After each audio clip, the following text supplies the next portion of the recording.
Good evening, friends. Hope you've had a good day. Hope you're ready to hang out and enjoy the wonders of Monster Train.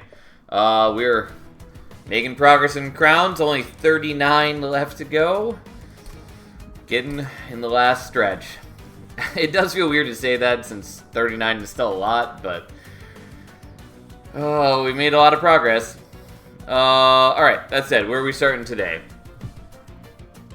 As I've said before, we're mostly trying to just narrow it down so that each champion has one crown remaining.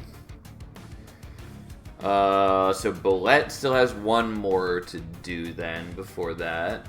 Luna's done. Fireborn's done. Banish is done. Yeah, unsurprisingly, it's mostly the Monster Train 1 clans. Let's do Soul Guard. Fireborn? Sure. Let's do Soul Guard Fireborn. Because I was going to do Soul Guard last night, and then I swapped to doing Bolette last moment. We're definitely taking Firestarter. We very much don't want the units as our starter card. Aquest is fine. This is an interesting start, I suppose. I don't hate the Golden Touch right off the bat. And the Maulus Mage is whatever. We are definitely taking Rules of Containment because I think Icicle Fracture is generally bad and Rules of Containment is pretty solid. Not as good as Monster Train 1, but like, still good. It does many of the same things that you want it to do. That said, what do we want here?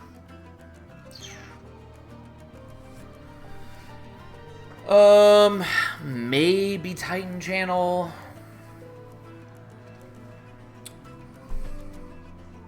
The problem is that what I really want is something tanky. Well, the bigger problem is I might end up abandoning Soul Guard, which I don't like doing, but might be the right play. Suppose I could take Dire Channel. Maybe I just take Dire Channel?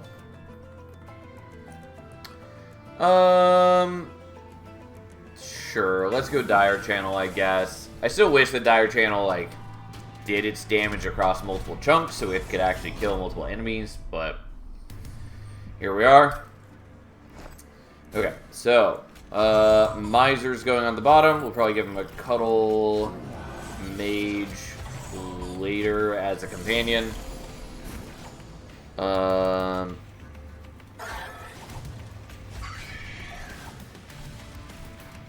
guess I'll give you the Frostbite, though I do need to also build up Incants on Soul Guard.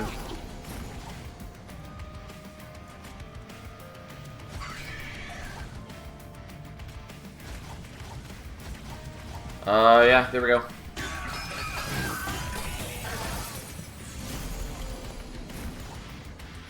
I know I called him Cuddle Mage. I knew that was the wrong name, but here we are. Maulus Mage it is. I kind of want him in front. Yeah, I'll leave him in front. Okay, so let's do that to finally build up some Incants on Soul Guard. And then get some damage here. Who cares about Soul Guard? We greed for gold! Yeah, it's something. I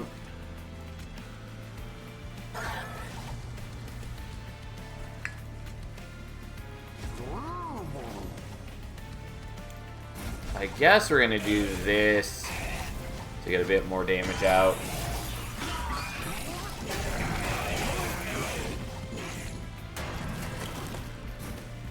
That's not incredibly helpful. Good evening, Glacier. How you doing? And how you doing, Fury? Okay, so you still survive some hits, though this is pretty awkward.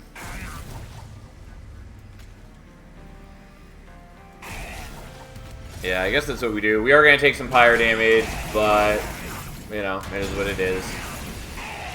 Fortunately, we do take 2 hits instead of just 1. Oh well. Oh wow. I don't want a Cuddle Hex. I don't want another Mollusk Mage. I'm probably pretty happy to take the Crypt Builder. I will take a Flicker.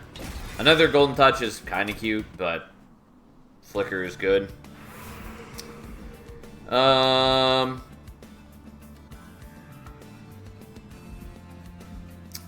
mean, I'm probably going here and looking for, like, Magma Cultist. And then, like, Incant Armor and Dualism would be ideal. Going here, though, getting, like, a Siren is obviously good. And getting, like, a Holdover on Golden Touch would be pretty nice. And, like, Spell Chain on Flicker is, of course, good.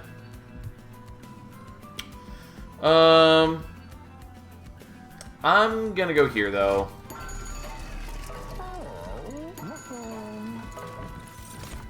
I will take the Cultist. Now, do I want Multi-Strike? Because, like, Multi-Strike on the Cultist isn't bad. But it's also not exactly what I want. Let's Greed. Yeah, okay.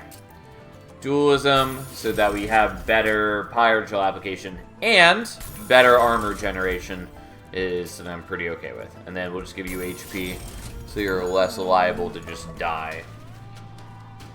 Oh, Ultra Greed with Miser. Not this time. But we did have multiple runs recently where we were super Miser heavy.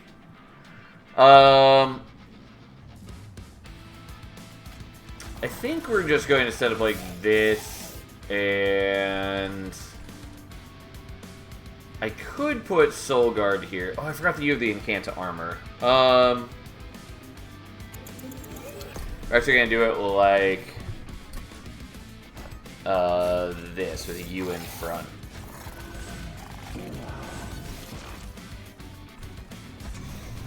Okay.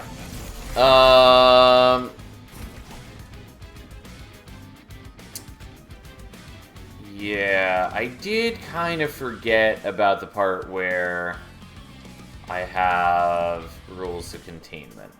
I'm sorry, we're going to set up mid-floor. Because I forgot that, like, I was planning on the rules of containment taking care of the invasion, and that's still well and good and all that. But I also forgot that this battle has a bunch of 6-attack, 2 health dudes, and just being able to kill them early would be appreciated. So, that's what we're going to do. And we're going to Greed so I can use the Golden Touch just to get another kill. And we'll kill them before they attack, and just build up some more power here. Like, yes, the Miser doesn't get to attack into anything, but so be it.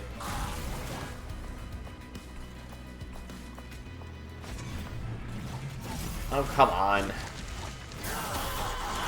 Unfortunately, these guys do hit for a lot since they have 10 attack when standing in front, which is not great. I'm okay with sacrificing a Mollusk Mage. Miser sad, no gold. I mean, we're getting some. Okay, and then we have just enough to play that out, which means we can kill with that. Yeah, I'm not getting the Miser gold, but I'm also not dying.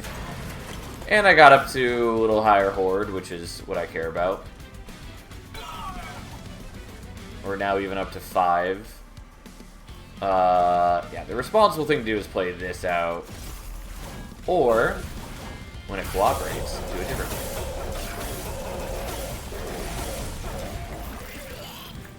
Okay, got a bit of extra gold, got the kill, everything's looking up. 100% taking the offering token without question. Yeah, I'll take another Flicker. And then we'll definitely loot this. Flaming Talons is good. The one I was mainly looking for was Pyre Bellows, or whatever it's called. But that's good too. Anyways, we're going here. Going for the Merchant of Arms. Also has some valuable stuff, especially Cursed Dragon Staff or Hell Furnace, whatever it's called. The thing that increases Pyrogel generation.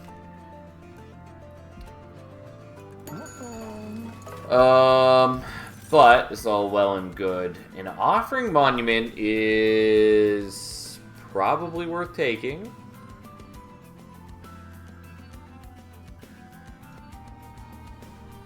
Yeah, it's worth taking. It's gonna be a little awkward later, but mostly it's pretty good. So I do kind of want Spell Chain on the Flicker. But Spell Chain on Offering Token is also quite good. But I think we're doing Flicker. I think it's just very strong, especially when we don't have... what am I trying to say? When we don't have Cursed Dragon Staff, which obviously we might get later, but who knows. The question is, do I want this? And the answer is kind of. But I think I mostly just want to re-roll. If I can get a holdover, yeah. Okay, so there's several good options for the holdover. I think we want holdover Offering Token, although if that's the case, I should have done Spell Chain on the Offering Token. But I think that's still what I want.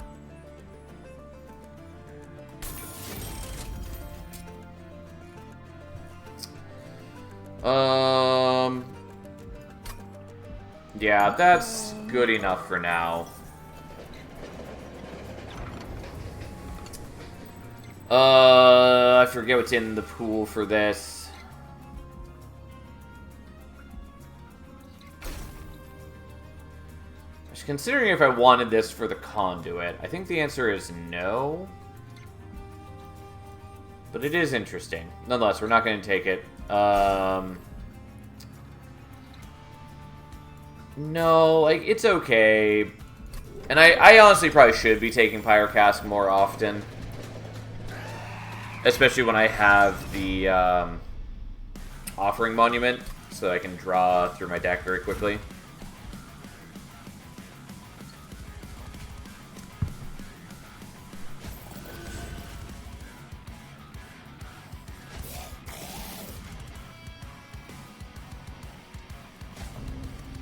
Okay. And actually, do I want to set up on top floor if I'm doing it this way? No. We'll set up mid floor, I guess.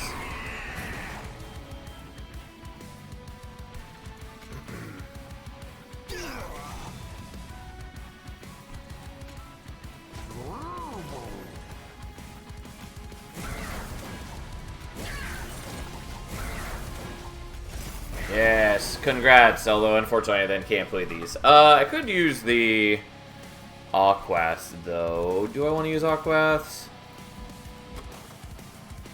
Maybe.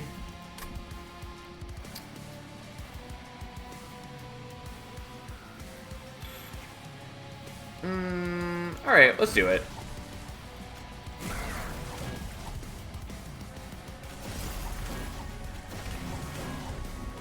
Okay, so that dies. I will sacrifice a Mollusk Mage too, I think. And that's good enough. Like, we do a lot of damage to him on this turn. Because he got a good chunk of Pyrogel on him. He gets Pyrogel when he ascends. He got some Frostbite on him. Like, overall, it was a pretty successful turn.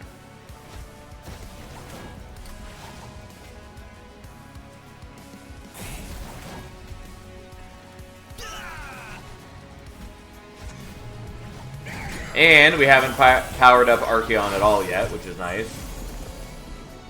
Obviously, he's going to get some power here, but not too worried about that.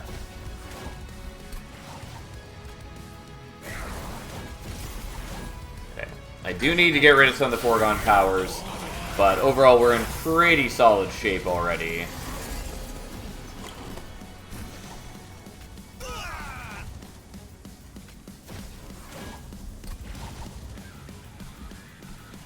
You're taking 148 damage.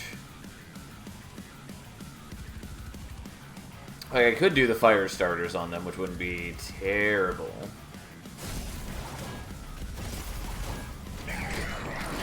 But trying to avoid taking damage, so here we are. Also, rules of containment starting frostbite on everything is not bad. I mean, it's good in general, but especially with our Pyrogel generation, even just like one frostbite ends up doing a bit more damage, which is pretty appealing.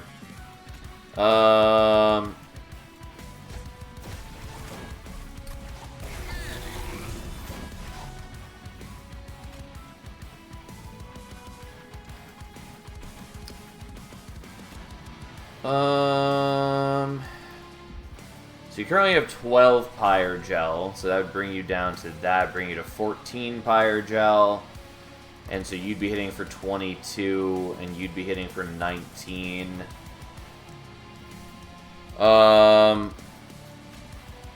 Yeah, I guess I'll do it like this to avoid taking pyro damage.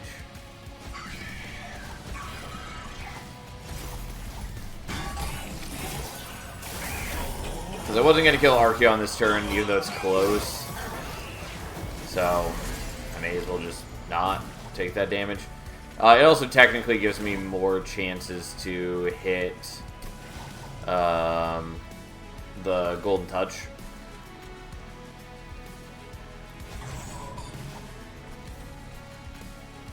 Oh, you are dying now. Well, never mind. There is a Golden Touch in there. Let's not do that then, and just greed for the Golden Touch. I don't think it really matters. We still get a minor artifact at 3, but we do get to choose the minor artifact at 4, so I would still prefer to do that.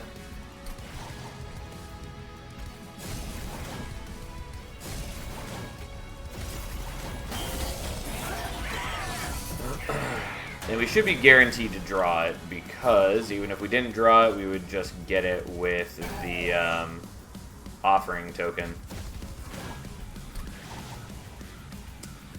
Okay, I will leave it so that the Miser gets us a little bit more gold.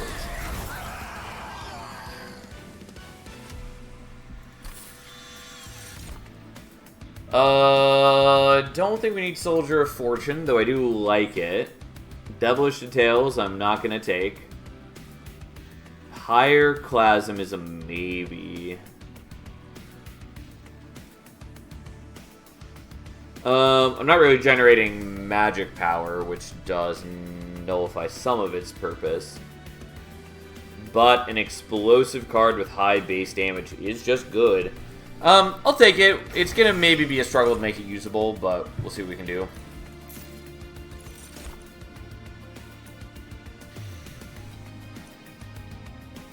I'm going to take the Ember for now, and then probably draw next.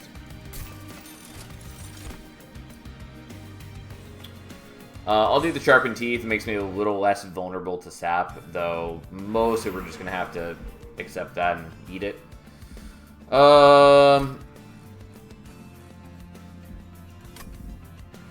Maybe go here just for HP on the Offering Monument. Also, the Armory's not terrible for us. Kind of want to go here. The healing's fine. We could maybe get something good from the event, though I don't know what we'd be aiming for. And there are some good artifacts. I don't know what we'd be aiming for artifact-wise, though. But let's try it. Okay. Don't hate the Tuning Fork. I wish I'd seen that earlier.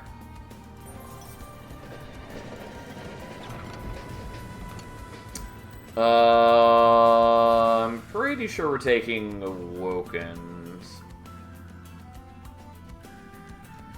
Yeah, I think that's just too good for us not to. Though, the Reanimate was also appealing.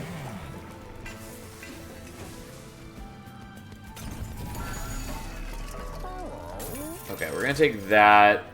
Could also take Ancient Pyre Tap, but I don't think we're going to. And we're definitely not taking the Crown. Okay. Mark Invasion. It's a little bit of a problem, but it is what it is.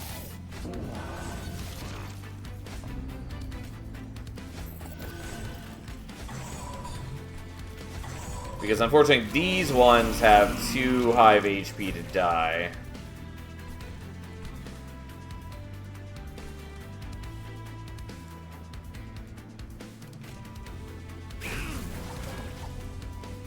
Not really what I wanted to draw.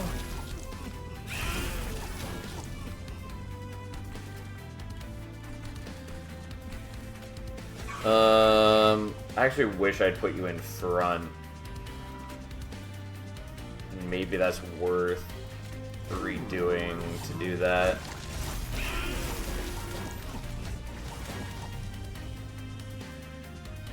Just because it would have been nice to avoid all the corruption. We'll play it out, but I do think that that would have been the better choice. And yeah, I'm taking some fire damage. Oh well, so be it. Fine.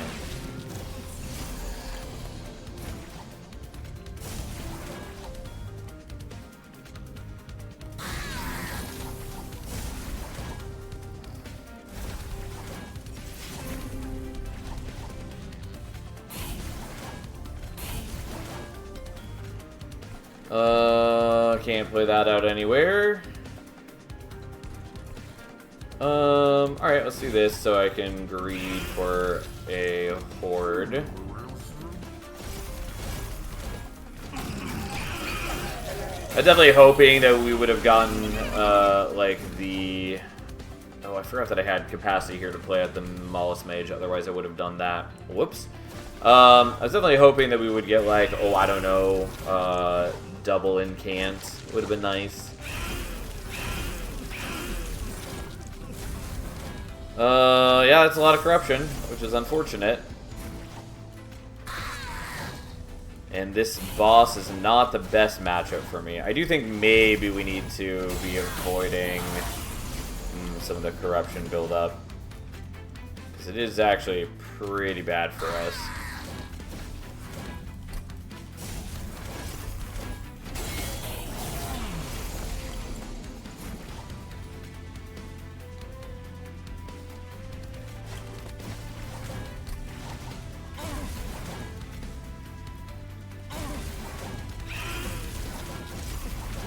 Nah, we're fine.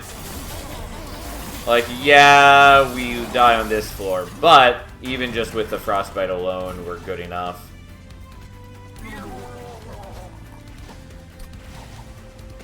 Oh, there we go. How exciting.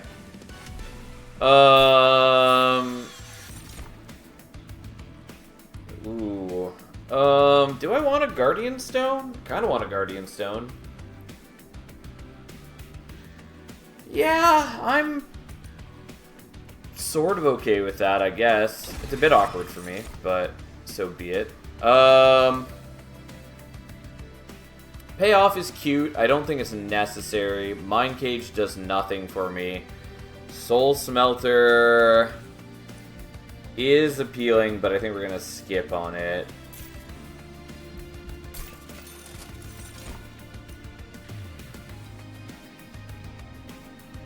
I'll take this just in case, even though it doesn't actually do anything for me yet. And we're going here because there's a lot of things that I could hit that would make me dramatically stronger. I guess we'll take Forgotten Name, even though it's bad. Holdover is going to go on the Flicker.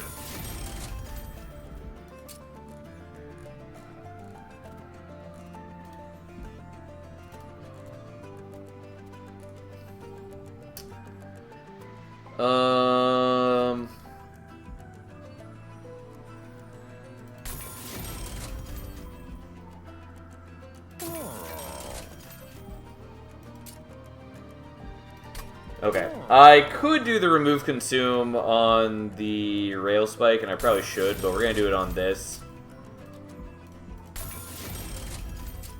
We actually don't want Intrinsic on the Rail Spike.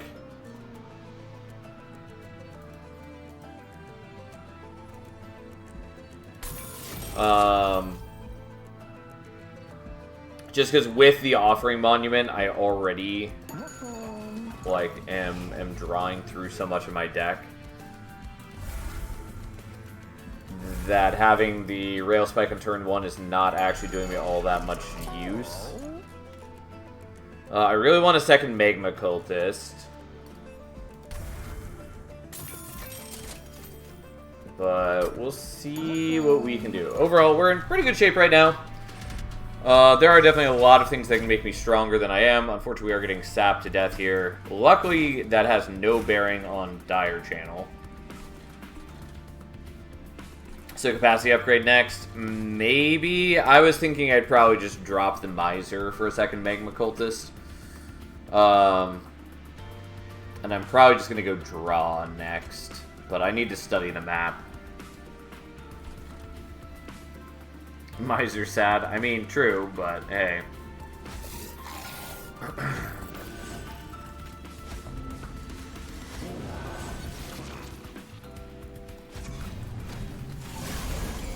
Okay.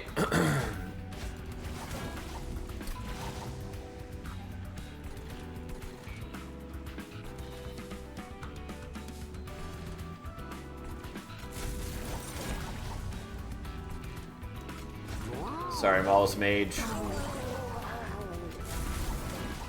I gave you a cruel purpose in life.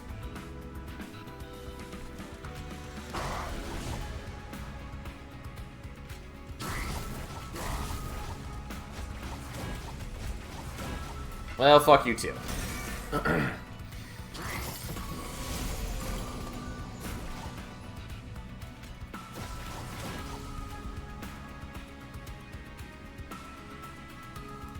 Yeah, that's fine. Okay, so you're gone now, so then we can play you out. Though I should have played you slightly differently. Doesn't really matter. Then we explode you, and then we just constantly are gaining armor. You need a little help to die, unfortunately.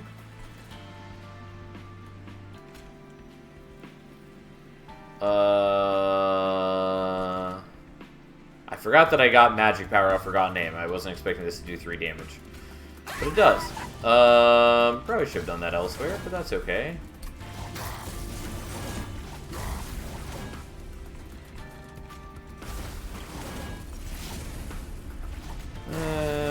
Not the most helpful draws, but okay. I am ending up with a bunch of armor, which is the main thing we care about right now.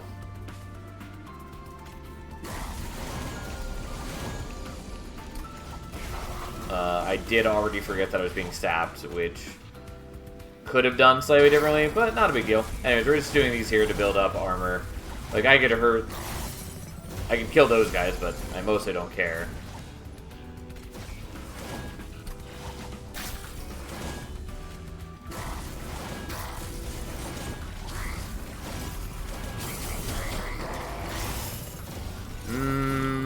Okay. Well, not the best draw, but that's fine. Extremely slow magic power scaling. Yeah, that's why Forgotten Name is bad. It just really doesn't matter, even if you're proccing it every turn of the fight. It just is so meaningless.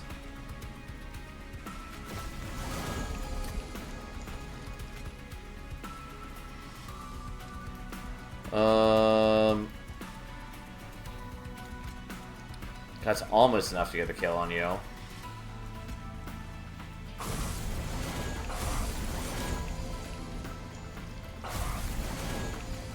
God damn you. Well, I was trying to get more horde, but fine.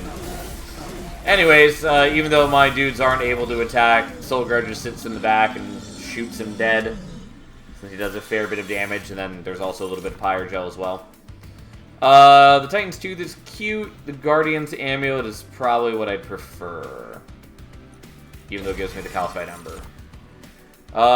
Death Roar is interesting. It's a lot. And I probably shouldn't take it. I do kind of want to take it, though.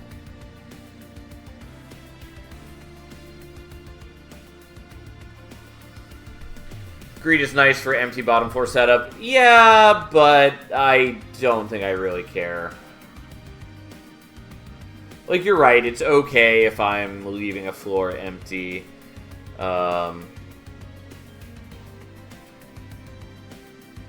But mostly I think I'm just not happy to do that. I think I'm going to take Death Roar, even though it's rather questionable, and this is probably not actually the deck that would want to use it. We're going to go here because I at least want the dupe.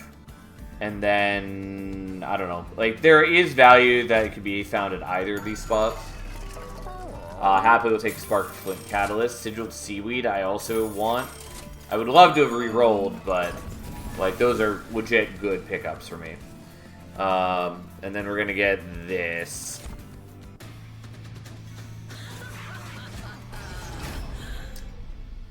Also, I'm sad that we still haven't gotten Hellfire Bellows, but, oh well.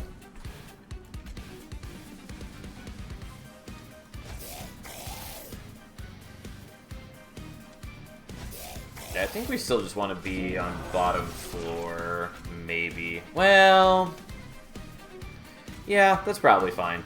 We'll leave the Miser unplayed for a moment.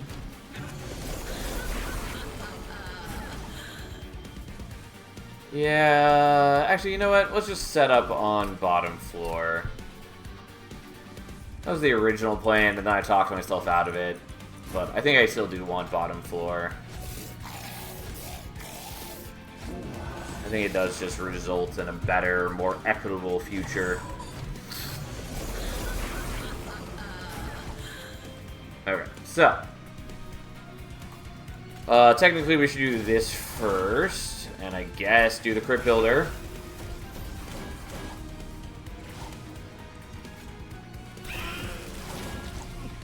Well, let's get rid of that, I guess.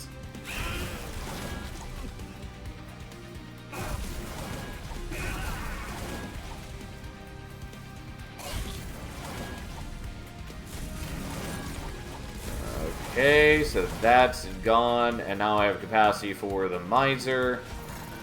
Although I am going to take some fire damage, which is fine. Who cares? Obviously, I could have used the Pyre for that, but I didn't want to. Unfortunately, I don't have capacity for the Guardian Stone.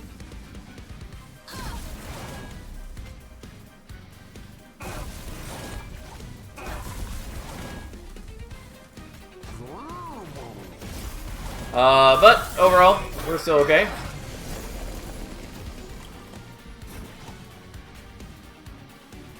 I mean, that's not bad. It's not an insane amount of damage yet, but it's not bad. But we're definitely doing this first.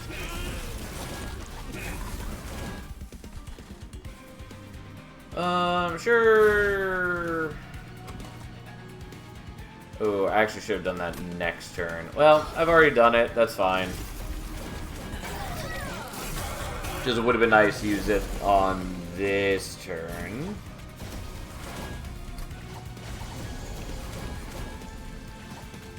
But as long as we're killing the Cherub, that's the main thing. Anyways, I'm getting rid of that. This is why it would have been nice to have the extra Ember this turn so I could actually, like, do things. Still ends up being a good turn, though.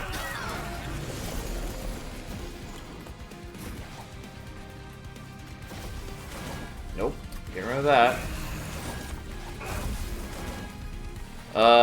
Sure. Enjoy. Why not? Technically, should have played you first. Who cares?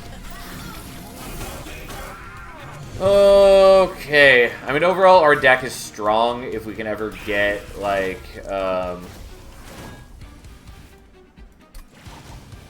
what's its face? Cursed Dragon Staff will be in incredible shape. But even as is, we're very strong.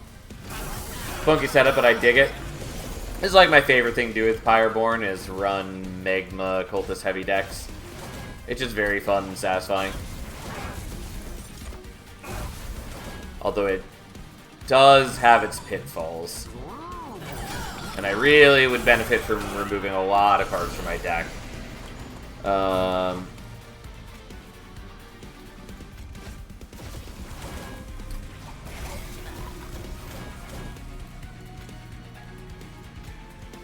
Okay, so we do that, then we kill one of them. And we do all of that, and then he's easily dead. Technically, maybe should have given him less Pyre Gel so the Miser could hit more often. Don't think that matters. Superheated is cute. We're not going to take it. We already have too many expensive spells. I think we're skipping on the rest of these. Siren Song is good, especially in the Titan fight, but we're just not going to worry about it, probably. Or are we?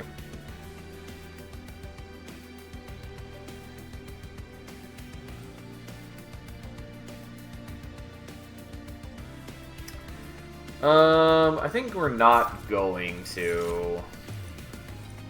I think we want draw. So overall, I am maybe going to struggle on Seraph. Okay, let's hold that for one moment, though we're probably looting it. So the removals are nice. Going here, though, could get us Dragon Staff, or could get us Hell Furnace, or whatever. No space, sad. I mean, I agree, but this is better overall.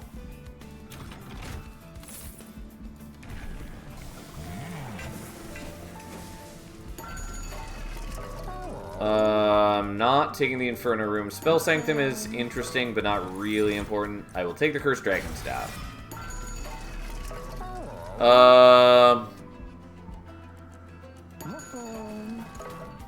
Let's loot this now.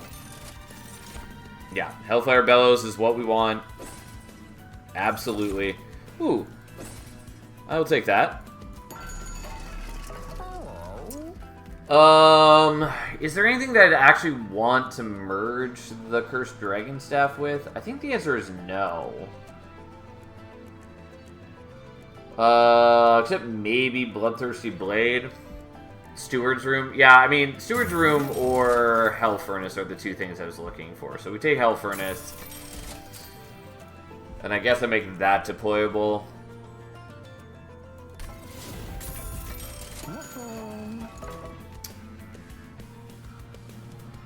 Whatever, that's fine.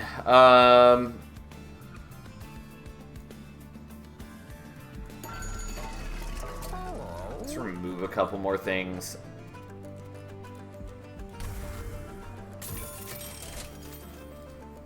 Alright, let's leave it like that for now. Because I do want to hold on to a bunch of gold. Should be fine. Them being muted helps me quite a bit. Okay. So, Soul Guard, Buddy number 1, Buddy number 2, Hell Furnace, and the Offering Monument, and we're in pretty good shape.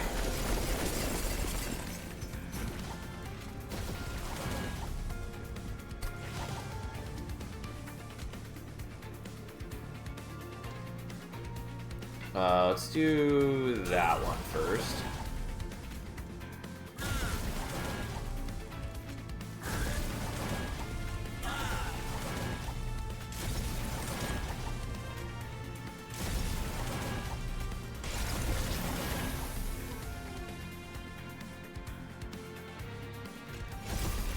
What I was hoping for it to discard.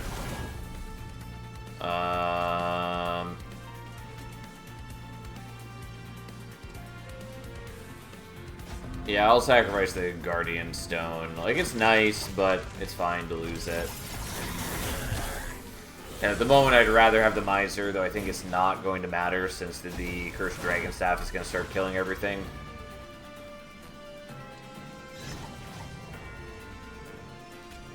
Yeah.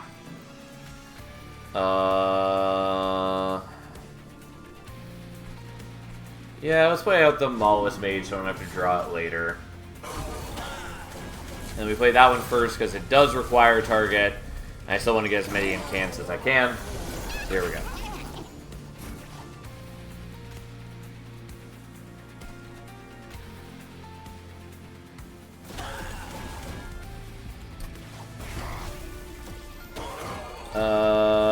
At least that sort of benefits from having Magic Tower off of Forgotten Name.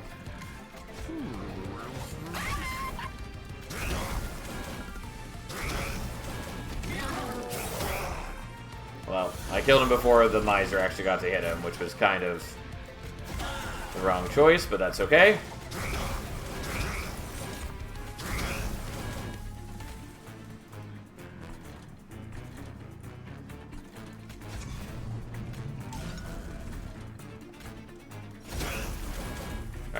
I'll let him attack so that I can get a little bit of gold off the Miser. But this is why I was planning to swap out the Miser. It's just later on it doesn't mean as much.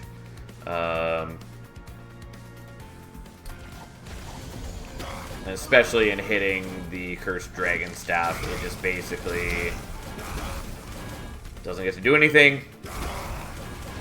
But even if like, after this battle, the gold generation doesn't matter anymore. Since there's only one more shop, and I don't have anything that scales on gold, so...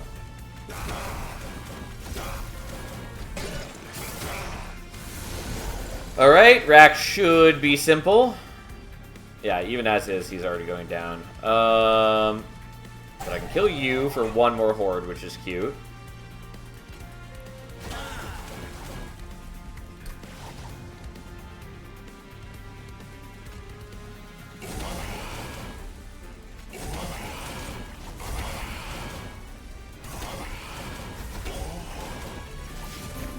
Well, I was kind of hoping that I could get the Miser with the golden touch, but unsurprisingly I couldn't. Anyways, we easily blow up racks. Yeah, I'm pretty okay with the unnamed tome here. We'll skip those and we'll loot this because why not? Yeah, medallion's fine. Alright, we are going to the left here. Haven't decided exactly what I'm doing yet. Spell chain is appealing. Yeah, I was hoping that I would get a tuned whetstone, not Dante's footstool. Because I did commit to making this deployable, so whatever. Ember Staff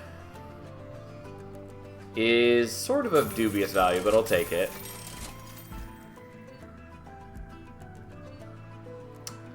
Those are kind of cute, mostly unnecessary. Okay, we're gonna do Spell Chain on the Offering Token, because I definitely want that.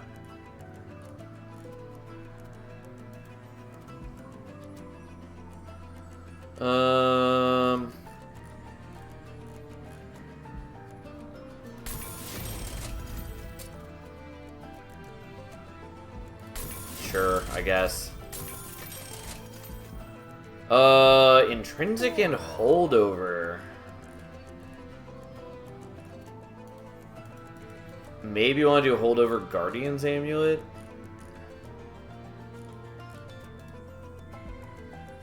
Sure. And then we're going to Intrinsic this.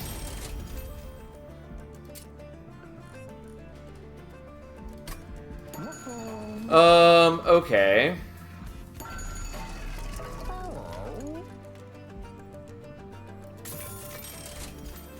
I don't think I need the Cuddle Beard, though it is kind of cute. You're going to make Magma Cultist number 3, I guess, even though that does nullify a number of things in my deck. Let's get rid of a Foregone Power. And another Foregone Power. And that's about what I got. Okay, that's good enough. There were a number of other things I could have gotten that would have been nice, but this is fine.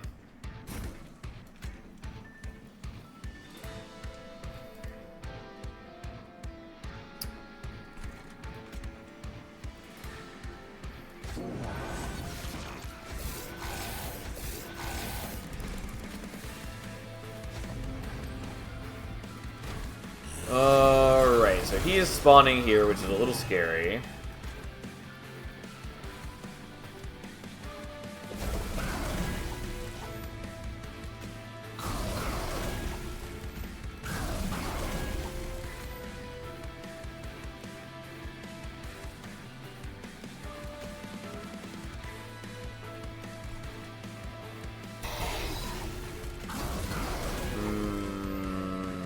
Okay, those are rather unhelpful selection of spells.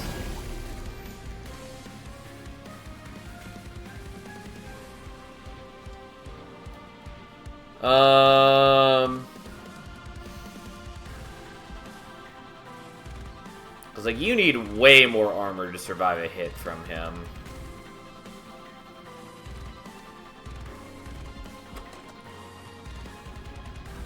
Yeah, we'll just take the 1 damage, call it good. And, like, yeah, I don't get to play with the other Magma Cultist because it was already in my hand. Oh well, that's fine.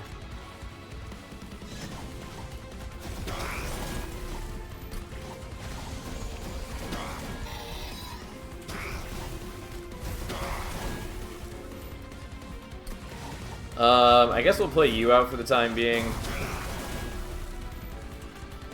May as well get the kill.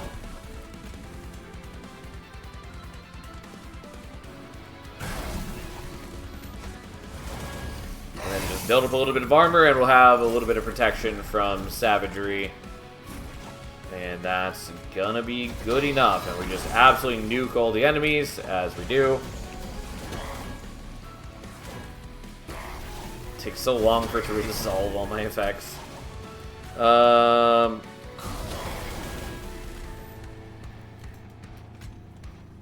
Yeah, so you should be dead already no matter what.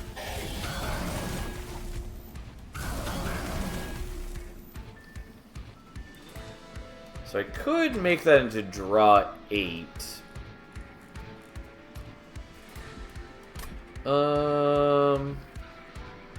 Sure, whatever.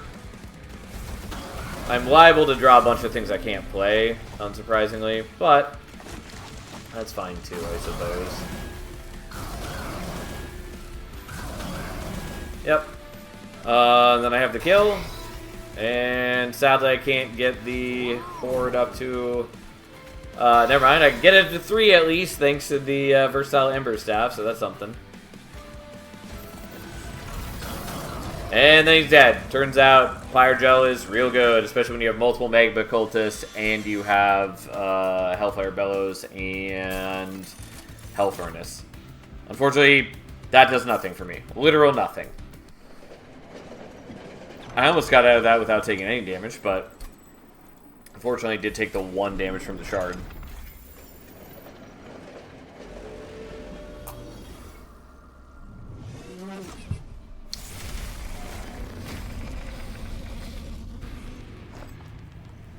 Okay, so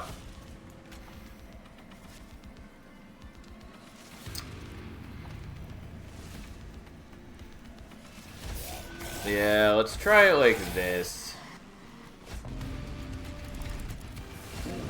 I do need to build up a chunk of armor, but we should be pretty competent at that. And I did that in the wrong order, of course, but I didn't realize I had that in my hand, so here we are.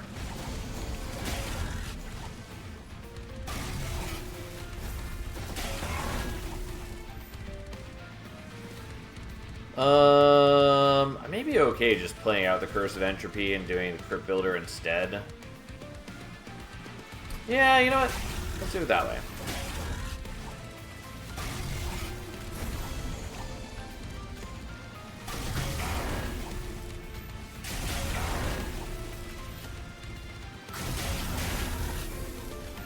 Okay, now I can play out the other one.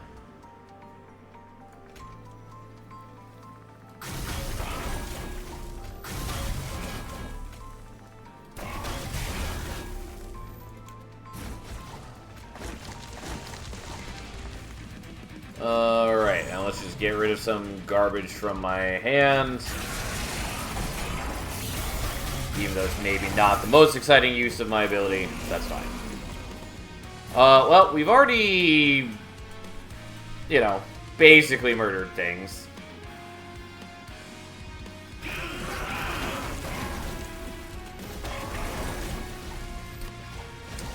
Like, yeah, we're gonna have to wait for Dominion to die, and unfortunately we didn't even get the Firelight on this turn because he is muted on the first turn.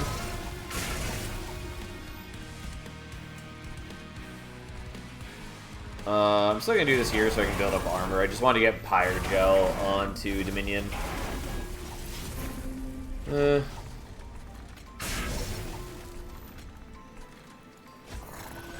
It doesn't super matter. He is muted for 5 turns, so he's not gaining the rage. He's not getting the higher damage procced.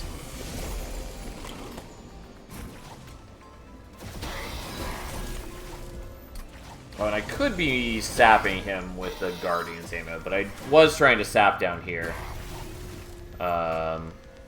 Just because that seems useful.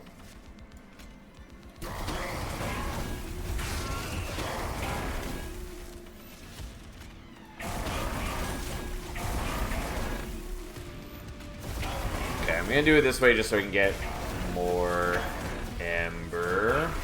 Not ember. More armor. Would be nice to do the death roar on you, but whatever, fine. This is why I probably shouldn't have burned my ability. I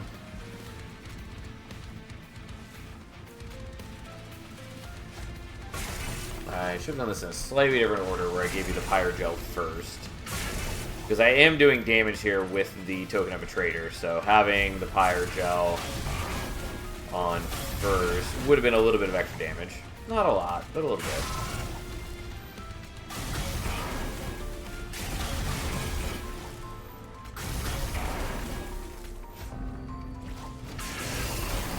Alright, well, here we are.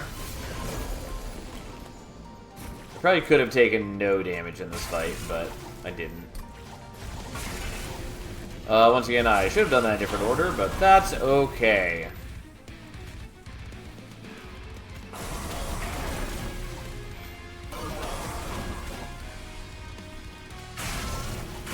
I'm, at this point, basically trying to speed up the Dominion death. Which we're certainly working on. So it does sadden me that I didn't do this damageless. Okay, yeah, so you're dead. So we'll just play out our cards just for the sake of it. Yeah, it turns out we do a sort of obscene amount of Pyrogel. And it's very satisfying.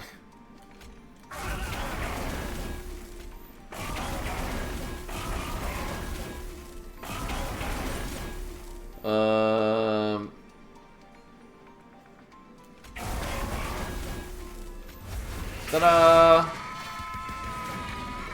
Look at us go. Anyways, that was a fight. Only took 9 damage. I didn't actually see what turn I ended it on, but I know it was fast. Oops.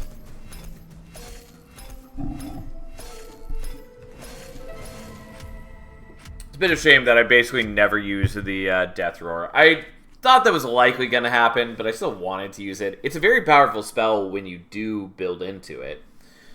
Because being able to like proc Pyrogel 5 times, or being able to benefit from Conduit 5 times, or both, is a lot of extra damage. So it's pretty appealing. Yeah, anyways, there we go. And we are now up to 142 crowns. Oh, by the way, exciting news for anyone who didn't see, but Silksong finally got an actual release date trailer today, which has been a very long time coming. Alright, we should probably do the ones that I haven't done at all. I think we're going to start with Awoken, since they have 2 banners that have no wins on them. I definitely have less wins on Wilden 10 than Sentient. Silksong's not a meme anymore. Nope, not anymore. Releases on September 4th. So yeah, that's pretty soon and pretty exciting. Is Silksong the new Red Hot Chili Peppers album or something? No. If it is a sincere question, it is the follow-up game to Hollow Knight, which got announced many years ago. Since it was originally, as far as I understand, it's supposed to just be a character DLC that then, because of scope creep, it became more and more and more ambitious, and then you know, spun off into its own game and got announced a long time ago and has had no meaningful updates for years. But it finally exists for real. It was not, in fact, a sincere question. I figured it wasn't, but I try to give people the benefit of the doubt. I loved Hollow Knight. It's a good game. I do think it gets a little more praise than it deserves, and it has some rather annoying things that are just like not for me. Like I don't think the God Home like update is something I care much about, but the game itself is mostly quite good. I'm definitely looking forward to Silksong.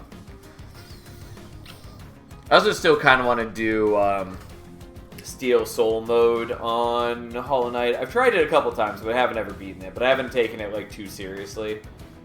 I got through, I think like 75% of the game was the furthest that I got, but I haven't done the full ending through it yet. Steel Soul, for those who are unaware, is permadeath. So die once and your save file gets erased. Anyways, what are we doing here? I think we're doing Wilden 10 and Hellhorns. I don't know, I don't really want to play Wilden 10, but I do need to even out the crowns a little bit. And I basically never take Queen's Implings. We'll take the Torch. It's just better. Yeah, God Mode wasn't interesting to me. My reaction time sucks too much. Well, like, the problem for me is, like, I just don't want to sit there doing the Pantheons repeatedly. That doesn't, like, super interest me. I enjoy the new bosses that they added, but to access the bosses in God Home, you have to do a whole lot of dumb bullshit. And, like, the new bosses are hard, and they're at the end of a gauntlet of bosses, and so, like, Hollow Knight, like Dark Souls and a lot of other games, is, like, their bosses are a lot about, like, learning their patterns and movesets and things like that, and so it's very frustrating to only get one shot at, like, learning the boss after doing, like, 20 minutes of fighting other bosses beforehand. And, like, I think that's pretty dumb. If you could at least, like, practice the new bosses on their own before you have to fight them in the gauntlet, that'd be one thing, but you can't. So, I don't know. It just was not an update that appealed to me very overmuch. I never got into Hollow Knight as much as the hype amused me. Silksong is a skip. I mean, if you're not into Metroidvanias and all that, then, like, yeah, it's not a game for you. But Silksong looks good. I'm really excited to see what they've done with it. Locking ending content behind God Home was also a decision. Yeah. Yeah. I mean, the ending content that's there is at least not very important. So that's something. But I agree that it seemed questionable. And whatever. Anyways, looking at what we actually... feels like it's been a while since I fought Entropy. I know that's not true. Since I'm confident we fought Entropy last night, it just didn't matter much. Logan Hollow is kind of bad. I still kind of want to build into it since I see that I've got the Glimmer right here and now. Although I know what I should do is just, like, pick up a sweeper, use double-stacked Ritual Battle, and go to town. I'm late, how are the runs? Good luck, Sal. We've only done one run so far because it took a while, but it was fun. We made a whole lot of Pyre Gel. How you doing today, Onvo? Ooh. Yeah, we'll take sketches, I guess. Well, I refuse to take Strangler first because it mostly just fills me with despair.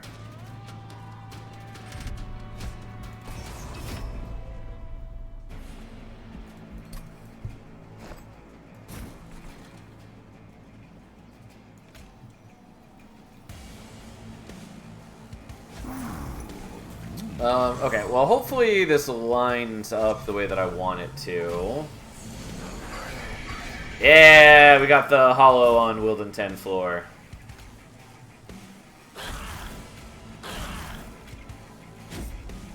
And yes, again, I really should be just getting a sweep unit, but we're not going to. And Sal fell for the false promises of sketches again. How dare you. And we're doing this, and we get the Cultivate, which is something.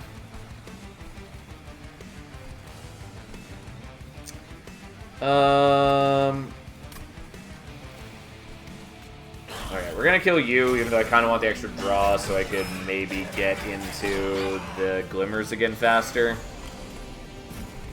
But here we are.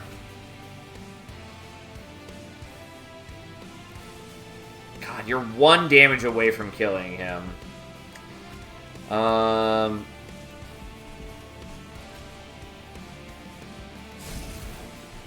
Okay, we're gonna do like this, I guess.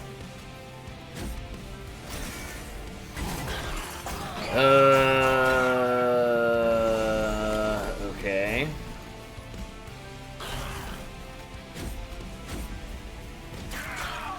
I probably should have killed the ones in front of you.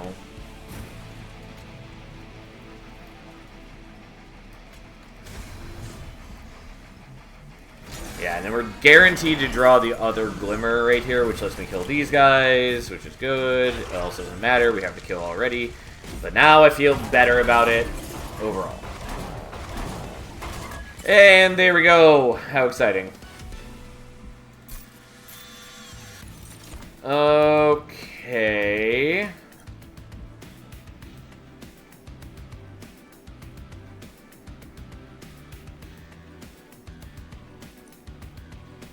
I can also take the Restoration Detonation, even though I hate it.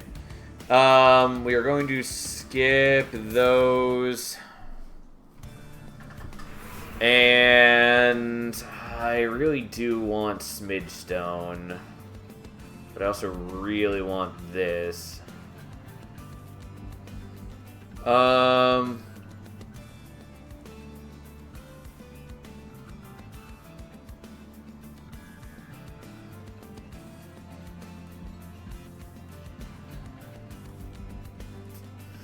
Alright, fuck it. Whatever. We're going here. We'll see what happens. Okay, holdover is the thing that I want.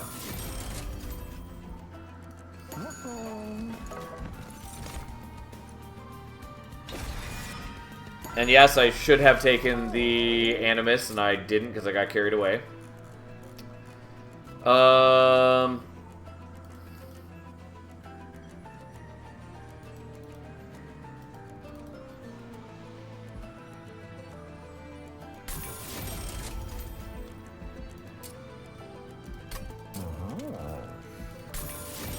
I could remove Consume on this, which is probably the correct choice. Yeah, fine, whatever. And yeah, I sort of meant to take the Animus because I kind of wanted something that was just 2 capacity, so I could fit it alongside Wildenton. And then I didn't, because I didn't, but here we are.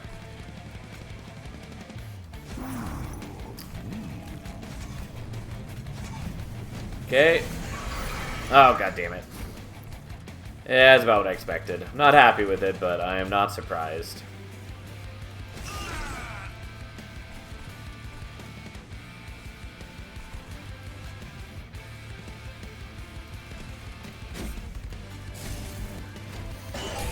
Okay.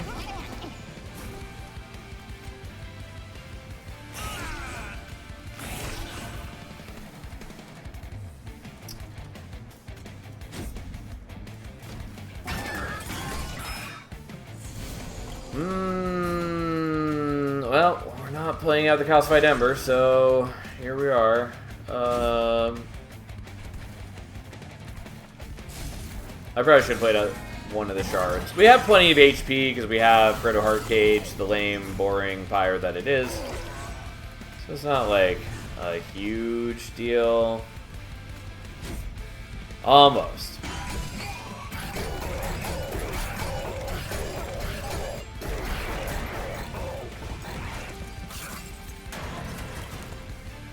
I was hoping that we'd draw into the Calcified Ember this turn, but alas. Ta-da! Okay.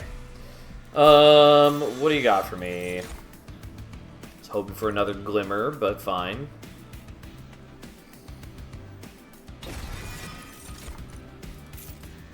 And yes, I'm fully aware that I'm not making the best deck that I could. So be it. Some Midstone, I appreciate.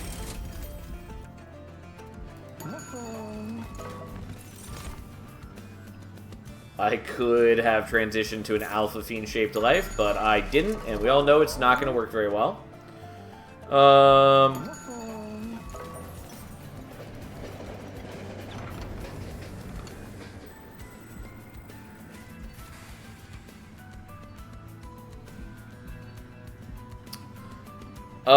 I mean, Titan Skin is probably the better pickup. The problem with the Perma Rage, as much as I want it, is that we do have Predator Wildenton, which is largely going to prevent enemies from attacking into me. Not to mention that I have the Glimmers killing off a lot of weaker enemies. I think I'm actually just skipping this,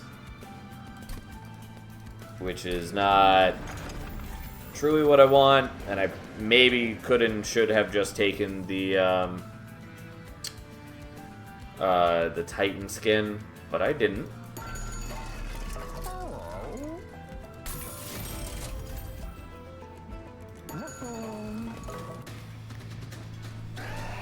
Well, here we go. Knockback Archeon. What you got for me?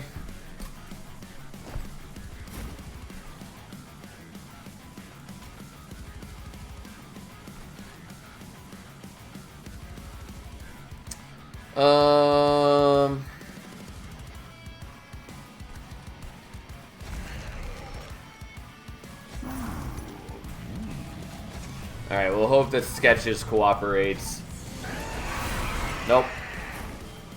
Not the one I was hoping for.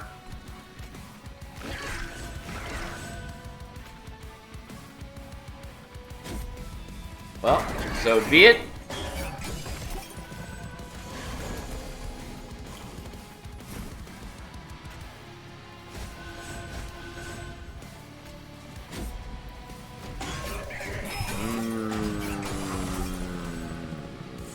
My strategy would be a lot better if I had multiple hollows on the same floor.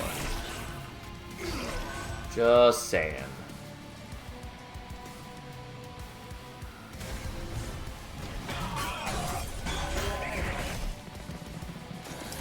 It's almost like that is the plan we were trying to enact. Also, it would be a lot more impressive if we had... I don't know why I bothered killing him. But it would also be a lot more impressive if we had multi-strike on the hollow. But alas, didn't get it. That's fine, sort of.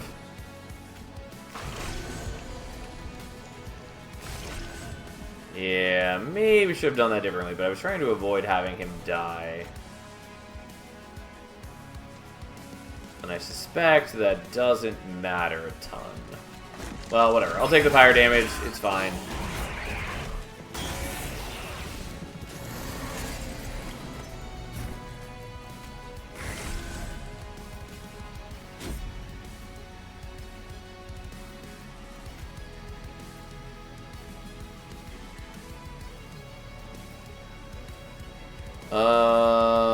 Yeah, there's no way I get you down to a killable state.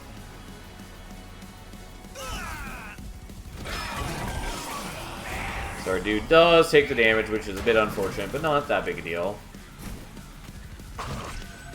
So we just heal him back up.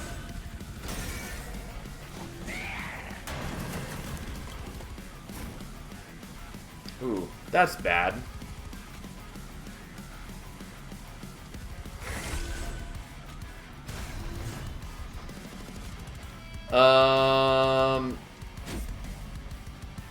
Yeah, I should survive this. Not great.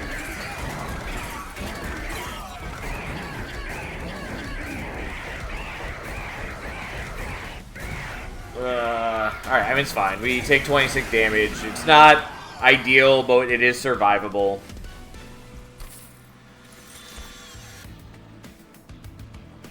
We're gonna not take One Horn's Tome.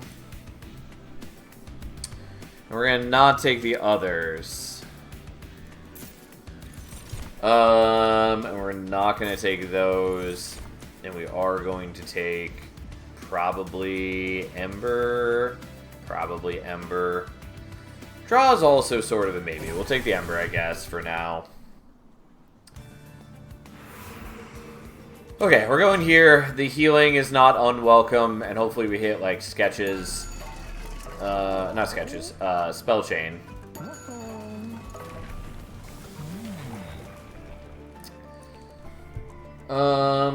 Yeah, I guess I'm taking Strangler, though a little bit grudgingly, because I'm worried about my damage output being enough.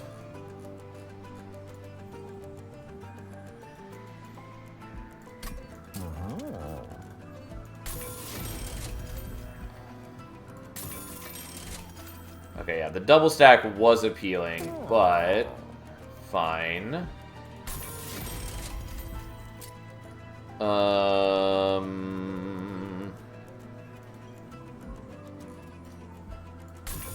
Guess we're doing this? I don't know. I worry about the future, but that is a concern for later. Yeah, we're doing this. I do need to remove some stewards from the deck. I need to remove the spear stewards, at least.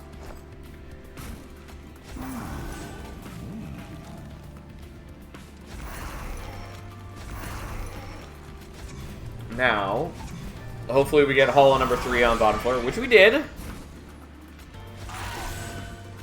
we're going to get rid of that while I have the chance.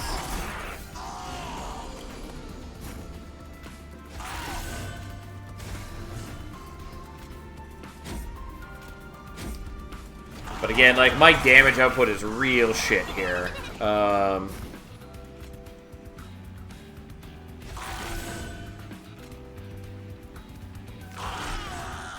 It is admittedly not good.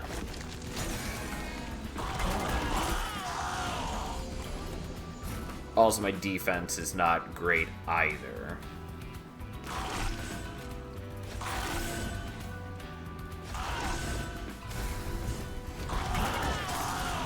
But we'll see what we can do.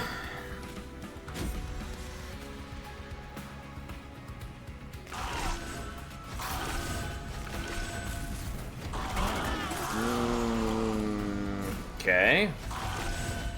Yes, look at us go. Alright, well, I mean, overall, it's sort of working, but I'm looking ahead to the future. Also, I kept thinking that I'm up against Savagery, and I'm not. Being up against Entropy is definitely more palatable. I will take the Focus Growth. I will take the Skip. Although Branding Right might have been fine, actually. Merchants of Trinkets is a no. More Holdover is interesting. Inferno Room.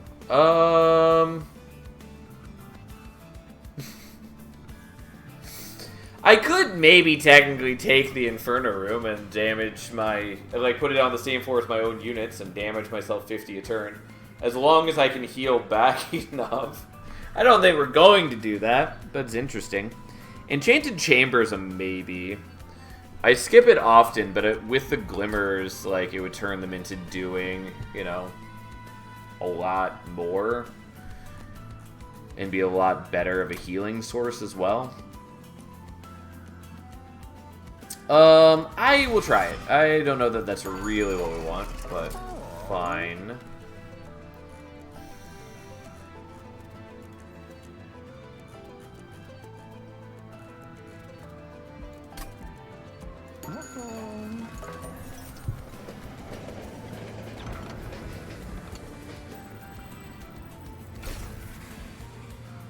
No.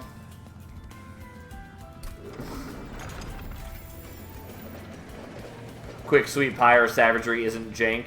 I mean, we don't have Pyre of Savagery, if you're talking about this specific run.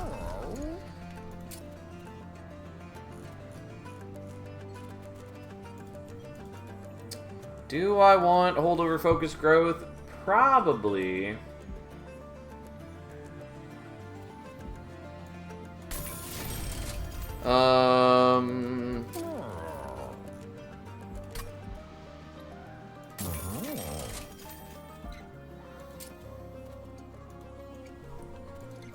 Might just want to do this. I was kind of wanting, like, Spell Chain on it, but now with other things, I think we're fine to do that.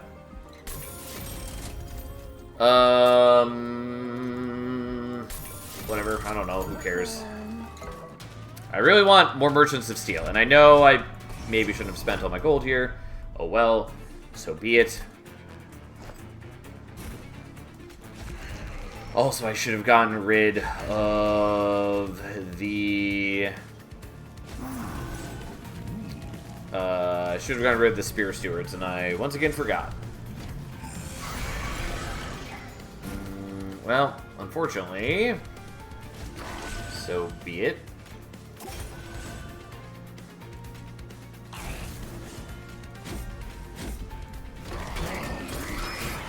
Well, we are definitely weaker not having all 3 hulls on the floor, but it's something. Oh, yeah, and stupid sap dude ruining my shit. Okay, well, let's see what we can do.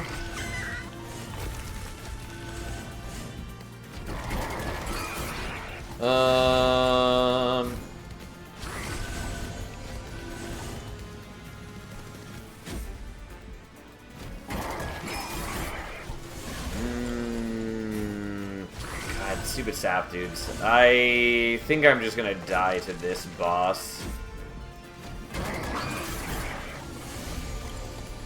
Yeah, because, like, I don't do a lot of damage.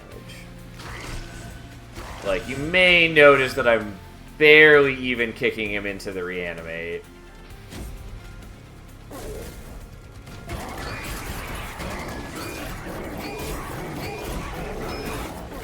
If I had, like, Priory's Cloak, I could probably kill him on the next floor, but... Oh, God. Okay, so he's at 10.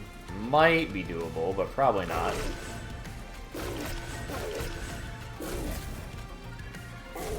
Ah, just barely. Alright, well, I'm glad, because if I didn't do it there, I definitely wasn't doing it on the next floor. And he is the boss that you have to kill, not in the Pyre Room, basically. I'm not taking Spreading Spores, though getting some regen on my dudes would be nice. But that's just not happening. Nope. I mean, doubling the rage from Last Stand could have been nice. Either we're going here and trying to get something. So Titanite on one of you is appreciated. We definitely want Multi-Strike.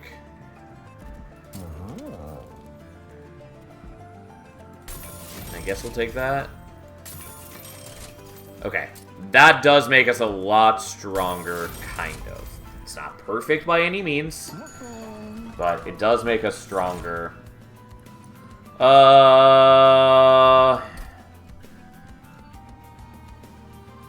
There is a Merchant of Arms.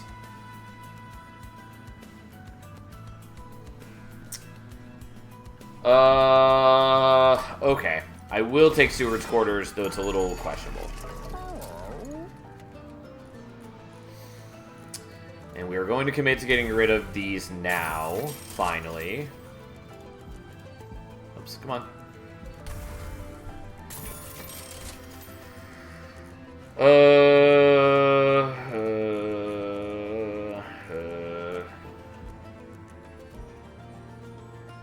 I guess I'll leave it there for the moment. Okay, Kale shouldn't be too bad for us. So you need to go in front, then you, and then we get Steward 1 and Steward 2, and then you go unplayed, so you end up on bottom floor.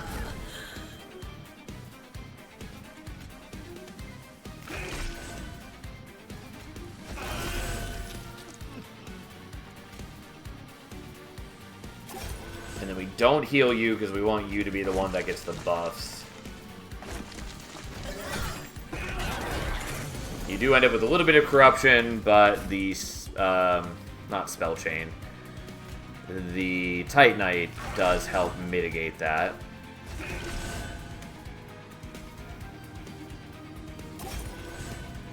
Unfortunately, the awkward part of the hollows is that my heals are...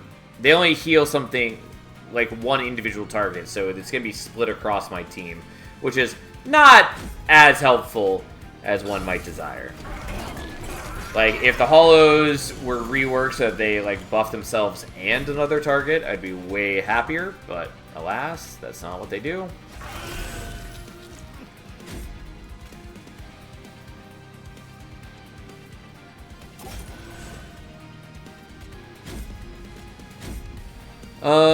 Okay.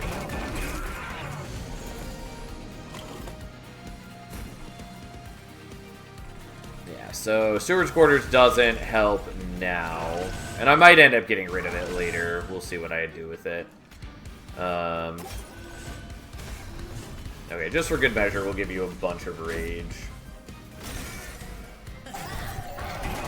Especially now that Wilden 10 is the one getting buffed by the Cultivates, basically.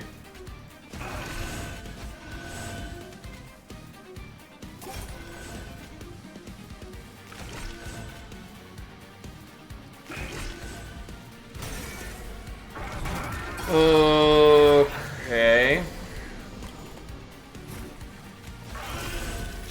I mean, overall for this, we're doing okay, but we definitely have... We have problems upcoming, for sure. After this fight, though, Wildenton gets multi-strike, which does help. Also, I should have done this first. It's fine. Not a big deal. And we are going to make a second multi-strike. Dude. Maybe even a third. I haven't decided yet exactly what I'm doing, but maybe I do that.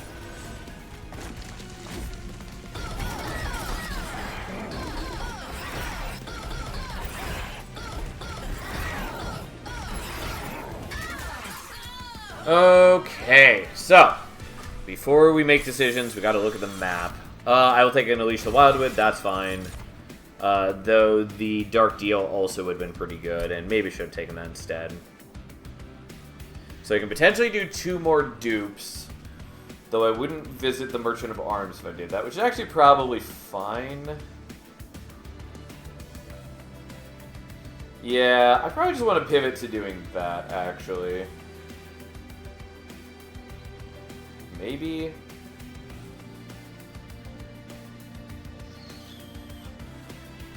Yeah, we'll see what happens. But we're gonna take capacity instead of what I was going to do. And then we're going here. Sure, I'll remove consume on that.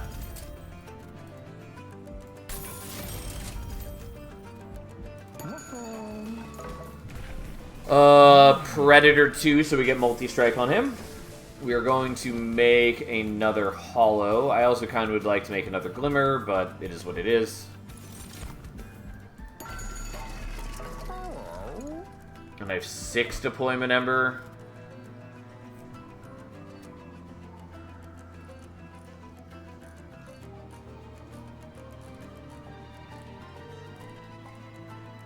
Yeah, so we should be fine on deployment ember, at least at the moment. Spell chain is gonna go here with intrinsic, so it costs 0, and we start with our dudes fully healed, which is not bad. Rid of 1 steward. I shouldn't need to, because I have enough space and ember that I can play out the 3 hollows that I want to play, and then play these 2, and then he gets pulled out via sketches.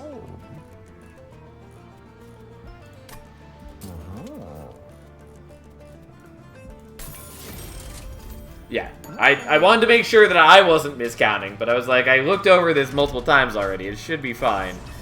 But yeah, it's all good. Okay, so Wilden 10, Titanite goes in front, backup goes behind, stewards exist in multitude, and he actually exists in a more sneaky fashion.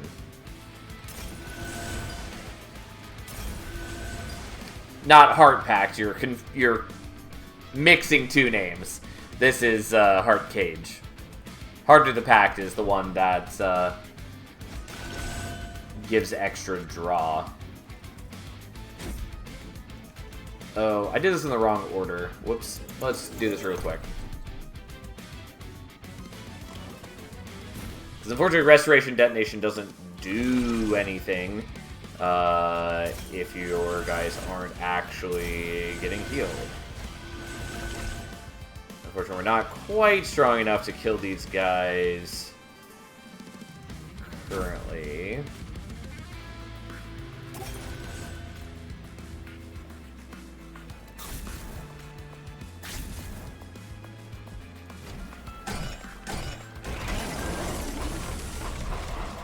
Well, I mostly killed them. Didn't quite make it, but almost there.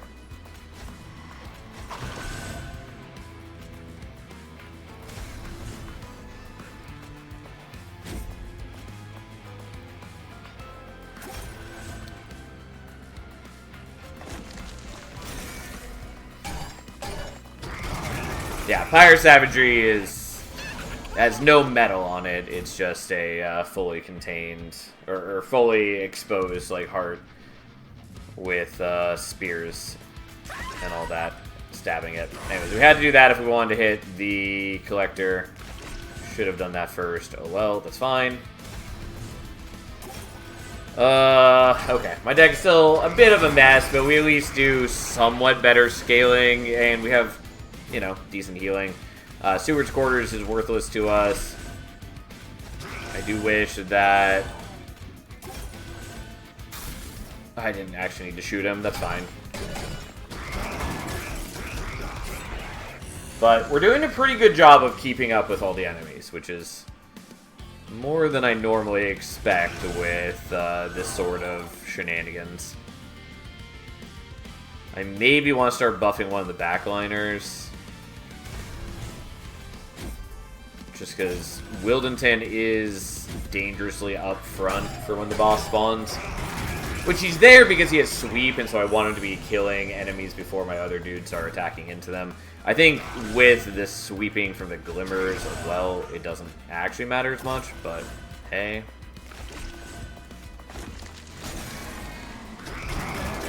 Alright, we got Rax, who we are already killing, which I'm not too surprised about since he's not nearly as strong on bottom floor, and we have a lot of bulk to chew through. And the Titanite really takes a chunk out of his power. It is a shame that I have no way to, like, give regen to my whole team. Like, that would be an extra proc of the Cultivate every turn on each dude, but sadly, that's just not a thing. Nope, don't care about those. Don't care about those. So the Inferno's cute, but not actually important. And then we're going here, I believe. Sap Tap is sort of nice. God, they've given me so much holdover. I don't know that that matters though, just because of my limited Ember. I'll still take that. Not helpful.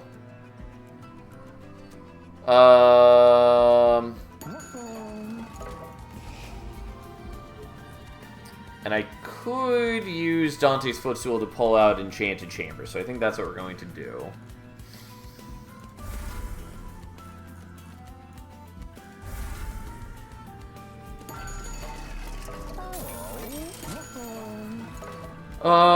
Okay, and then we're making Hollow this one. Yeah, I think that's what we want to do.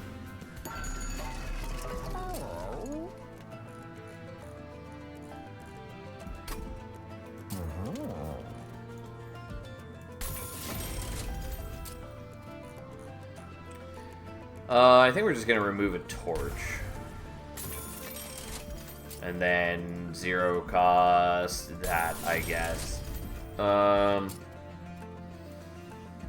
sure, we'll give that magic power and consume. I barely ever do that because it mostly doesn't matter, but so be it. Okay, so we do have the silence dudes, but I shouldn't be in too much problem with them since I have the glimmers to kill them early. Okay, and then you guys will just chill out there and there. And because we have Quick, we also don't have to worry as much about the enemies getting buffed by the Ardents.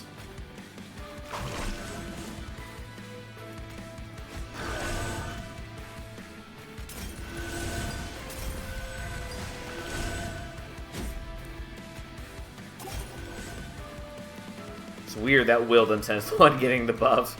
But that is how it is. And then we may as well just hit you for a bit of damage, because we don't need it down here. Okay, so kill you, which unfortunately is sort of a waste, but whatever.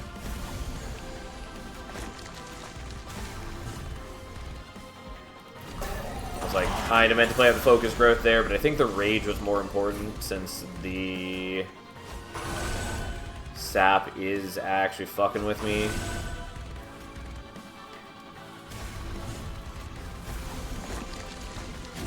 Yeah, point in case. But at least next turn, he's on a different floor.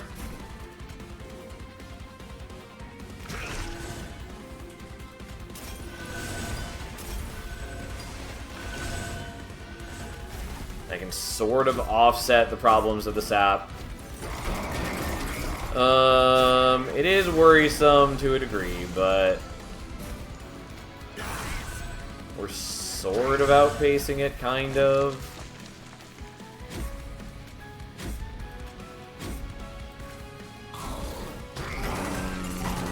Yeah, I don't know how well we're going to handle this fight. I maybe should just let some of the Curse of Entropies go unplayed, though I would like to avoid doing that.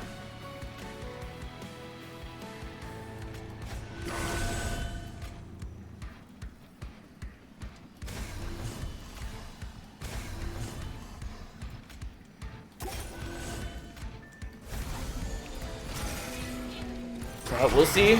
I do have a fair bit of bulk, even if only my front dude has Titanite.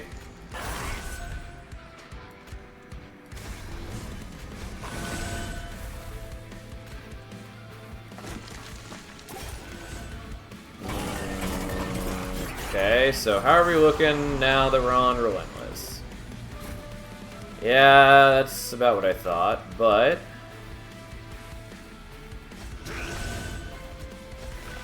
okay, that's all I needed. It's all good. In fact, it's actually a little better than it looks.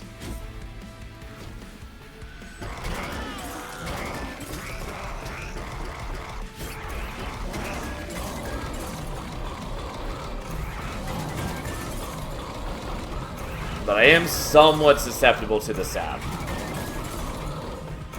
And I am a bit worried about savagery in the Titans. Just because he does start hitting hard very quickly. God, so slow. Oh. Alright, there we go. Finally. Alright. On to the Titans.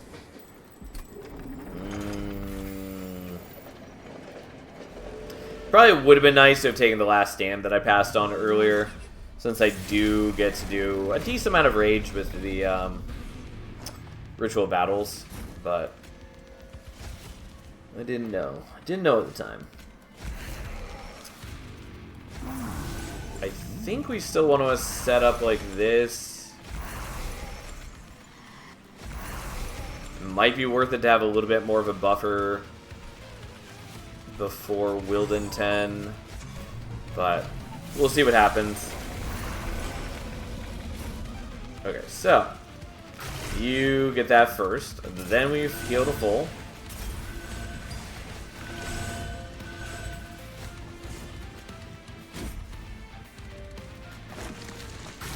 And then we do some amount of damage.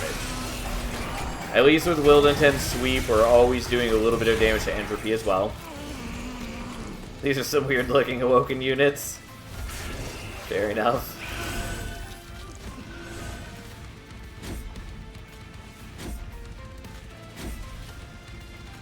I'll take the 1 damage, I guess. Okay. Admittedly, I should probably just not be playing out the Curse Entropy. So that is a lot of damage to be taking.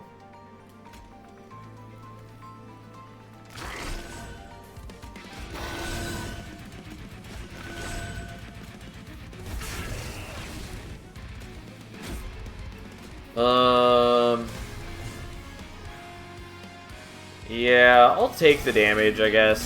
Though it is a lot. But it does prevent me from losing just a ton of attack power.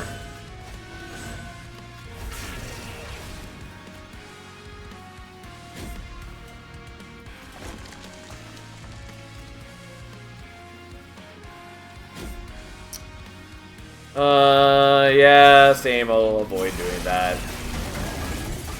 Like, I've still got a good chunk of HP, and my biggest concern is I need to kill Entropy... Not Entropy, Savagery while I can, essentially. Technically I shouldn't do it on that floor, but it doesn't matter.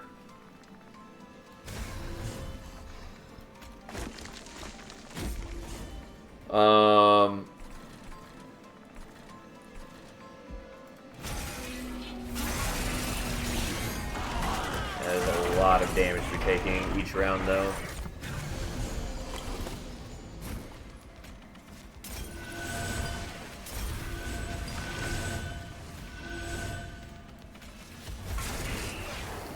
Okay, I probably need to start doing this now. Excuse me. But like, Entropy's mostly dead. Dominion is dead, essentially.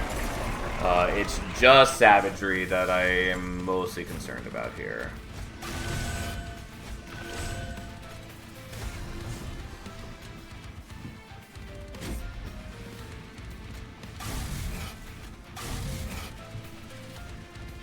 Seems like the forum found it impossible to see with Dominion Empire. Yeah, I've seen it. It is actually impossible, just because of a weird series of events. Though I expect that that will be fixed in the coming patch. But yes, at the moment it is actually impossible, just because... So, for those that haven't seen it, to explain really quick. The setup is that it's Luna Awoken, and it's with Dominion Pyre, so you don't get the Train Stewards. And the first boss is Yoriel, the one who has Rage and gets more Rage on Slay. And the things that are available from Dominion Pyre are a bunch of the Luna units, like the non-banner units, so Moon Pixie, I want to call it. That give us Conduit. Anyways, a bunch of things that have less than 10 health. And then the banner units all have at most 10 health. And Eka does not have available the Moon Cycle Path. So there's no way to get anything higher than 10 HP. And there's no damage spells.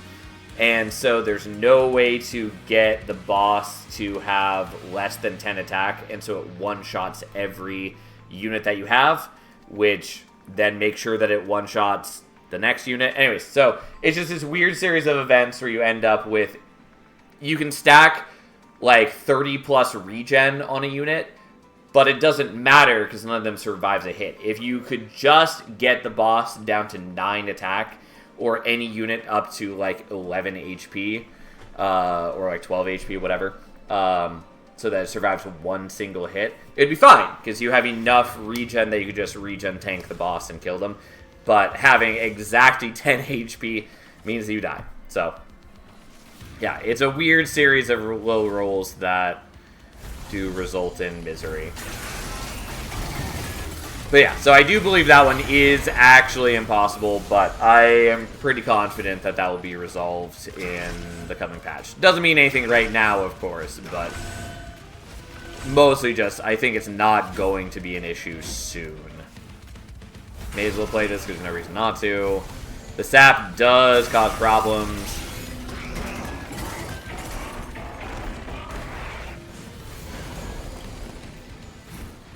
Yeah, the problem is I need to kill him. Also, fuck you, God, you bastard. Cutting into my scaling for a turn.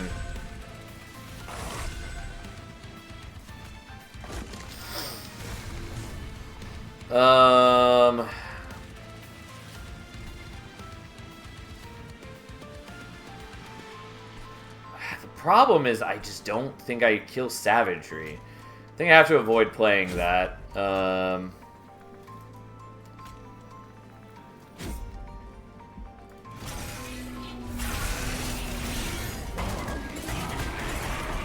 Yeah, the fact that he silences me for a turn really does suck because it cuts into my scaling.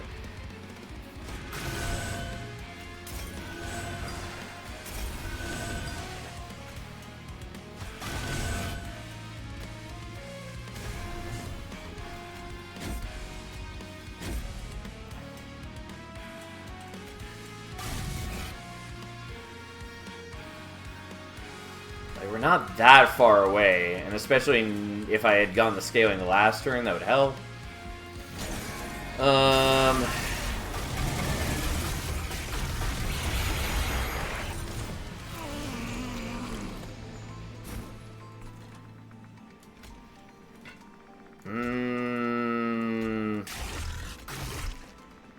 Frustrating. Alright, let's try it one more time. Because again, I'm not that far away. It does really suck. Oh,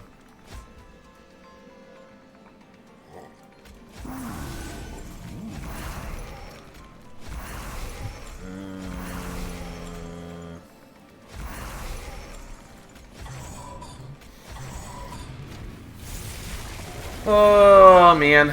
Okay, well, we'll see what we can do.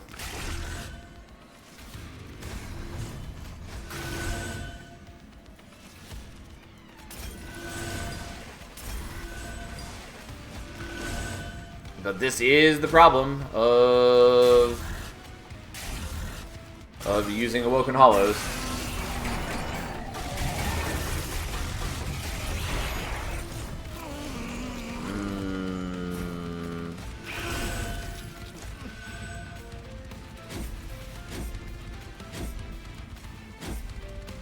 Not gonna bother with the Pyrolite right now. We're gonna go for maximal strength gain.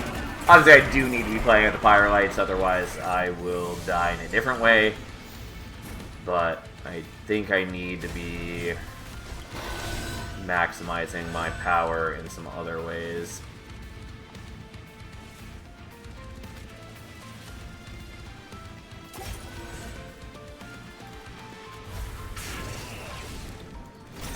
I do take a lot of damage from that, though. Like, maybe it's best to play those out and buy myself, like, another round. But I do lose a lot of strength by sapping the entire team.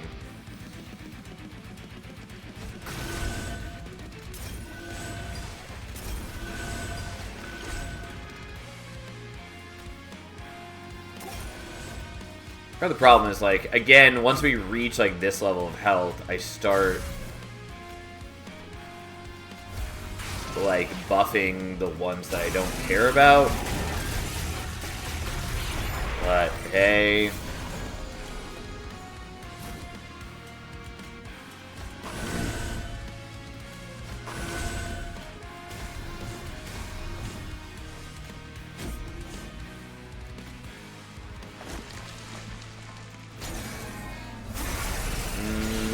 and yes, I am doing this mostly by feel. Alright, so you are still okay.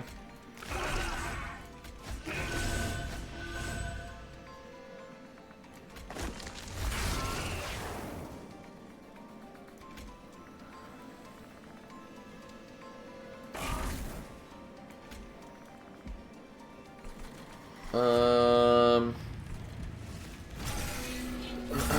that hurts real fucking bad.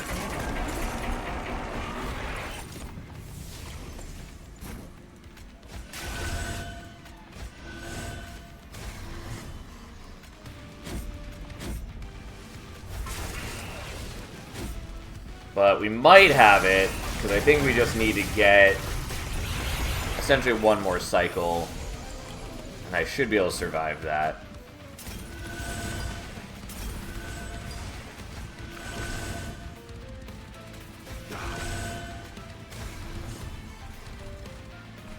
Because yeah, you're going to die soon.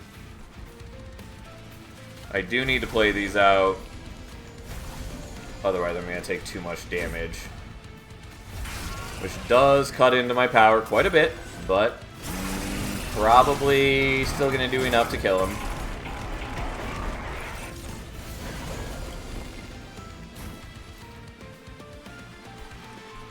Yeah, so I do need to play this out, otherwise we die to him attacking me next turn.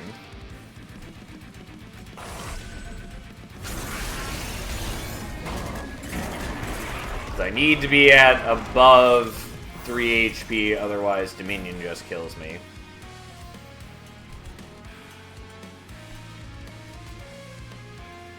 Yeah, so we are fine. It's very close. And then we just tip it over the edge, especially as he's not dying now. I mean, he had quick either way, so he was getting the attack in one way or another. Anyways, we get there, it's right on the edge, feels really bad. Turns out Awoken Hollows, not very good, which is a little frustrating. I really wish that a floor like this worked better. But even with, like, if they buffed themselves and buffed another unit, they would be a lot more workable. Or even if they just, like, gave themselves HP and not the attack bonus, then you could at least, like, funnel their power into a single unit, like in Awoken Hollow, and that would work really well. But they don't, and that makes them rather awkward, because even when building in heavily into them, because I had a lot of them on the floor, and I was proccing them quite a few times per turn with the Glimmers and the Unleash the Wildwood and all that. And even with that, they're still not very strong. But whatever, fine. There we go. We made it. Alright. It is not as late as I thought it was. So, what are we playing next? Probably Remnant. And it should probably be a Fade Crown. I don't really want to do Fade Awoken because we just did Awoken. I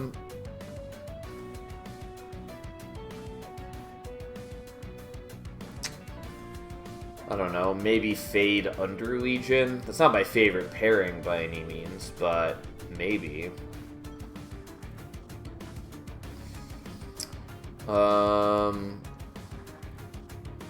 Yeah, I guess let's do that. Fade and Under Legion.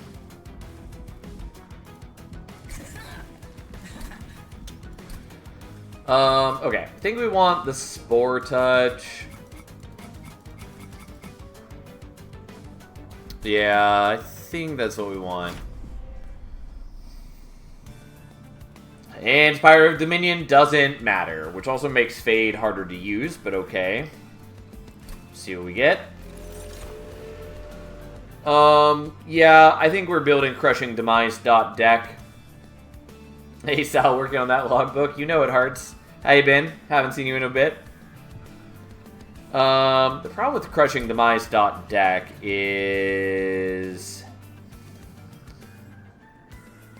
it's harder to scale my units. But, like, 2 Crushing Demises is real good.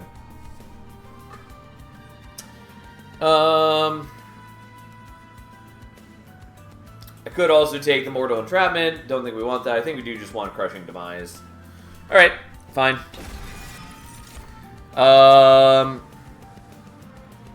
Interesting.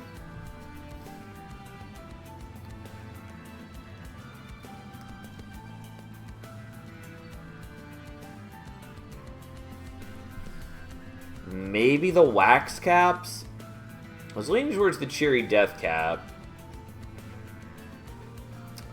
Because there is definitely a deck that could exist here.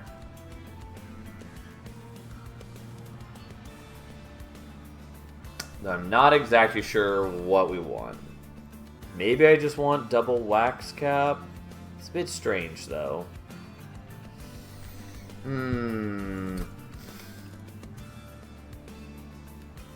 Either Shroom is good with Hallowed Halls. Yeah, but, like, a lot of things are good with Hallowed Halls. I do also have the Entombed Explosives already. Maybe I'm happy with those.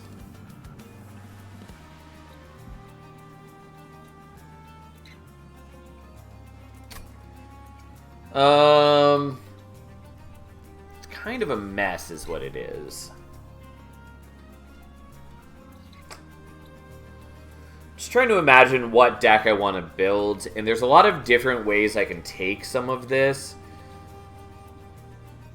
And I kind of want Sacred Wicks, I think is the card name. The one that reforms 2 random units. Though it's a consume card, so we'd have to hit remove consume. Endless Burnout Mushroom. I mean, yeah, that's sort of where we're headed. Though I could also do Endless Burnout on the Entombed Explosive, which is also fine. But I think we're taking the Wax Cap.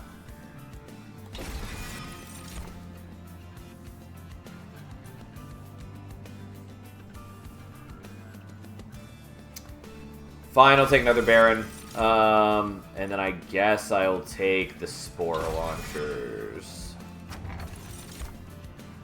I don't think we're taking Shattered Halo, but just to confirm.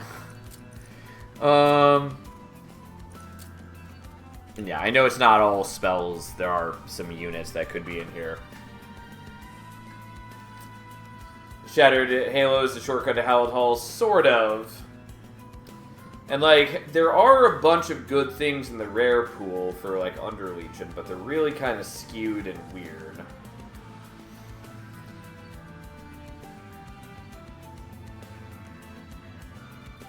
Like, Unearthed Treasure's not bad, Tome of Evergrowth is solid. Hallowed Hall doesn't trigger summon, right? It does. I think it doesn't trigger Rally, specifically. But it does trigger summon effects. But Rally is worded weirdly, where it's like specifically played, not summoned, and then Troop, like Spawn specifically calls out that it specially triggers Rally, even just as a weird exception to make the ability work. So over here is a much weirder set. It's basically we'd be fishing for Hallowed Halls or maybe Wax and Spike.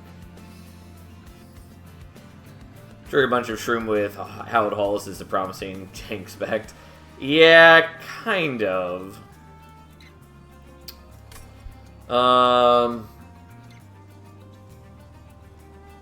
Sacrificial Resurrection is real. Yeah, I hate Sacrificial Resurrection, though.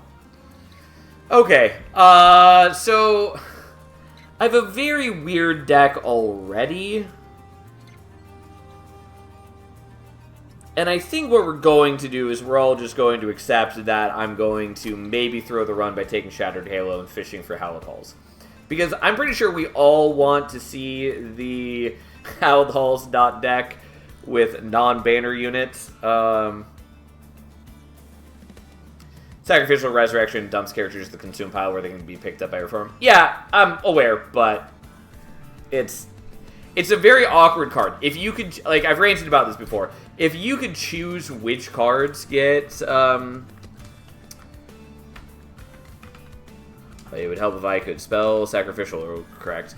If you could choose which cards get consumed by Sacrificial Resurrection instead of it consuming the entire hand, great, would love it. Or if it did something other than create a draft for you from the consume cards. or if the draft also got, like, extra burnout per consumed card. Like, I just find it very unsatisfying that, like, it's ostensibly trying to get you a powered-up unit that then you can't really use without some weird hoops to jump through. And the draft is also bugged. Yeah, I don't remember exactly how it is bugged, but I do know it is bugged currently. Either way, it's just a card that I find is really messy. Like, if this were a Magic card, like, in the game Magic, you know, it would let you choose which cards from your hand to remove from the game. But because of the way the Monster Train does things, they try to just make it kind of streamlined, and that ends up with it being this weird, unhelpful, really messy card. And that's not helpful. It loses the attack on death, so if you reform, you get a basic draft. Yeah. I thought it was something like that, which makes it even worse to try to actually use the draft. It's great with Pyre of Entropy, if nothing else, than giving Sal Sweet the Catharsis, getting rid of the Vengeful Shards. Yeah, but that's also, like, supposing that you get it on a turn where you have the Vengeful Shards, and it's just, it's a card that I hate. It's so close to being a card that I want it to be, that it's frustrating that it is unusable in the ways that I want to use it. I know it still has some use cases, don't get me wrong, but I find it very unenjoyable. Well, this is not what I was hoping for. Okay. Firelight it is. I was really hoping for, I'm really struggling with names today. I know I'm tired today. I've been kind of exhausted all day. But yeah, Endless Fade, whatever that one's called. I keep wanting to say Eternal Light. It's Eternal Flame, but I kept wanting to say Burn Bright, which is the Rector path. Oh, yeah, and it doesn't matter. I can't bring her back because I have no reform currently. So,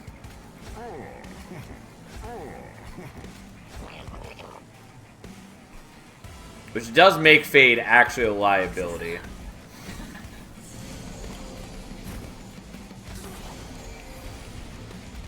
And I can't play you there, because why would I be able to play two Spore Launchers together? Alright. Oh yeah, you don't die. God, I just have a whole lot of problems. Well.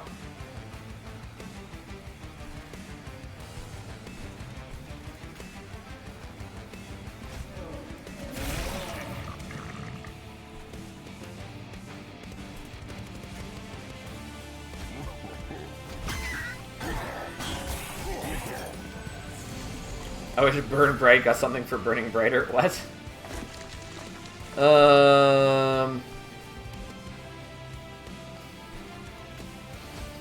Whatever, you can have that, and then we'll save the Wax Cap. I don't know, like, my deck is a fucking clusterfuck at the moment. It just so badly needs adjustments. I at least have the kill here because he starts with some sap, and we give him more, and then we proliferate the sap, and here we go. Some burnout scaling with less base stats. I think it's fine as is. It works well. I think it just having the raw stats of the burnout works pretty decently. Like, I wouldn't be against it having something where, like, it got more stats per stack of burnout on it. Like, I think that could be nice. But as is, I think it works at least decently as just a way to synergize with the, like, burnout extension cards and the reform cards.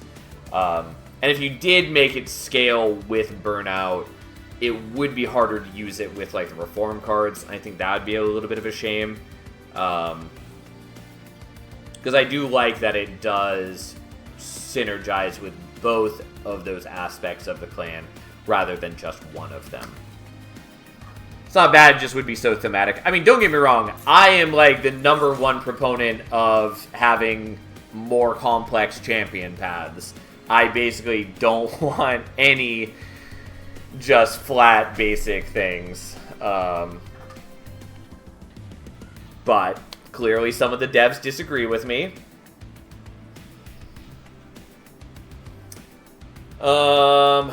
I don't think we want Wickless Recruitment. And we definitely don't want Devourer of Death. And we're not taking Sacrificial Resurrection, so... Spike the Legion is sort of interesting, but is a no. We could take Racking Pain.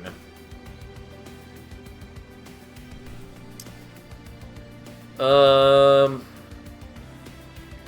this is gonna be cursed. Oh, 100%. We're way past cursed already. Like, I can sort of mitigate things if I hit Endless at a Merchant of Steel. That would make this deck playable for the next several rings, at least. Yeah. I don't know. I kind of want the Racking Pain, though I think it's mostly just a bad idea. Nonetheless, we're taking it. Also, the fact that it's fucking Entropy does ruin me to a little bit. But, God, I do want this. Because it is actually good. Endless doesn't play nice with Hallowed Halls, does it? It does not, but at this moment, I don't have Hallowed Halls, and I need something to make my deck work.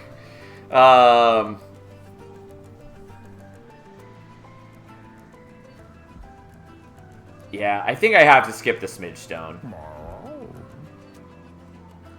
Honestly, the plus 14 is not the worst thing.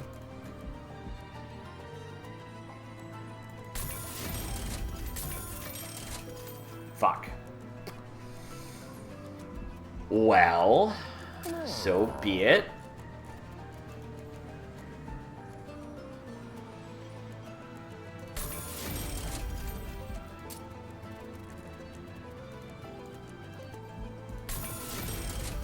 We're not dead yet. We're just in real messy goddamn shape.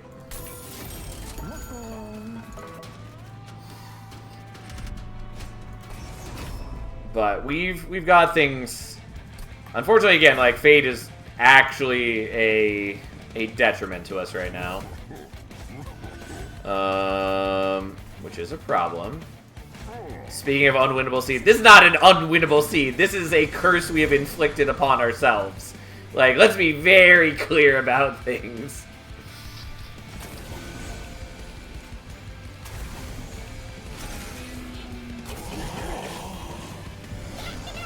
Oh, fuck me. I'm sorry. We're doing this slightly differently. I forgot that... Oh, whoops. I forgot that proliferating with the wax cap was going to extend the burnout, and I did not want to extend the burnout. I just... Even now, I get a little thrown off that burnout got changed to being a buff. Okay. Like, I think it's overall good that it's a buff now, but it still does mess with me.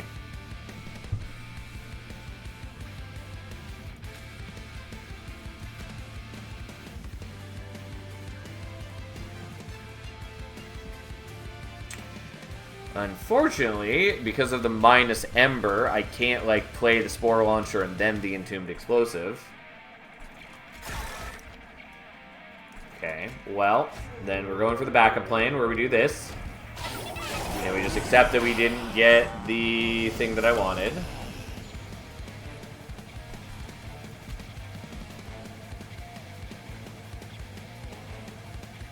Yeah, the Crushing Demise is going to result in misery basically no matter what happens.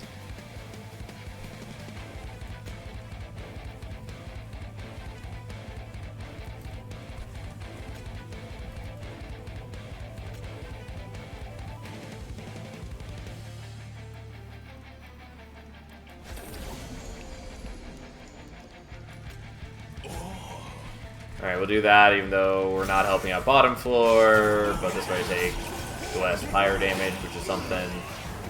Okay. Now, about this shit.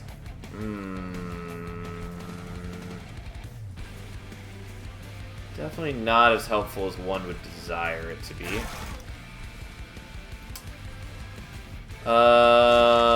Yeah, that's a problem.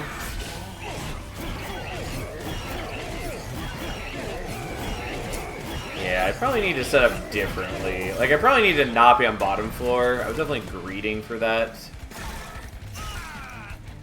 Well, I really would have liked to have played the Entombed Explosive.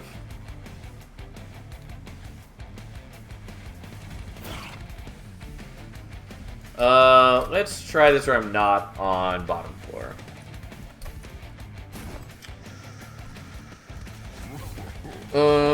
We will let Fade die just so we can get her out of the way. Because she doesn't actually help us, and there's no real downside.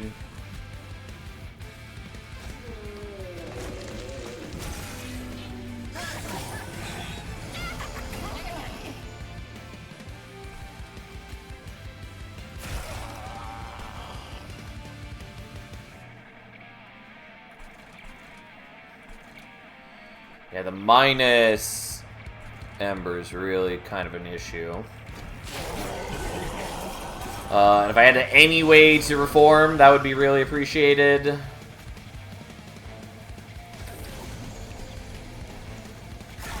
Well.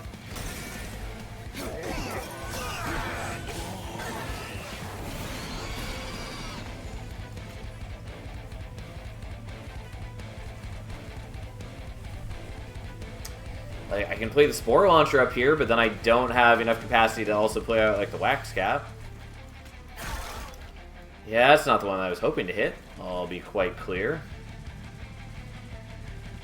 And yes, I know that did nothing. It was purely in the hopes that I can draw into what I care about more reasonably here. Oh, I also have the kill here. Yeah, we're good. We just needed the Barons to actually get slightly more kills on their floor so they gained more stats so they can kill a goddamn boss. Oh, God.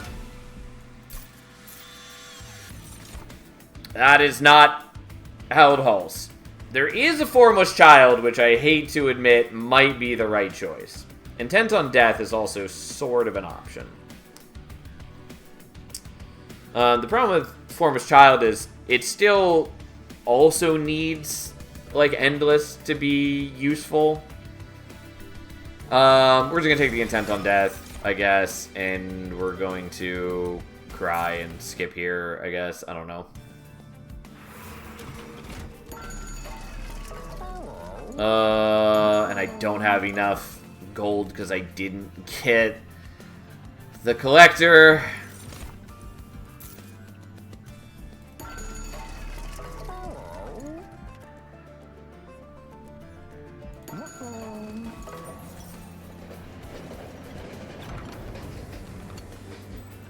Bone Dog's Pendant it is.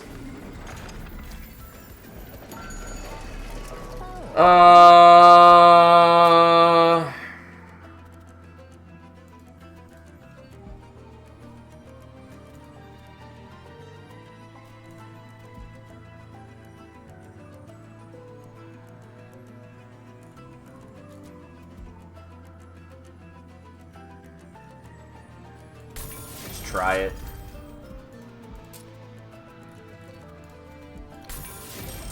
Am I happy about this? No, not in the slightest. Alright, have a nice night and a nice weekend, Fury. And of course it's Rage Archeon, which is the worst. So, you're gonna go here. You're gonna go there. You're gonna go there. And you're gonna go there.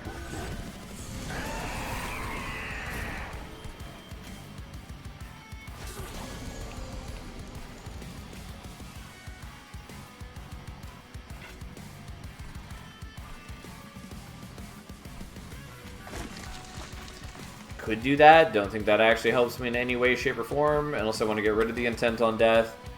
But I kind of want to keep the Intent on Death. I think mostly it probably doesn't matter. I think mostly we're willing to get rid of it.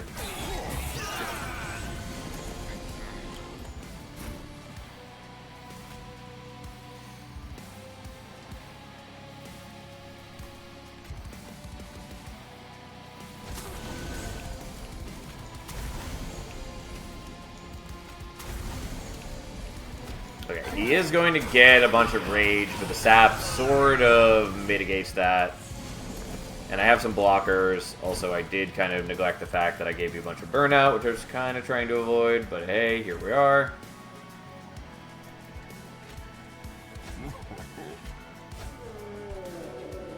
And then you, doesn't matter if you reach the fire, so we're not going to bother crushing and demising you.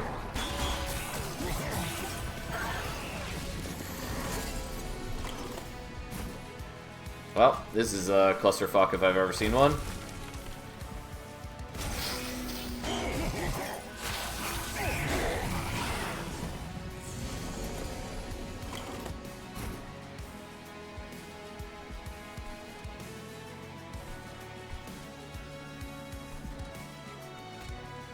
Yeah, it does not do a lot of damage.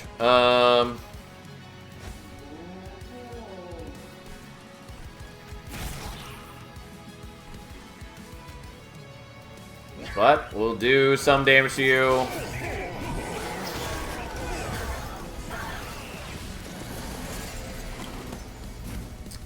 Okay. Because of the Titanite, I do survive. That is also why we just gave ourselves some extra raw stats. It does actually help us get past Archeon. Oh, God. I could take the Wax and Spike. That is technically a different way to go. I think we're taking Tome of Evergrowth, though.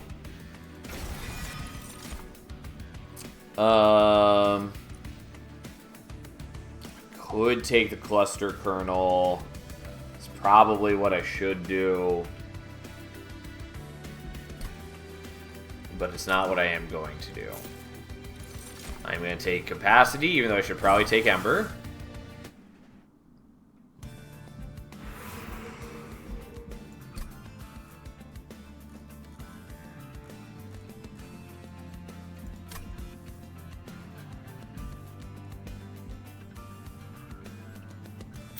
I could go here looking for, like, Votive Key, which is a maybe. Again, if I ever, like, transition into Hallowed Halls, this all starts working a lot less well, but, like, who knows if that's ever going to happen. I also might get Eternal Flame Fade off of the Light Forge, which would be okay.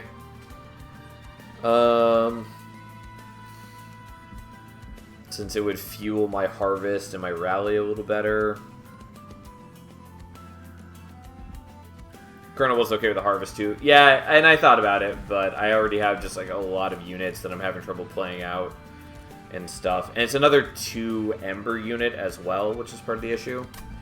And the way that it works, it would have been okay, and I was considering it. It just does have a number of problems.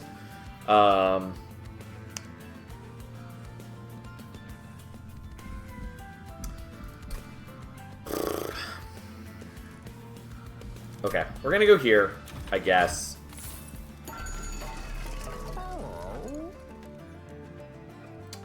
I don't think we're taking Twin Mines.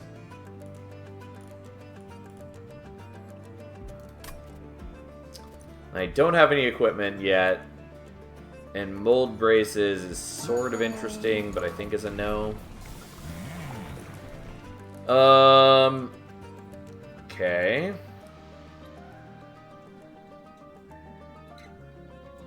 God, yeah, this is a little dangerous, but I think it's what we're taking.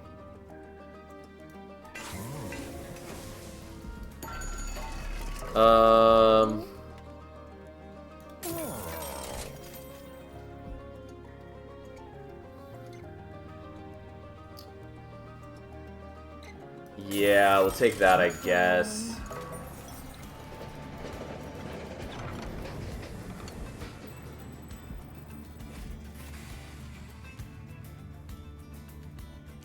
Fine.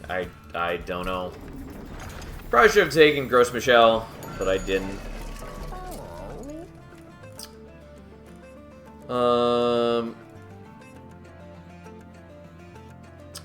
Yeah, I didn't really consider that I had Halo, but that's fine. That's fine. Okay, whatever. We'll leave it for now.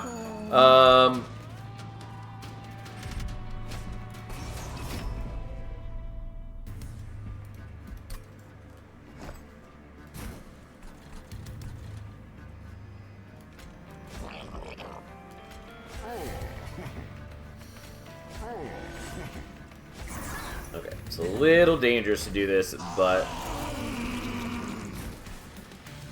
should be okay. Although I really wish that I'd drawn the proliferate next turn.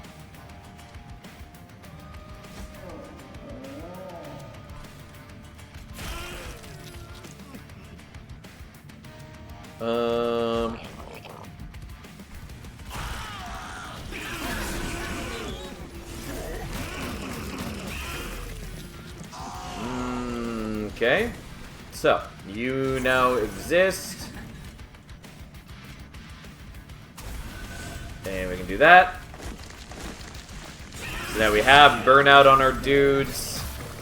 It's still not a great amount of burnout, but as long as Fade is dying often, it's okay. The problem is she's not dying this turn.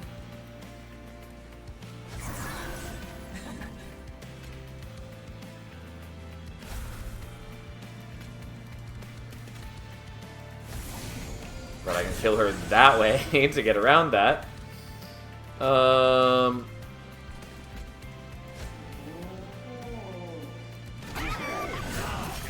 And I know I could have played out the Wax Cap, but I'm trying to avoid that, so I have more things that I can potentially play on later turns.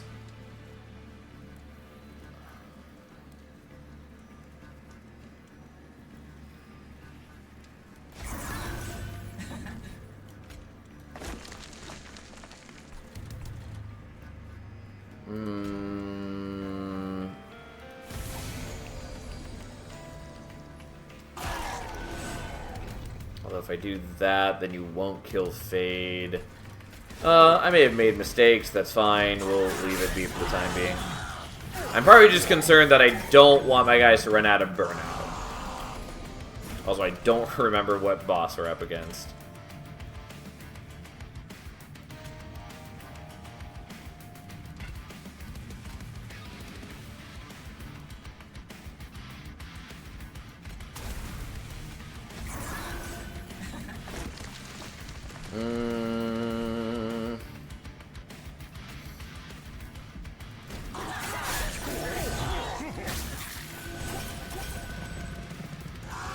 Yeah, okay. Unsurprised that it's Corrin. I thought it was Corrin based on this set of enemies. So it's 3 times the amount of debuff stacks, and you get sap 3, so it's only 9 damage to you.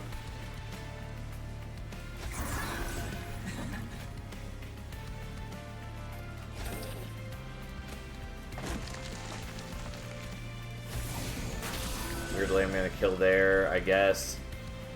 Also, should have done the Crushing Demise first, but I didn't, and that was a mistake, and whatever, we'll leave it.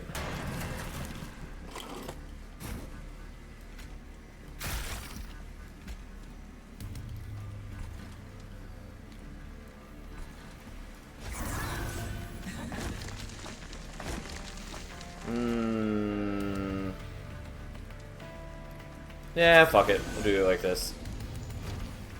So Fade at least gets through more of the enemies. Also, I should have sapped that guy up top floor. I've been ignoring my Tome of Evergrowth. Okay. Unsurprisingly, we have the kill here because we're a monstrosity. Okay, our weird mishmash of a deck is working at the moment.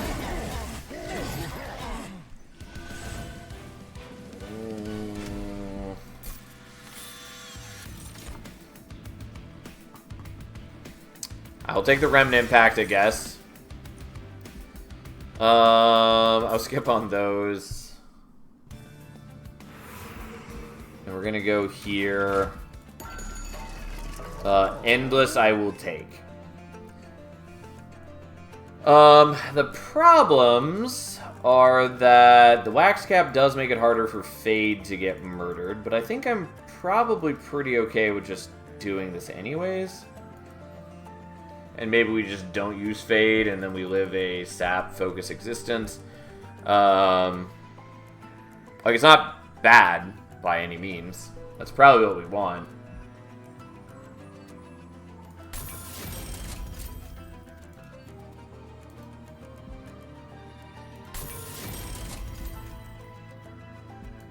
Fade is scaling, though. I am aware.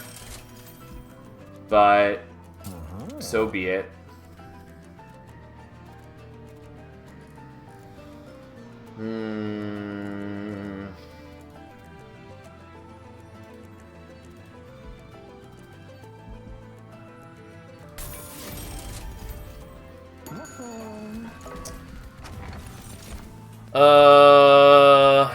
Okay.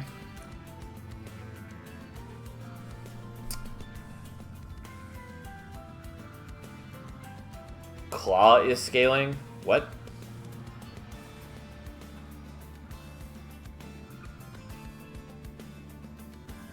Do I want Shroom Ponics? It would be a way to help get around... Oh, from Slay the Spire. Gotcha. It's like, what in this game is a claw specifically? But yeah, no. I understand now. The Golden Idol is sort of appealing. It's just really, do I want Shroom Ponics or not? It's not that impressive with what we've got. We're going to take Golden Idol, I guess. Skip those.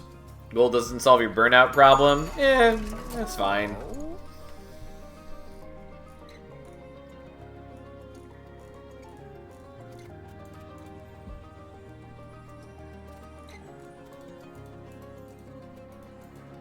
God, I don't even know. Alright, that's fine. Leave it for now. Figure things out. I mean, I've gotten my deck to a sort of workable state.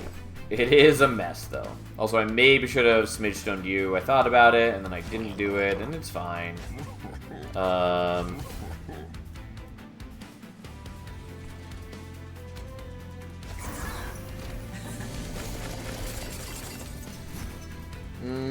Yeah, that's not exactly what we're hoping for.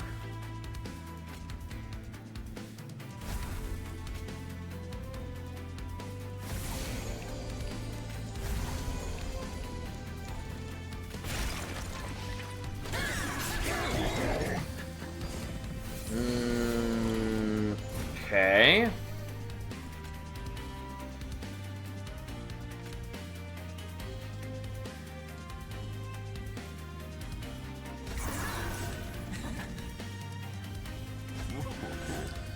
Well, here we are, and you're gonna hurt me, yada yada yada. We'll just play that right now, even though I kind of don't want to. I'll give you the sap, even though maybe I shouldn't. We'll find out.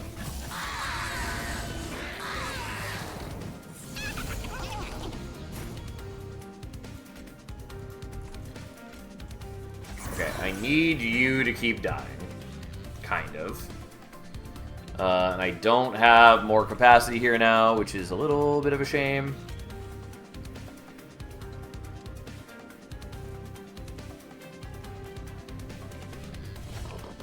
Okay. So...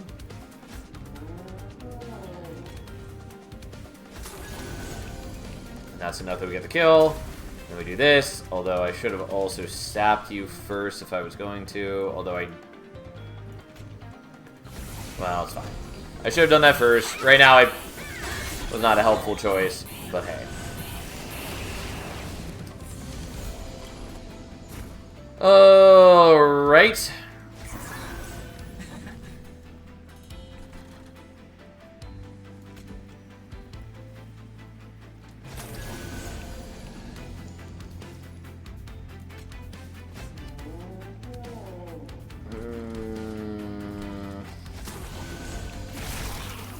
Yeah, I don't know why I did that exact decision, but that's fine.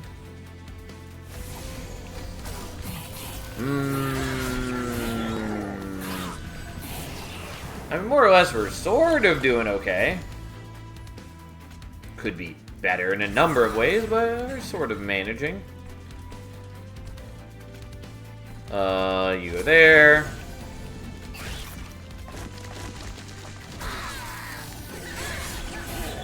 Go to all those beautiful, beautiful stats. So many stats all over the place.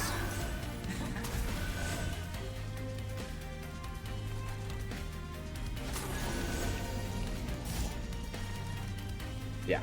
We're fine. I don't need to be any pickier than I already am. Okay. Yes, look at that constant harvesting. All those beautiful stats.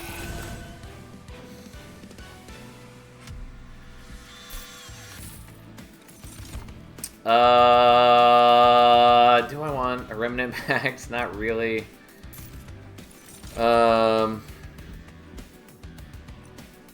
Fine, I'll take a second Tome of Evergrowth. Okay.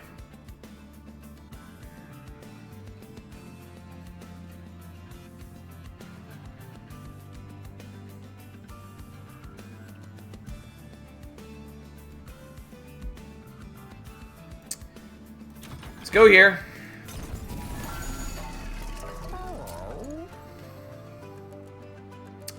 Not totally convinced by the holdover. Technically you can do Racking Pain, but don't really want nor need that, I don't think.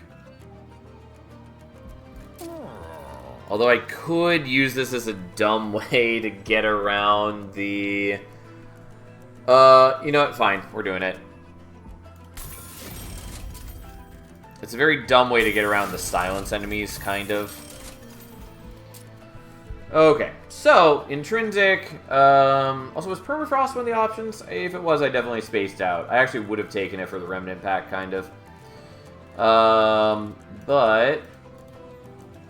So we have multiple options. I think what we do is we take Intrinsic, Spell Chain, Tome of Evergrowth. We could also do Intrinsic, Spell Chain, Intent on Death. But I think we're doing this.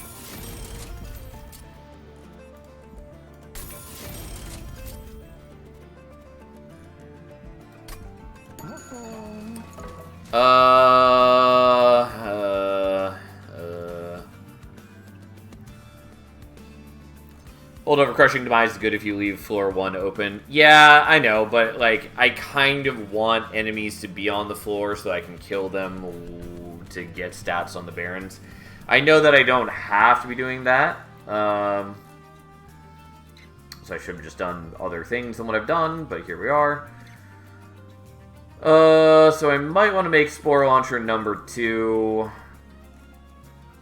Even though I don't have the Deployment Ember for that currently. But I think that's what we're doing. It's a shame he doesn't have Dualism, but fine. Gonna also do this. Then we're doing this.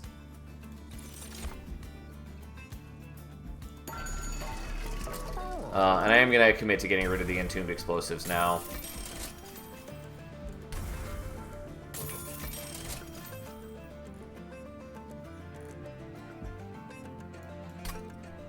Whatever. I've made a deck of shenanigans and problems, and Kale might be a legit issue for me, but I think we'll be fine. I think we'll be okay.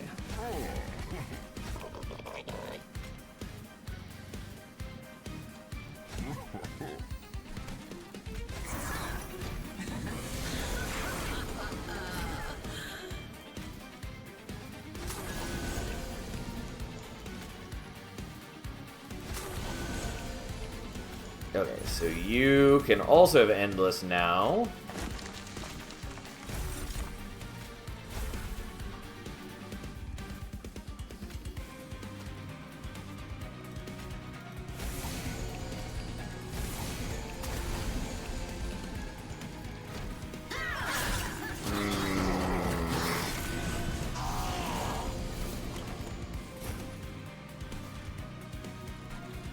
Oh, you didn't die because I gave you Burnout. Whoops. That is the problem with the Proliferates and my general game plan.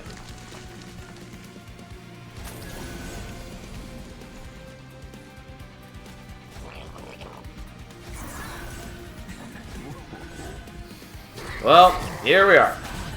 Oh, and I forgot to use the Tome of Evergrowth. Whoops.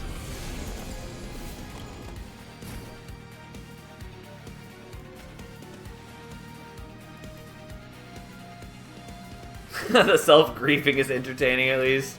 I'm glad it is doing something for you.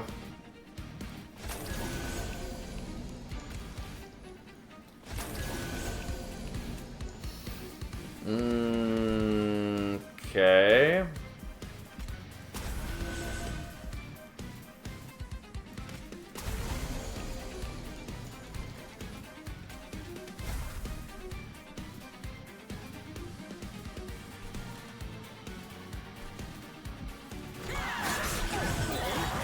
Okay, well, here we are.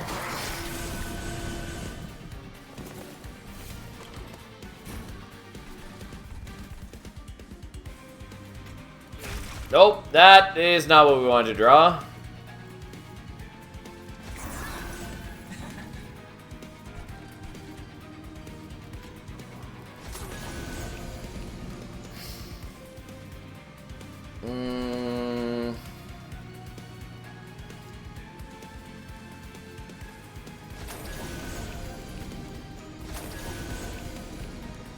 I take a bunch of damage from you, unfortunately.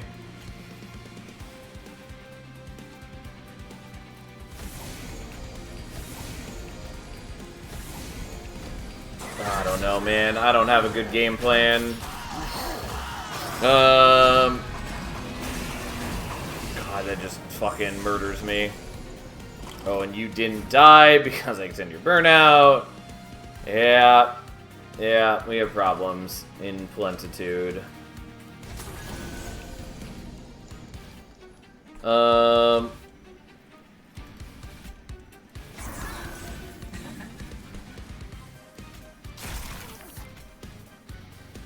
was only 60 damage.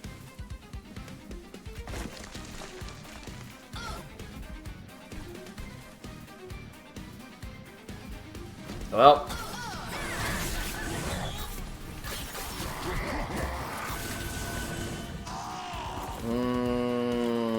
Okay. So that's something. I just, like, don't stack up any meaningful amount of decay. But I can kill you, so then you're not going to buff this guy on the end of the turn. May as well do this. Yeah, you get the regen, but you also have so much sap that, you know, you'll never hurt anyone ever again, kind of.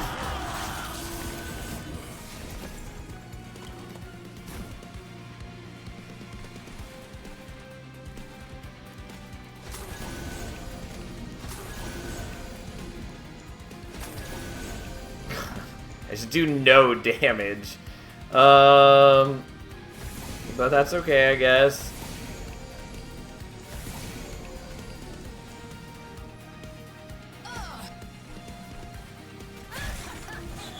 I don't actually want Fade back, kind of, because then I'm just drawing the same cards every turn, essentially, but hey, here we are.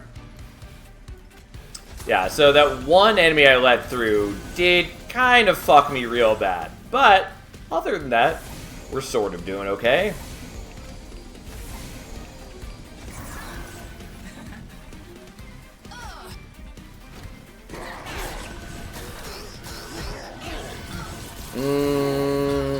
Okay. Gosh. Alright, here we are.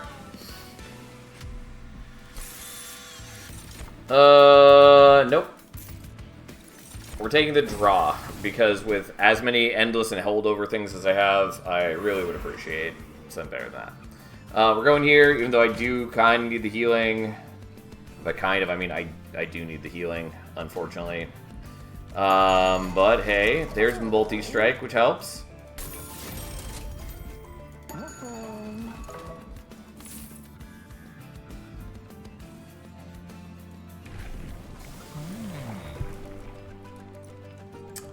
I'll take Firelight too, I guess. I'll figure it out.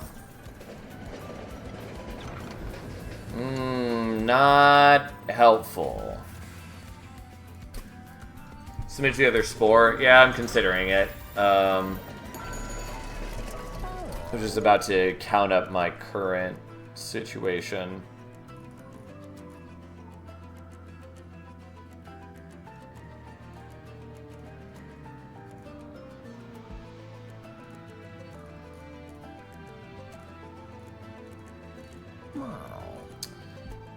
Yeah, I think that's probably for the best.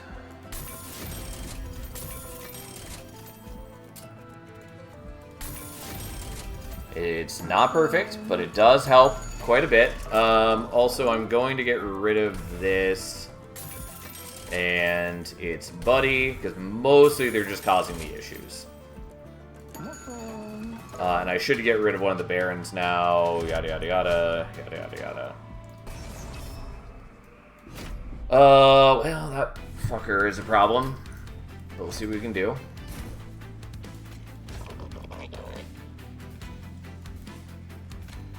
I definitely did this in the wrong order. Which is to say that I'd rather have him.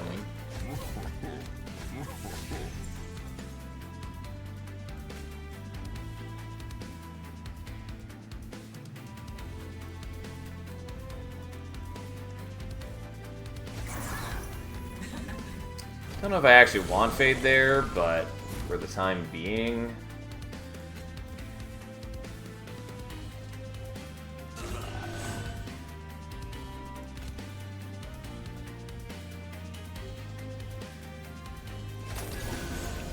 I was really hoping it was going to make the Spore Launcher cost less. But, fine. Oh, you're getting extra burnout from Fate. God damn it. Fine. I mean, it's whatever. We'll live with that for now. I'm just trying to get past the first couple turns, basically.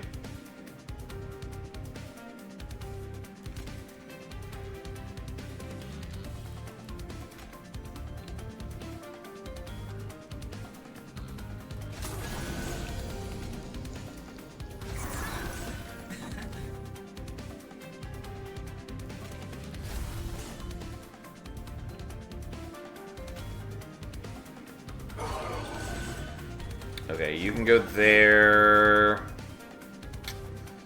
I guess I'll play that on you right now, because I don't really need it.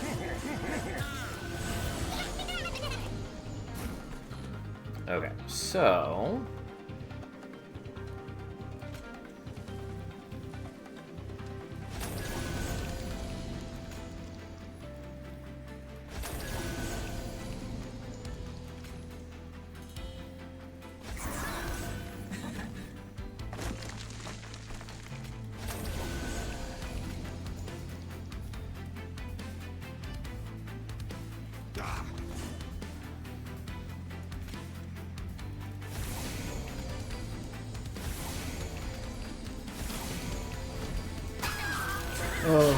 Always Fade after Mushroom, you can kill her. Yeah, kind of. I know.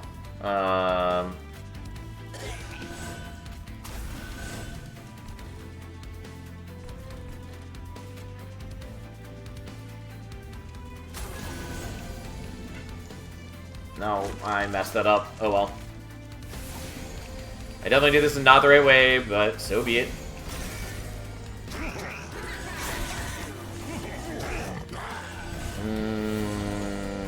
Okay.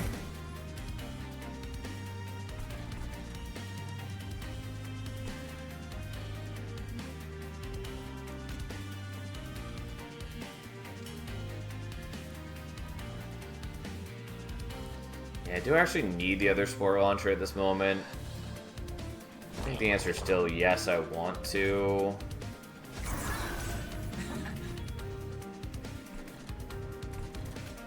I don't need to do that, but there's no downside to doing it.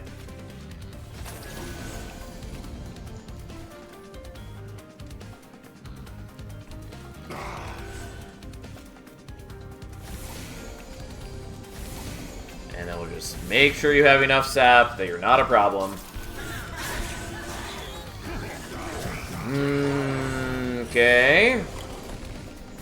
Okay, you die so that I can actually do things.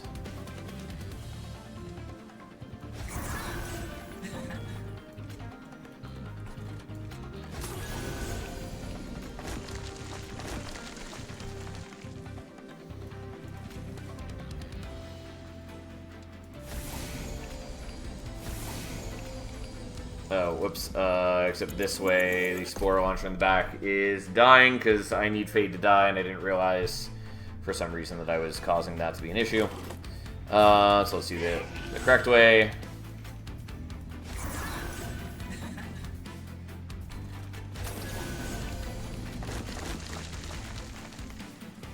Okay, well, I need to not sap them a ton, so whatever, fine.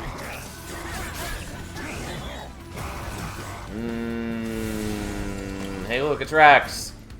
However shall we handle dear old Rax? Yeah, I mean, I don't actually need to do anything here, but for my own enjoyment.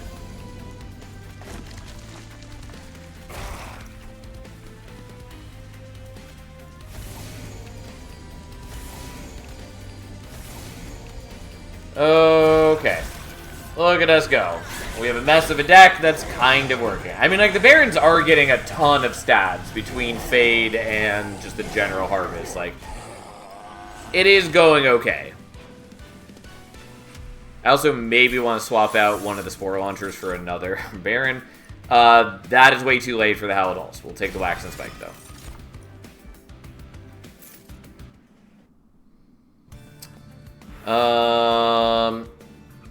So if I want to dupe a Baron, I'd have to go to the right, which is probably fine. Although I actually want to heal. I think I have to go to the left, really. That's fine. I don't know exactly what I'm doing here, but we'll make it work. We don't have Tomb units anymore. We don't want that. Verdant Cycle's probably fine. It just helps get me started, basically. I don't have starter cards. Okay.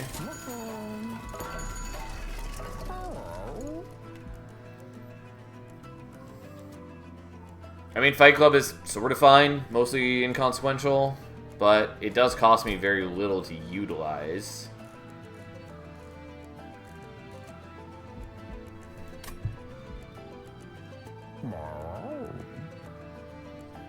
Overgrown is cute on a smidge unit. Yeah, fair point. I was thinking that I am filling up my capacity, but you are right that I basically have units dying every turn. And so it does actually do a thing for me. And we could put it on the multi-strike Baron, and that's probably actually pretty legit.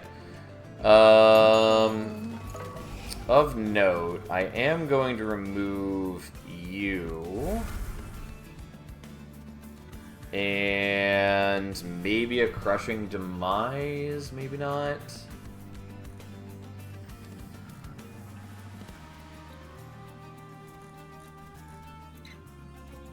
I will come back to that.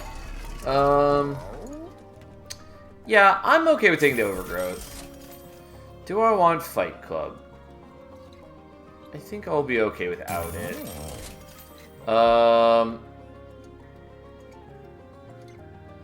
You played the Consume Endless Tome once. Yeah, I was thinking about getting rid of it, and maybe the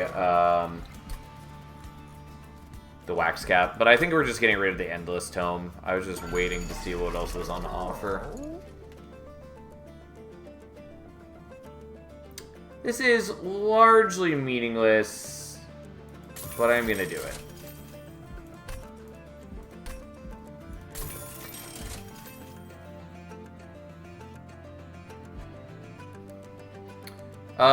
Sure, I'll take that, I guess.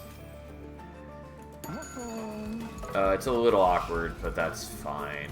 Get rid of that.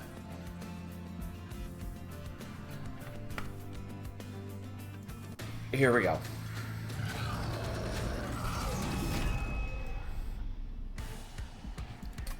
Alright, I think we still want to set up on bottom floor.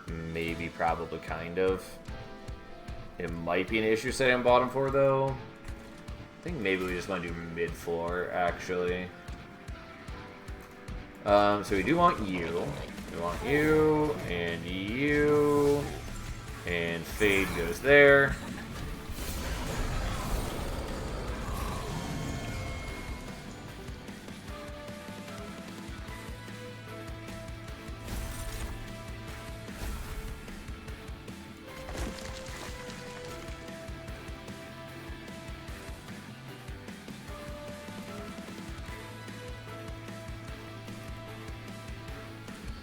So we're gonna do this so we can kill our own Fade. I actually didn't need to sap her. I keep forgetting that I don't have to.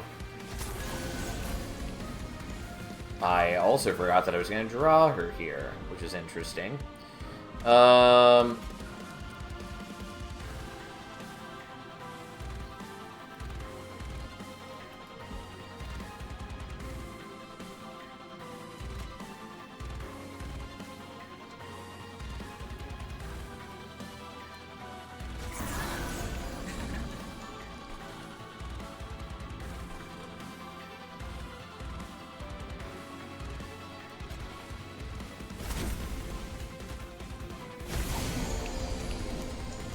Yeah, whatever. I don't know. We have choices. I think I'm just going to let these guys survive so that I can get some harvest off of them on the coming turn.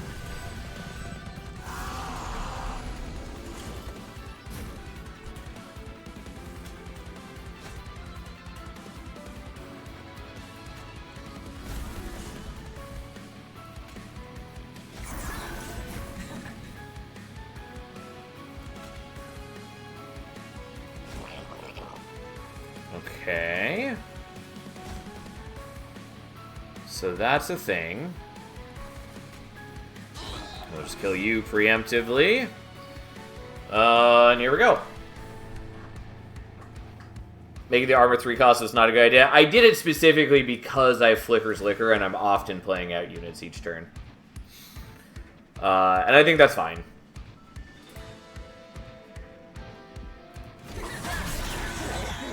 Yeah, I probably should have sapped some of them, but I didn't actually pay attention to how much damage my dude was taking. Could also give him regen.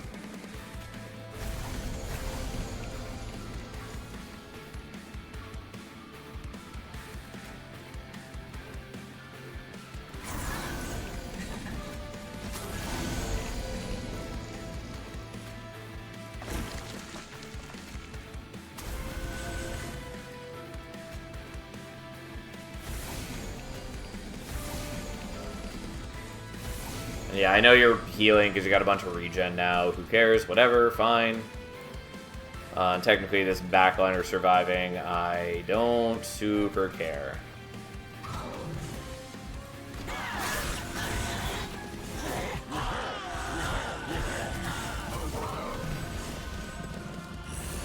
Okay.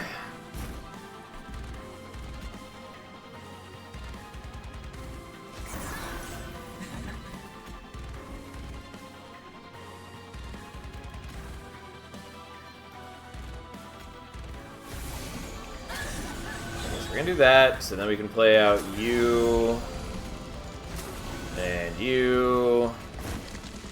And I forgot that I draw Fade again by doing it this way. That's fine, it's whatever. And I can kill you, though that does not matter in the slightest. Yeah,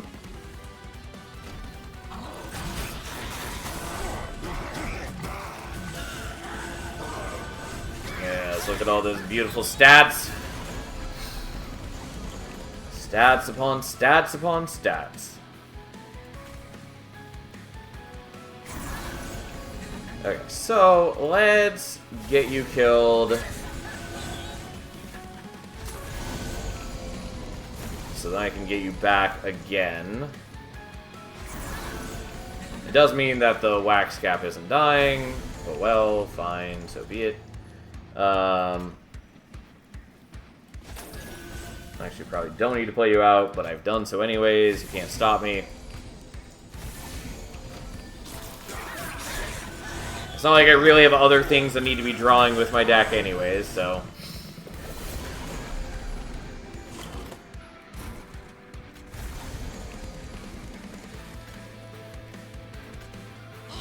Oh, fuck you. I forgot that you make me angry.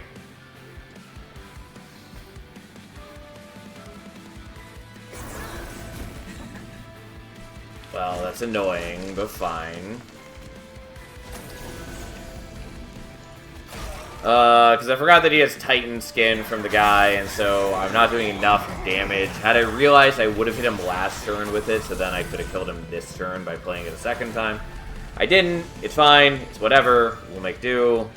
But it does annoy me. Okay.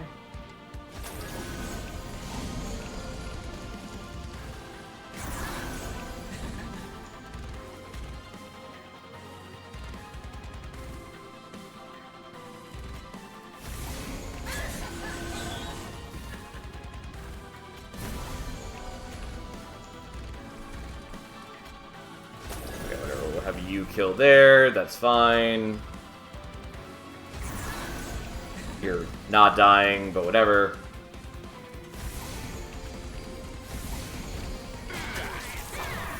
Oh, okay.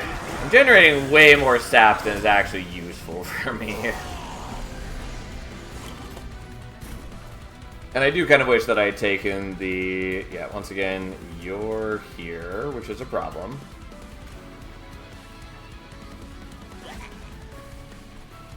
Kind of wish I had taken the... Yeah, whatever. Oh, I didn't need to take that damage, which was a mistake. It's fine. Kind of wish I had taken the Decay Shroom at the beginning, but not really important. Unsurprisingly, I have the kill here if I want it.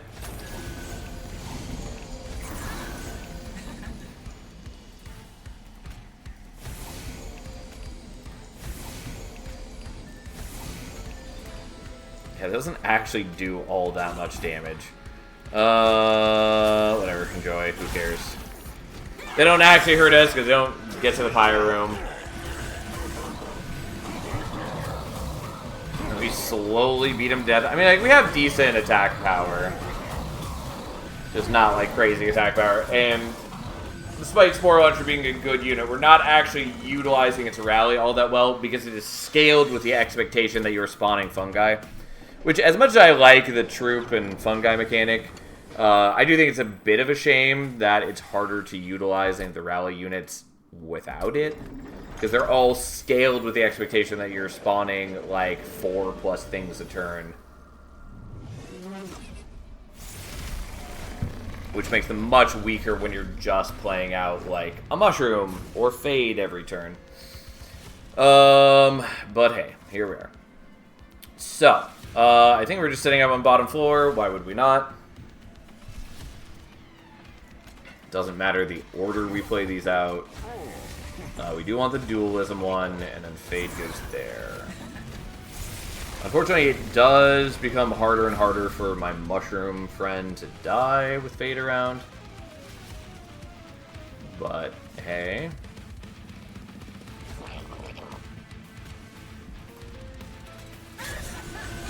Okay, so we do that, so then we draw back into Fade.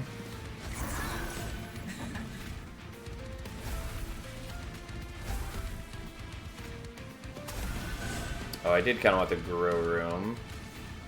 But that's fine. We're going to work on sapping you, because you have Trample and get Multi-Strike and all that jazz. And, well, that's kind of okay for me, it's kind of not. Anyways, I meant to proc the Versatile Ember Staff, which I could have done if I'd played the room. Whatever, here we are.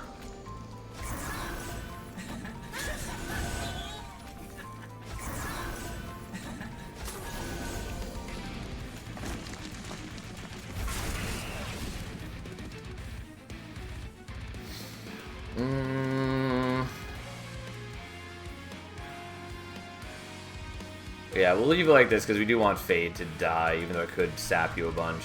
Sadly, can't kill him with the Crushing Demise. Oh well. And I have no way to sap Dominion despite how much I am sapping in general.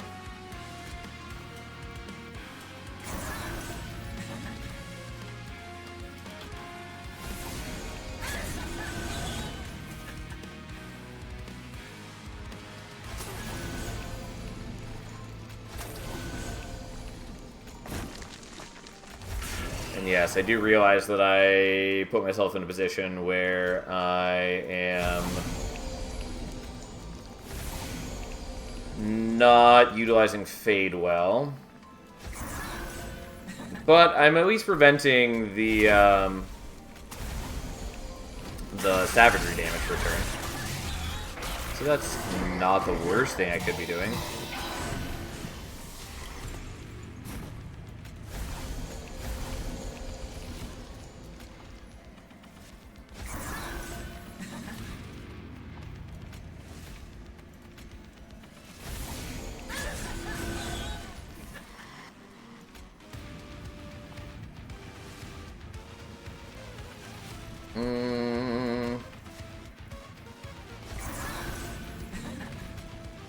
Probably should be doing this differently, but we'll do it like this.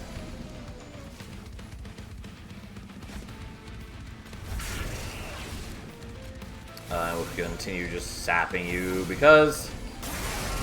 But yeah, I was using Fade to sort of try to keep the other shroom alive, because that's vaguely useful to our cause.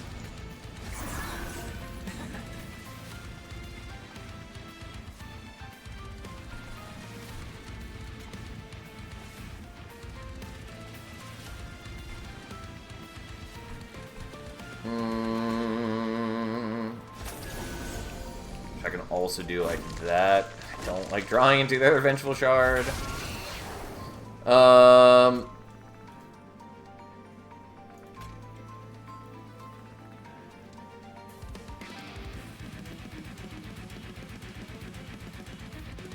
Yeah, if I sap you more, I don't get both of these killed, and I kind of just want them both killed. So we'll do 145 damage there.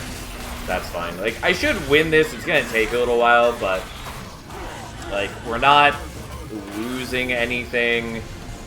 We have decent scaling even with the sap going on.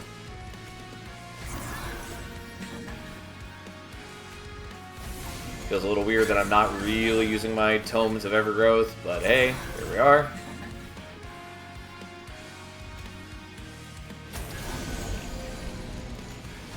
And we'll just keep blocking the death there, I guess, because why not? You're not dying, weirdly enough. Alright, well, we'll commit to you just getting sapped even more. Because why not? I am struggling to actually get damage in on Entropy, but like the decay is sort of building up, and eventually we'll get through Savagery.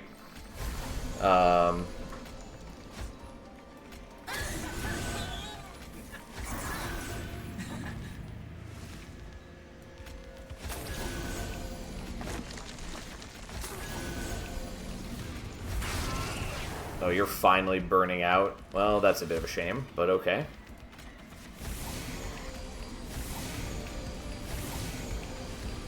Sapping Entropy so you can pot shot him. I mean, I was considering that. I can build up a lot of sap on him over time.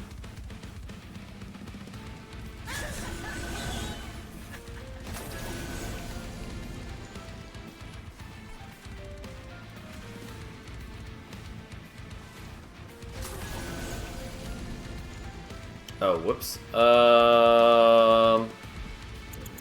I didn't realize that I hadn't played out enough things to proc the Ember Staff. Let's fix that real quick. Because the only way that the choices I made there make any sense is if I'm playing out the Ember Staff. Okay.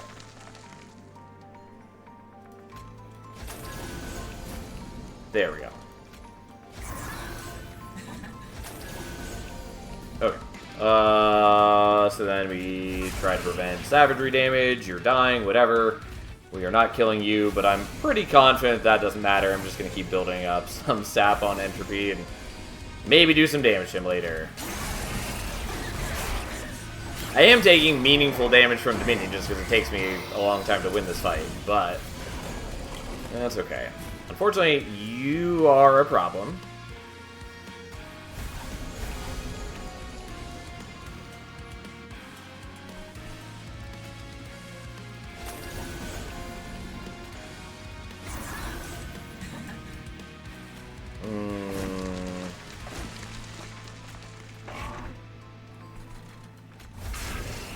Well,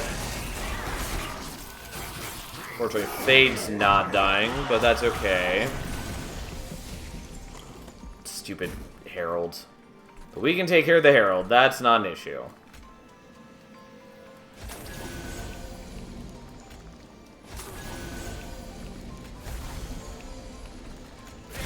Goodbye.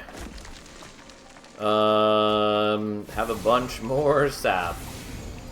We certainly don't need to be stacking it on Savagery. Yeah, take a bunch of damage. And then you're dead. I could have gotten Fade back this turn if I wanted, but it's fine. We have the kill finally. I mean, we didn't actually take that many turns above average to do it. It's just that it felt like a very slow, clumsy deck. Because everything was a bit awkward. But we got there. Whew. Anyways, that deck did definitely not shape up in the way that we had hoped it would. I was really hoping we were going to get Hallowed Halls after the first fight, and then I could have just built a deck relying purely on like the non-banner units. And I thought that would have been really cute, but nope, that didn't happen. So here we are. But it worked out well still. It was really messy, especially in the early game, but that's why we took the upgrades that we took. Just getting some like raw stats and getting the Titanite so that my health went a bit further, and like making it so I could use the Spore Launcher thing so I could get a tiny bit of sap on, or not sap, decay to kill backliners to help fuel Baron and to prevent leaks. All of that small incremental power increases that they were what we needed to get past the early game, and then we just cobbled together something. Organic Mushroom Farm featuring Farmhand Fade. Yeah, more or less. Anyways, it is hard to man my computer while holding up the cat. But we do what we must. Okay. There we go. So we have time for like one more run. And let's figure out what that run is going to be. So what have we not played tonight? We haven't played any Banish. We haven't played any Luna. We haven't played any Lazarus. No surprise, given that I think I've finished basically all the crowns using those combos, more or less. There is Queen Luna. And there's Wildenton Lazarus. She is a very happy cat. And I love her dearly. There's Stygian Lazarus, but that's the last Tethys. I haven't done any Umbra tonight either, which maybe I should do. We have less Umbra crowns left than I thought we did. We're actually getting pretty even on the remaining crowns. I'm excited that we're maybe finally getting close to the last crowns for each champion. It should be the last 20 crowns. So we've still got a bit of a ways to go, but we're getting there.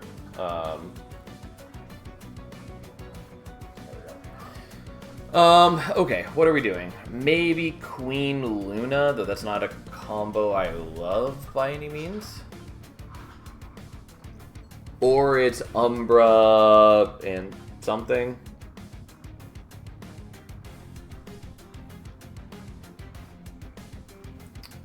Yeah, let's do Queen Luna, just for the sake of doing something different. Alright, Queen Luna. Pretty confident we want the Moon Ritual. The Witch Weave is maybe useful early. Alright, I'll actually take the Witch Weave, even though I will likely regret it. Don't hate Herzl's Horde. Welder Helper and Faith's Blessing are interesting. Nightingale is fairly underwhelming. So that's both good. We're going to take Ashes, though. Although I still just so wish that Welder Helper was AoE armor. It just is disappointing that it's not.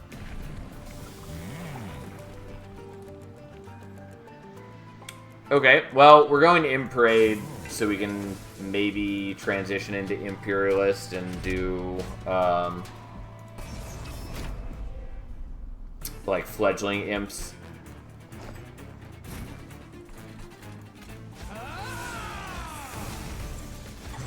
Unfortunately, I don't have any damage scaling, but this is part of why the Witch Weaves are frustrating, is like, if they get Titan Scan, it does fucking nothing for us. Also, I have no way to kill off my own Welder Helper, which is sad. Ugh.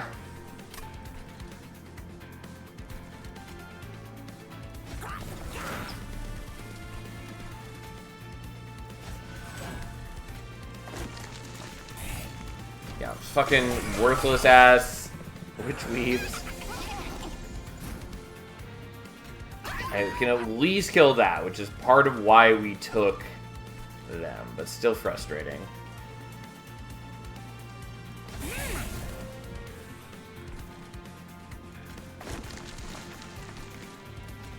Of course, I don't have capacity for the stewards. Oh well.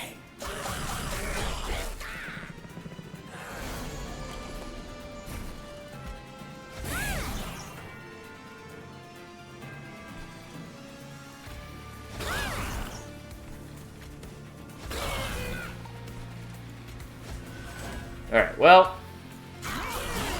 we're at least getting kills and all the things.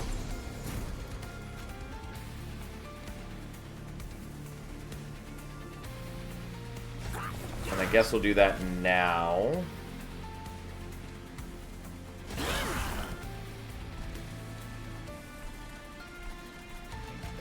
And then have some healing, I guess. I probably should hit the boss with those, even though, again, it basically means nothing. They're 1 damage each. It's not very impressive.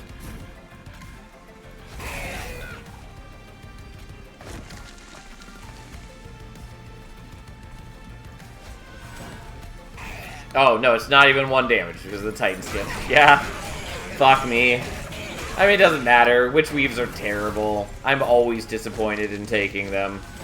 I mean, like, they're fine with Ekka. Like, they work with Ekka, kind of. But other than that, man, are they a disappointing card.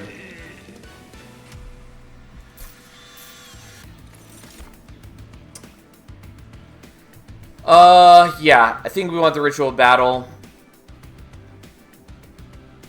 Hidden Passage is cute, but I don't have... They work with what's-her-face, blue one, you mean Tethys? And, like, kind of. Like, she, yes, gives a little bit of conduit, but even then, I would usually probably rather pick the Moon Rituals with Tethys most of the time. Like, there is value in taking the Moon Rituals to have some backline access, and they can sort of do some other things, but they're pretty underwhelming as a starter card. Anyways, the Fortify is okay. I think we want the Ritual Battle. I would have taken, like, a Horn Break if it showed up. Yeah. This is a little weird, but we're gonna take the Bloody Moon. Who are we hating on? We're hating on Moon Ritual. Not Moon Ritual. Witch Weave. Ekka's starter cards. Because it's bad.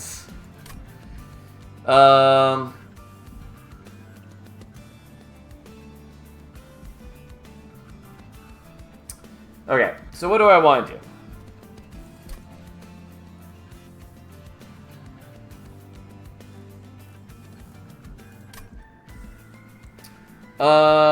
So I kind of want to go here looking for Endless for the Welder Helper.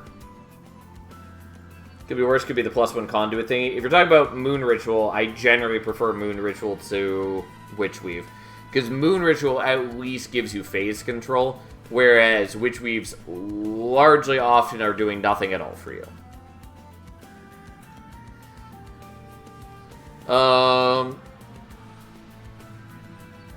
I think I want to go here. Because hitting like Smidgestone or Endless or Multi-Strike are all pretty decent. Maybe, kind of. I do want Hold over here, but whatever. Okay. Give me, like, Shade Guard? Okay, we'll take Shade Guard.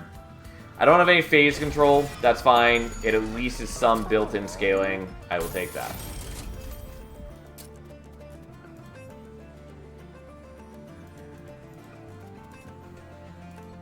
Could also Large Stone the Nightingale. Obviously, I could Large Stone the Shade Guard, which is not the worst thing, but it's not really what I want. Unfortunately, I would like to re-roll, but I can't afford it. Actually, maybe should have put HP on one of the Welder Helpers. I was considering that, and then I didn't, but we'll see. Which falls in the category of only good if you have that champion for me. Yeah, and, like, it's okay with Ekka. Like, it serves its purpose. Still not great, but it's fine. But it's still pretty underwhelming. Moon Ritual as supporting clan leads to a lot of very early deaths because for some primary clans it does nothing. Whereas breaking the unit shot banner and having weak starter cards. Like, I don't think it leads to deaths. It can be useless in a number of clans. Yeah, well, yes, it can be a dead card. I don't think it is the main problem there in early deaths, though. Also, I already forgot that I have Herzl's Horde, which is nice to remember. I thought about leaving the capacity open here to play out the Implings, but hey. Okay, we're gonna do that. I do take the fire damage, that's fine. Also, if it wasn't clear, we killed the Welder Helper on the first turn, so we'd have capacity open to play the next Welder Helper. Unfortunately, because of the minus Ember, I can't play the Ritual Battle, which is sad and disheartening, but it is what it is.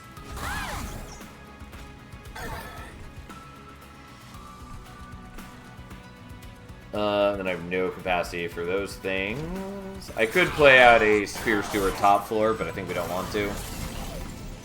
Yeah, not unsurprisingly, he's basically dead. Oh, wrong ordering.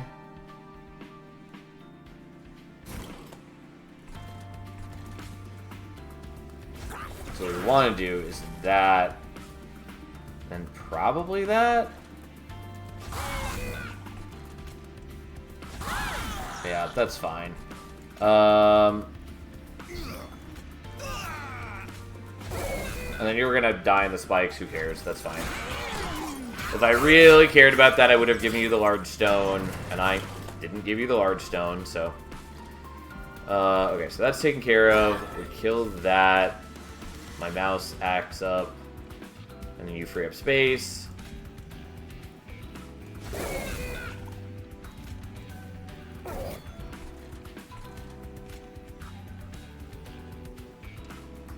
I think I'm fine to just play the Vengeful Shard here.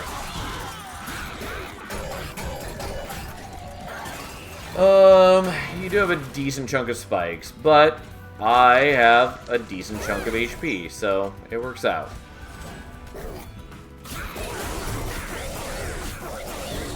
This is why we took the Shade Guard, because, like, the built-in scaling, even with no phase control, is still valuable. Especially with my ability to provide decent defensive scaling via the Welder Helpers. We do have Savagery upcoming, though, among other things. Overall, it feels rather difficult to lose runs Monster Train 2 unless your starting deck and first ring is catastrophic, and Luna Banish as supporting clans kind of lead to that. Worst Offender, in my opinion, is the one Valor to all as supporting. Hate that card. I think people are too critical of Inspire. Like, I hear more people complain about Inspire than something like Root Seeds, even though Inspire on average is getting you like 2 to 4 or 2 to 3 attack more per cast of Inspire than Root Seeds is, and is also getting you a little bit of armor buildup with the Valor as well, and also just synergizes with the clan better. Also, I think Inspire is a better starter card than Witchweave is. It's not an amazing card, and mostly it looks bad in comparison to Just Cause. Root Seed draws cards, though. Kind of, yes. But it is draw neutral, not draw positive, and with only being +2 attack, it is not worth playing all that often. Like, yes, there are extenuating situations with Root Seeds, but it's not that great. Especially with -1 upgrades being harder to come by than Monster Train 1, and generally running larger decks than in Monster Train 1. Root Seeds does do less for you than it did in Monster Train 1. It can be okay in certain pairings, but it's not an exceptional starter card by any means. Anyways, I don't think I need the Phase Blessing. I don't know that I need the Celestial Storm. I think we're skipping it, and the Mooncaller doesn't help me at all.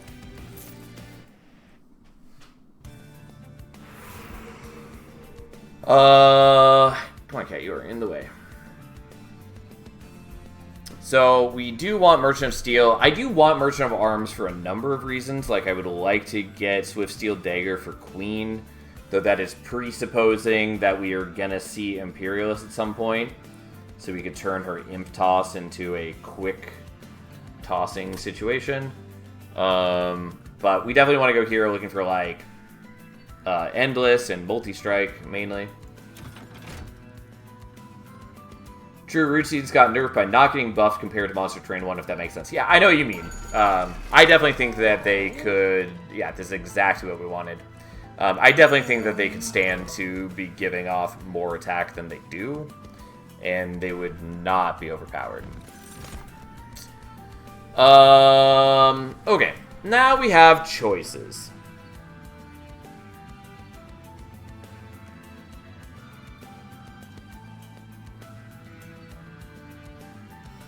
So I could take the Horned Warrior and put Multi-Strike on it, and then we end up with 3 attacks per unit instead of 2 from putting it on the Shade Guard. On the other hand, the Shade Guard already has Smidge Stone, and I think the Smidge Stone is valuable for us.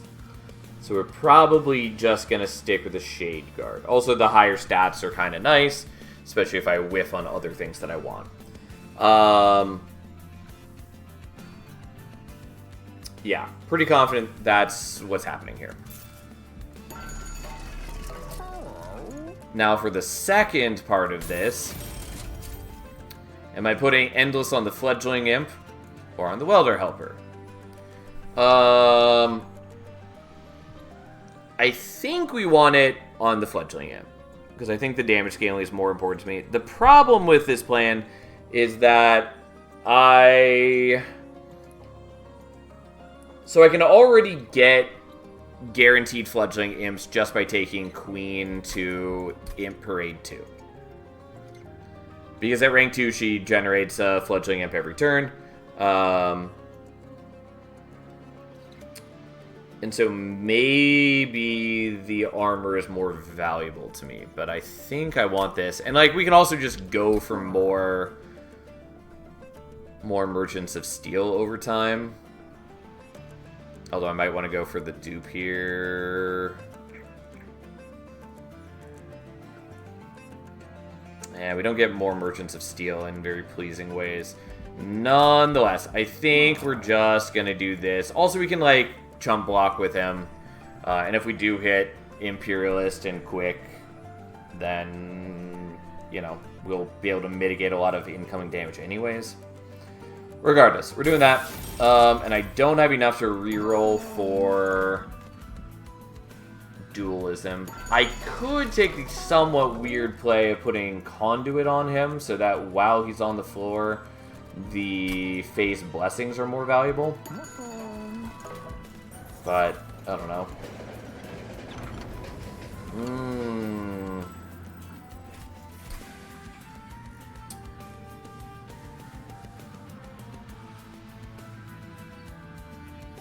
How'd you kill the welder and get the armor on someone else? So I put the welder in the middle of the floor, and I use the Bloody Moon to kill it. And or I am presupposing that I am going to see Imperialist at some point, which if I don't, we have to just kind of pivot around that. There are other ways to deal with it, but that would be kind of the ideal situation. But there's a lot of ways that I can kill the welder helper if I need to. It just gets a lot messier. Basically, the complaint about the Monster Train 2 base cards that some of them are too synergistic / require too much synergy. There could be worse things. I mean, yeah, that's true of a lot of these starter cards in Monster Train 1 as well. I mean, I think mostly the starter cards in Monster Train 2 are pretty solid. I think some of them are maybe a little too strong, and some of them are maybe a little too weak, but on the whole, I think they work out pretty well. And I think people kind of expect too much from some of the starter cards. But anyways, yeah. Here's hoping for Imp in a Box and Transcend Him. Oops, all hymns deck down the road. Yeah, that's the thing. So anyways, I'm stalling a little bit because I'm debating here what I want to do. I think what we're doing is we're duping the Shade Guard at least once. I don't really want 5 Shade Guards, but I do want more than 1 Shade Guards.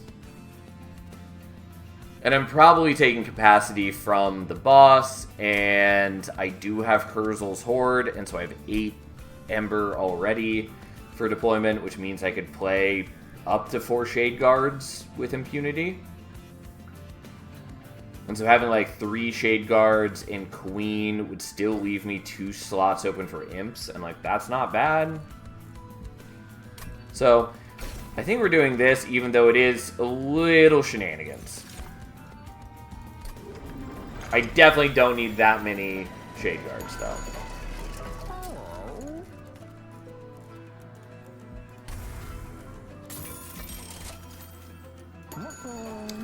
Whatever. Here we are.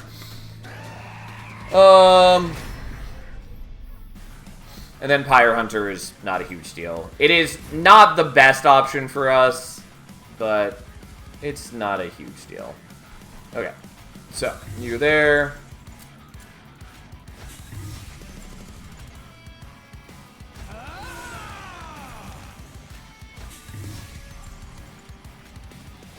Okay, we're going to spread them out just to avoid some of the Pyre Hunter damage. Because, why not?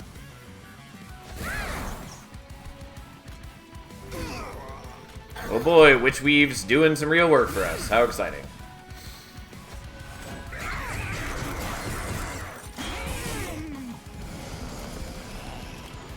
It's a shame you don't have dualism, but you are still quite good for us. Unfortunately, I didn't draw you last turn, which would have been nice. May as well play you out. And then we'll kill the healer. Because it is helpful to kill the healers with the flagellants.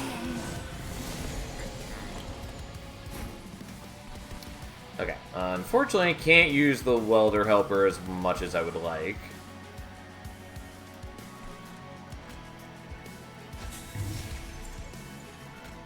I mean, I can still play it here, and that's pretty okay.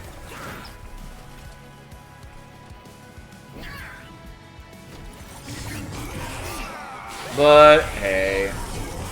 And again, sadly, we don't have any phase control. It's not a big deal that we don't have phase control, but it would be nice to have phase control. Okay, let's kill you just so we can preserve some health on our dudes. Let's kill the backliner. And then let's put out a... Let's just sacrifice the Spear Steward, I guess. It's a 41 HP speed bump, that's fine. Yeah, I mean, it's doing work for me. It's just that in the ideal world, I would have been able to play it up here at some point and get more, you know, get more defense for the floor that actually wants it. But it's not a big deal.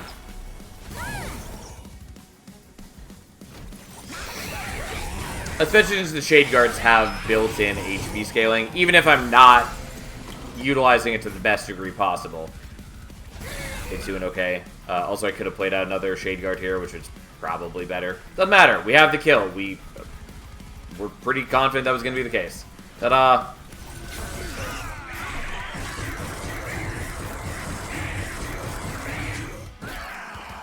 How thrilling beyond compare. Yeah, it turns out just having a whole bunch of Shade Guards does work. It's not totally necessary, but we're going to take last stand. And we're going to ignore all these chumps. We're taking capacity, for sure. And then we have choices. I don't think I want to do Merchant of Magic, though that's greedy not to. Maybe I do want to reevaluate that choice.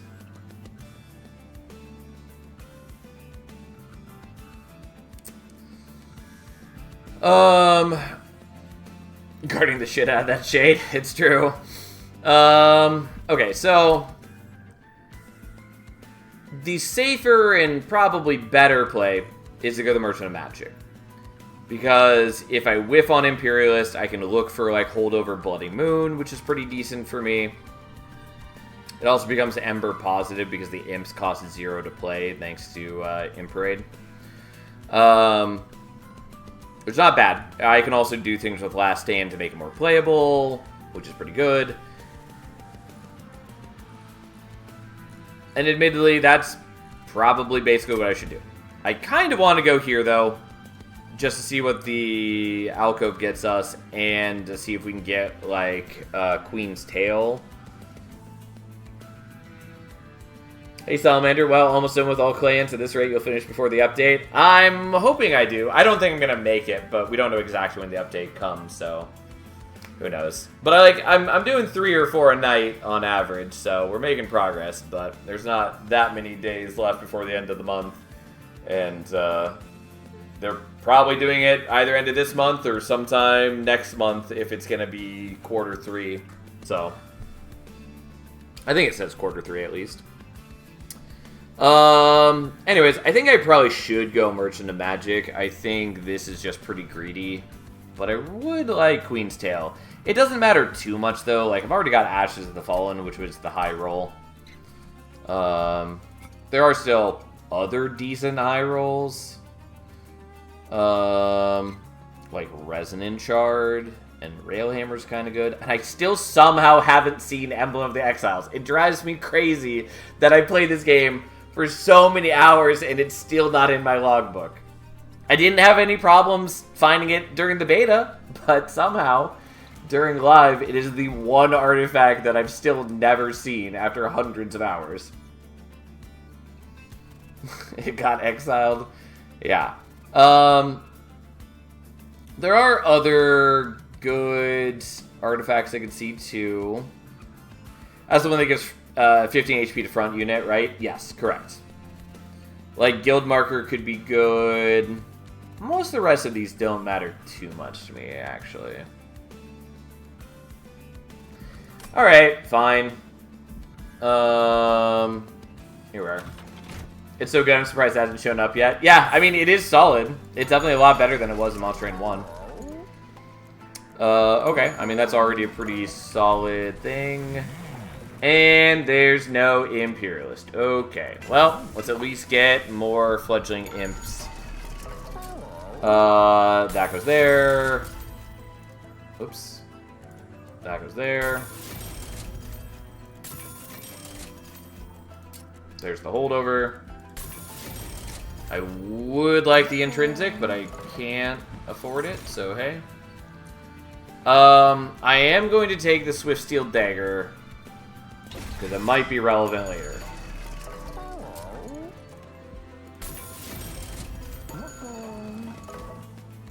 I do need to remove a bunch of things from my deck. I didn't see the Hef event for the first 40 hours and had some undiscovered rectangles in my logbook. Yeah. There is a lot in this game, but yeah. But that one, like, just baffles me because it doesn't have any, like, specific requirements. Like, some of the events, like, can't show early game or they can't show late game. And so, like, it's sort of understandable to me that you wouldn't see some of the events for a while. But, like, the artifacts are just, are you playing that clan? That's the only requirement. But here we are. Okay, so normally I want to set up top floor. We are up against Corrin, which makes that a little more concerning. I think we try for mid.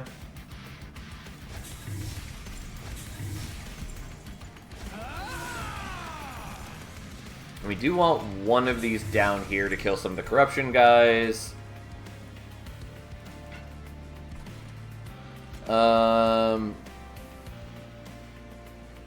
I might just put you guys down.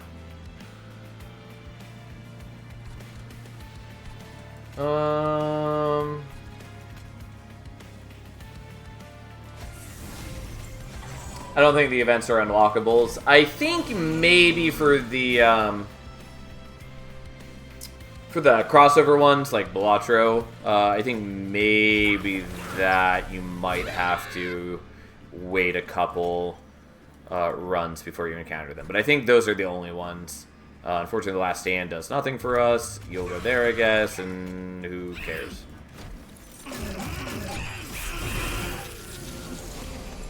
Oh, I did forget that there's haste. That sort of doesn't matter a ton to us, though.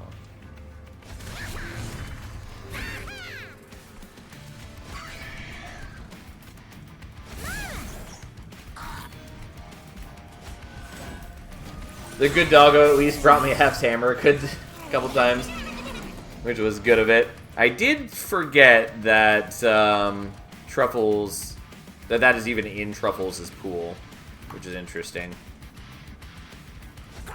Okay, so we're gonna do that and kill you, which is Ember positive. The enemy does the kindness of just killing that for me, and then we just explode some enemies.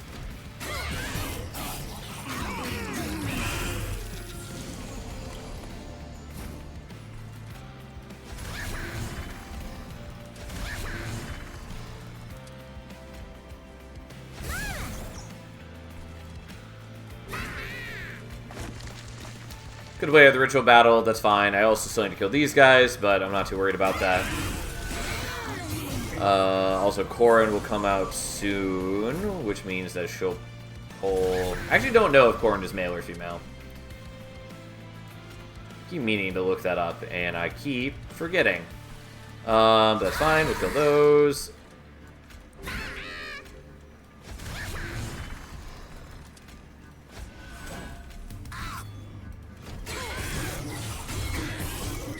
We are crawling very slowly through a deck with 2 holdovers. Yeah, that is the problem of not taking draw.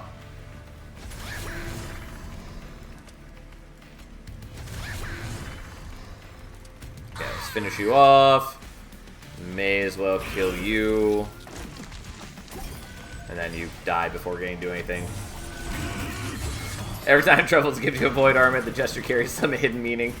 Nice thick floors, though. Yeah, they're pretty thick. Ta-da!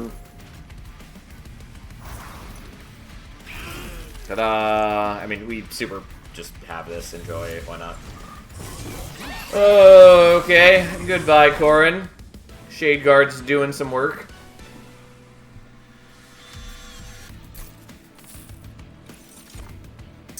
Okay, I will take the Tiresome Climb, even though it comes with the Calcified Ember. I will take Eclipse Chamber, even though it also comes with the Calcified Ember.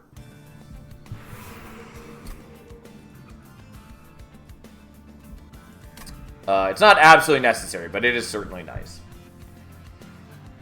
Okay, so I kind of want to get Dualism here. I think we probably want to go here, though, looking to dupe... Honestly, not sure. Maybe just the Bloody Moon, though that does slow her draws down. Still helpful, kind of. Kind of. We could also dupe the Imp, though that isn't as necessary when I'm generating Imps of my own each turn. Dupe Shade Guard. Yeah, that's one thing we're not going to do. And then the other main thing for going here is looking for, like, intrinsic holdover Tiresome Climb, or, like, double stack Tiresome Climb. Those are pretty solid for us.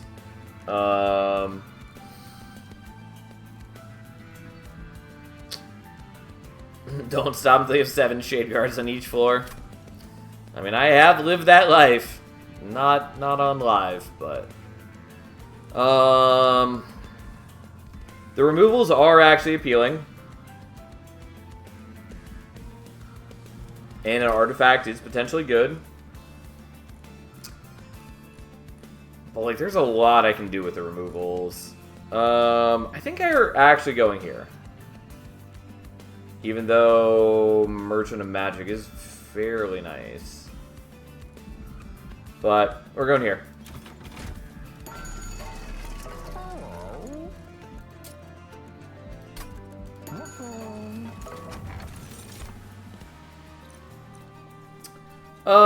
Kingdom's Tears is actually fairly nice in that it makes the Phase of Blessings better.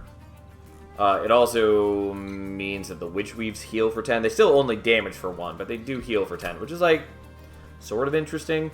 I think we want Lost Luggage, though. Just because there are some, like, helpful things to draw into early. So we'll do that. Lost Luggage is less exciting in a world where Intrinsic is purely a bonus card, but still nice to have. We're going to get rid of these. Phase Blessing should be a phase card, to be honest. A, what do you think it should do on phase? And B, why do you think it should be a phase card? And or are you saying that it should phase and not that it should have an effect on phase? On a specific phase?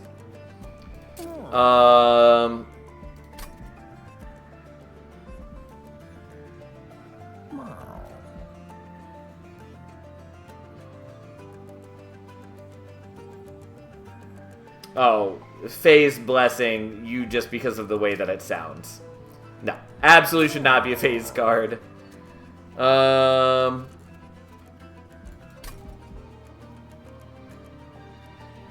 Okay. Yeah, that was not what I was hoping for. Okay. Obviously, would like to get rid of the Calcified Embers.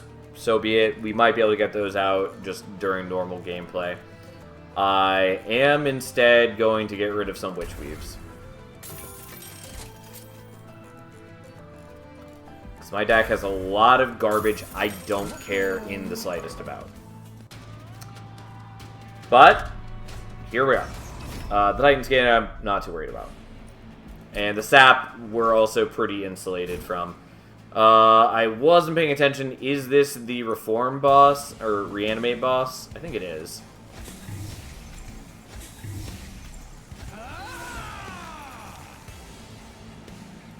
Reanimate, yeah. Okay. No surprise. So if my math can still math, you're on 3 wins for the night? Yeah, I believe so.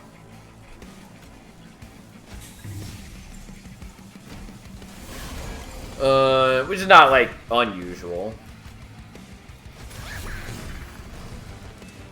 Don't mind me as I immediately restart the turn as I play this in the correct order. Specifically where I just wanted to give the armor.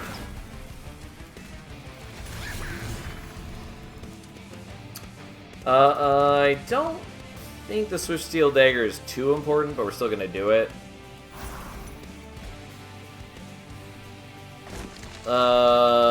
Yeah, this is whatever, it's fine.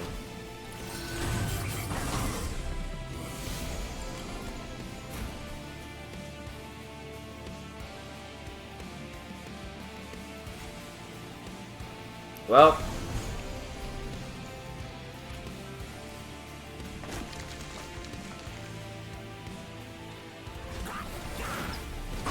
This is why we would like to draw into the things we care about, like the Bloody Moon. At least the Imp died. God damn you.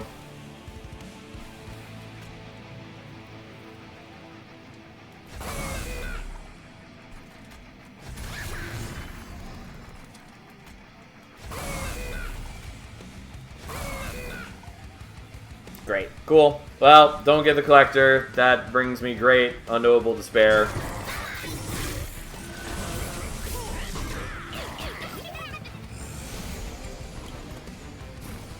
There it is, finally. Okay, well. Yeah, but now you're strong enough that you kill these guys before they have a chance to attack, which is okay. I probably could have just left the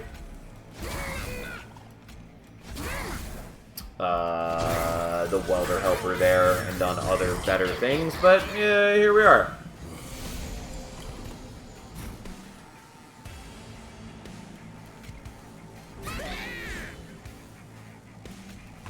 Well, we're gonna get rid of that and play that out, and then we still have enough Ember to play out the Worthless Nightingale.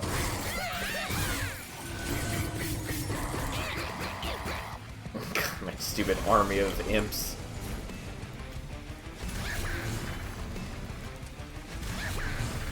Okay, but only one of you is dying, so we'll kill the other.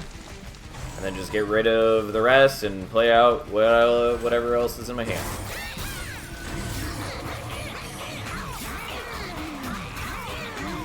They don't even get through the Titanite or Titan skin.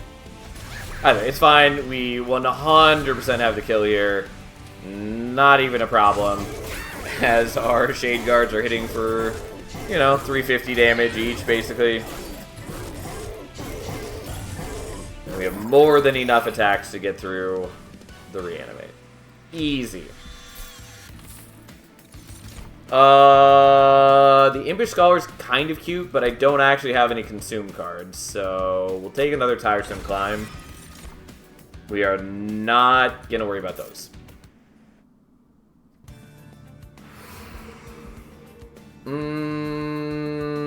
So it would be nice to make this deployable, though that does cut into my Shade Guard budget a little bit. On the other hand, I go here, and I maybe look for things that I care about. Going here, I could also dupe the Bloody Moon or the, Why did I not redraw the Last Stand? Just because I don't think we made it all the way through my deck. Like, I have a lot of cards, and I'm not actually drawing that many new ones each turn, since I am getting the Bloody Moon and the Fledgling Imp back basically every turn, which is eating up 2 of my 5 draws.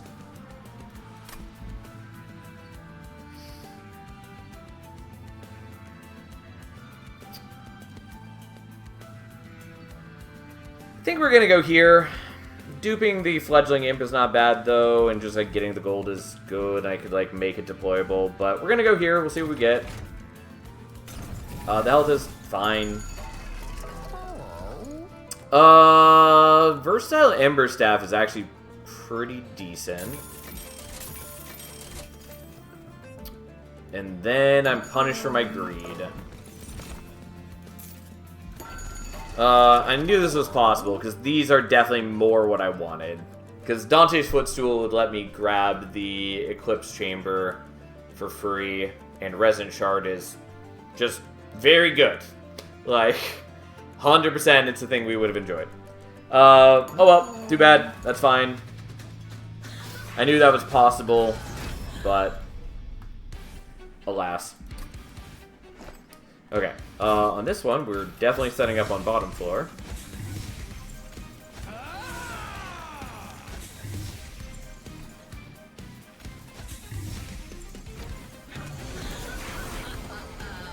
Okay, so that comes down.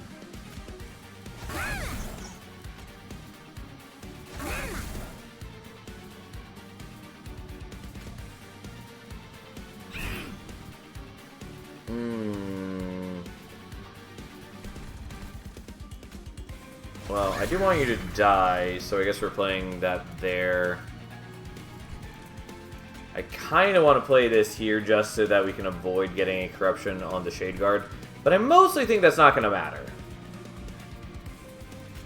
So instead we're just going to play out another Shade Guard, I guess.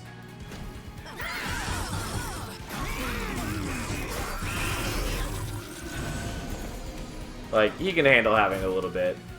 That's not a big issue. Alright, so that happens, we kill you, and then we get some sweet impage.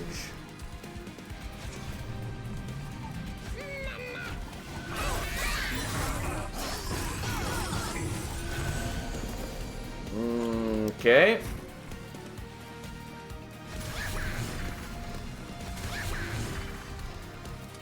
Yeah, I don't actually need to worry about that.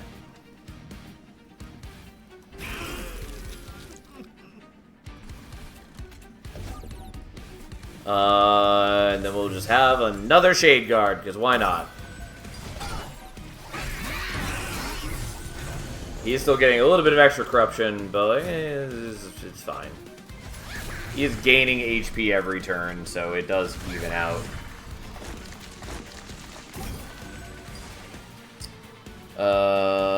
Yeah.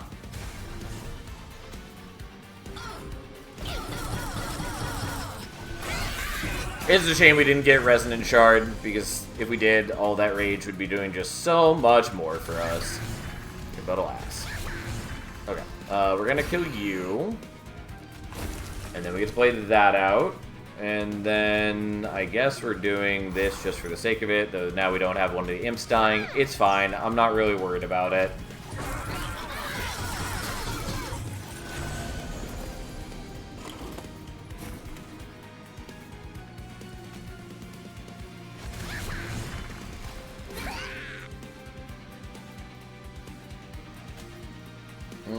Yeah, I didn't really plan this part out.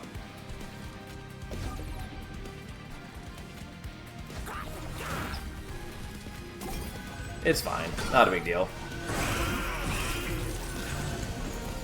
So our dude has a little bit of corruption on him. He can handle it.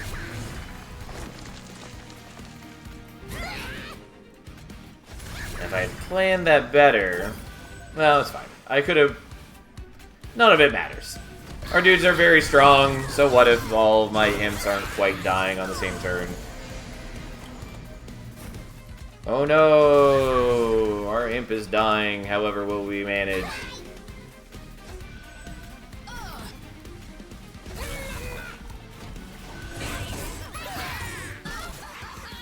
Let's get another Merchant of Magic, maybe signing her to the 3 Ember, 12 Rage card. Yeah. I am happy to get rid of Ritual Battle, it just hasn't been a priority. But yeah, it does not matter. We'll take a Transcend him.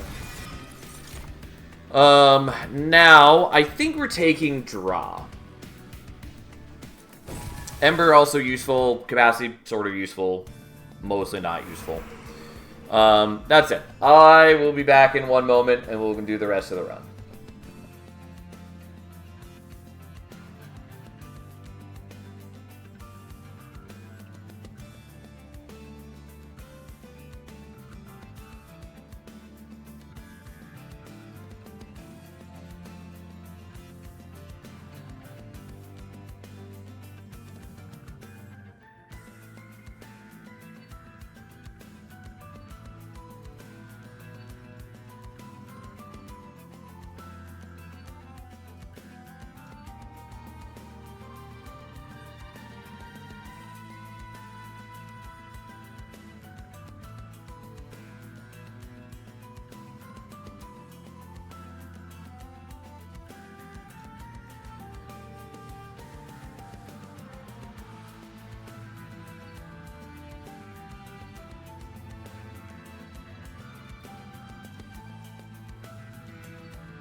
Alright, I'm back.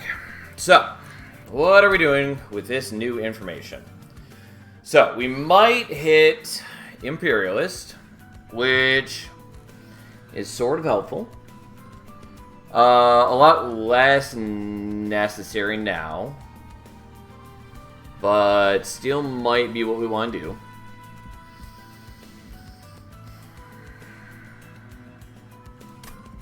Merchant of Magic lets us look for support for Tiresome Climb, which is probably what we want to do.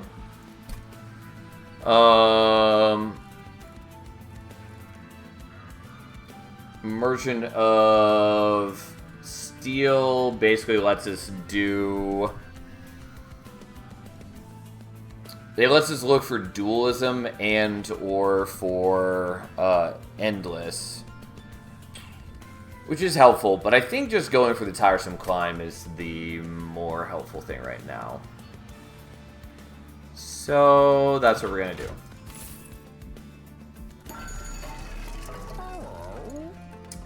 Spell Chain's a maybe. Okay, so there is the Imperialist, which is helpful. It's not nearly as necessary as it was, but it's still helpful. Let's check the event first.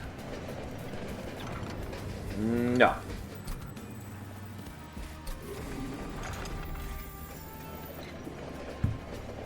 I know I could have used it as a way to get the Endless on the Transcendent, and maybe should have done that, but I didn't.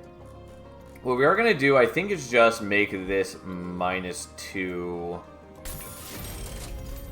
and Spell Chain, which is a little weird, but it is just a hefty bit of everything. Could a Holy Stone this? I think it mostly doesn't help.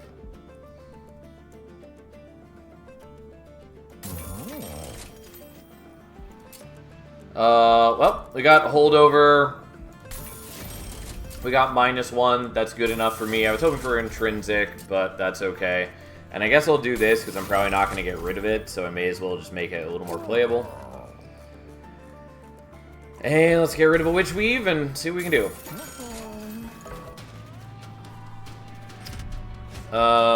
Yeah, the Amalgam is a little uncomfortable, but fine. The question is really just, do I think I can set up on bottom floor? And I think I can. It's going to be a little awkward, but we should be doable. Especially depending on, like, how, like, the ordering of when I draw things. It would be nice to have more capacity. But I think we're fine just putting a Shade Guard here. Okay, so...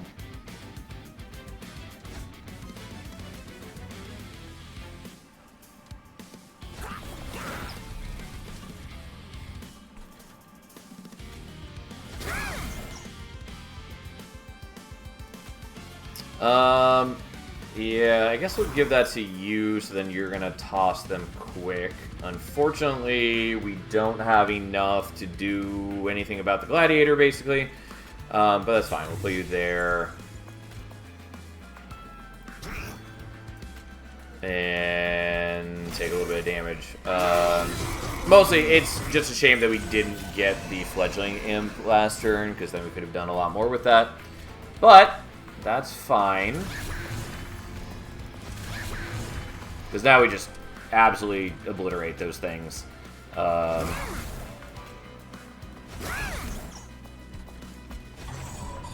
And then we do a chunk of damage to him, and then we're just gonna, like, try to Tiresome Climb him.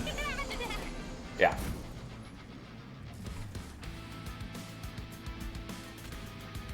Okay, let's see what I draw first, I guess.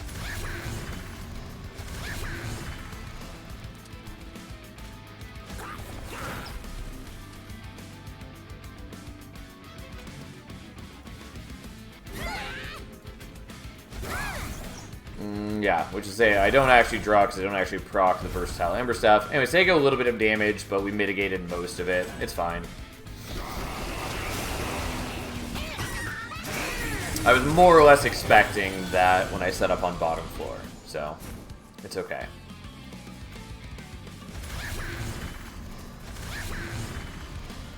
I don't really need the Bloody Moon now, but the thing is I don't need most of what I draw anymore. And I'm not going to use the Tiresome Climb because it's not actually helpful to my needs. That'll be helpful later, but at the moment it doesn't do anything. But I also draw almost the same cards every turn, so, you know.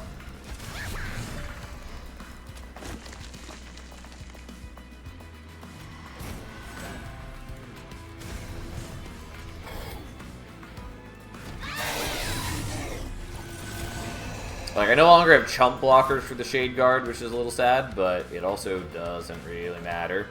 Oh,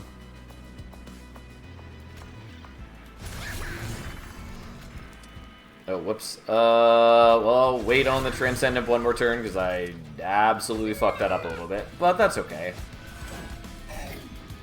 It would be nice if I had Quick on the Shade Guards as well.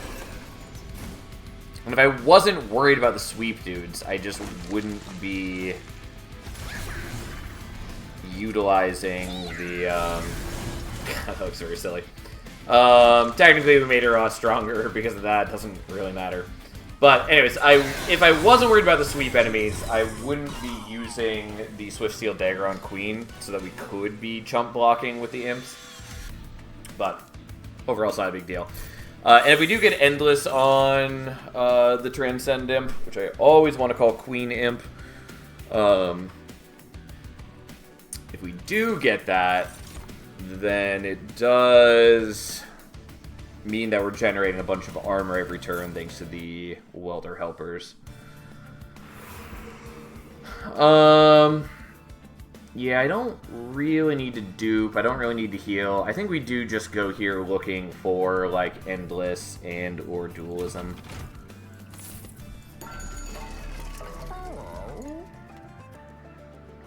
Conduit doesn't matter. Split Anvil kind of maybe matters. Should have looked at this shop first.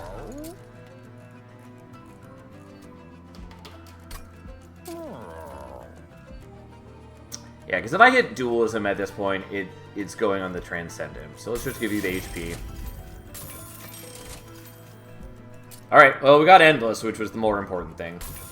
So I've unlocked all the champions. Not every clan is max level. How do you guys defeat choice paralysis when starting a run? I just do random. Like, there are some people that really only like to play like a single clan, and whatever, that's fine. Or whatnot. But I have fun with a variety, so I just do random clan and random pyre, and I think that is a very fun way to play. And also, definitely, it helps you improve as a player over time, since you get put into many different circumstances you still need to figure out how to win with. Let's just remove something. It's probably the Ritual Battle at this point, because I never have enough to play it. And then I guess the Scorched Steel is not unwelcome. Technically, we do have silent units to get extra power from the Lunar Lantern. Could also get rid of, like, the Nightingale. I don't have enough to get rid of the Nightingale. Yeah, that's fine. We'll do that. Fair enough. Yeah, similarly, what a lot of people do is rather than going full random, they will do, like, just rotating through all the champions, so that they are ensuring that they're seeing every champion and clan combo a decent number of times. Okay, we're gonna hope that we don't lose too many units like this.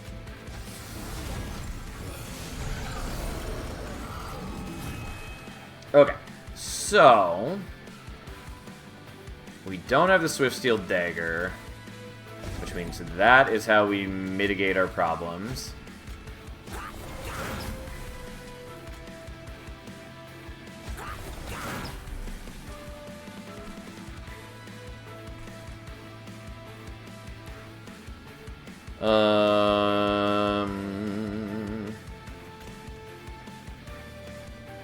Yeah, you're dead no matter what, even if I try to phase blessing you. So I think what we do is play you out. Could have also shot with the Impling for a bunch of damage. Oh well.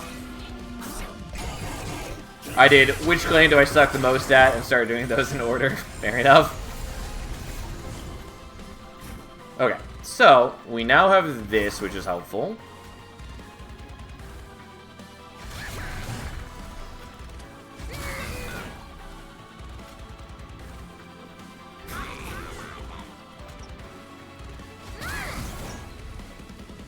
And then we're going to start dazing the boss. I'm not quite killing you yet, which is a problem. Oh, whoops. No, you're still dying to him, because I honestly forgot he was up there. And then you are murdering my dudes, which is a little bit of a concern. Because it's 19 times 3. So it's almost 60. So you would survive if I do that, which I don't think is really that helpful to know. I think we're just happier to do that. Don't know why I feel so overwhelmed and starting to run, because I like the variety in this game. I mean, there's a lot of choices. It's not that, you know, it makes sense to feel a bit overwhelmed. Okay, so we do that. Then we do that. And now we've reached a point where we are solving our life's problems. Do that. Okay, and we just keep tiresome climbing until... Oh, never mind. I know why we're taking damage. We're taking damage from the amalgam. Guess I'll just pick a system and stick to it. Yeah, works well enough.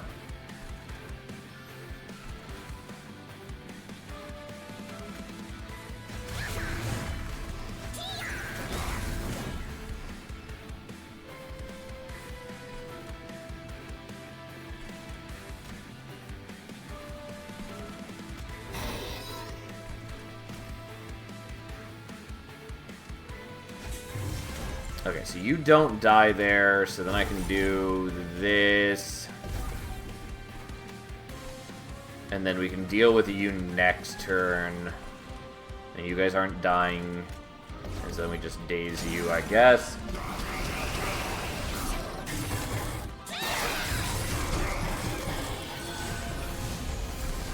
Okay, what a fucking mess.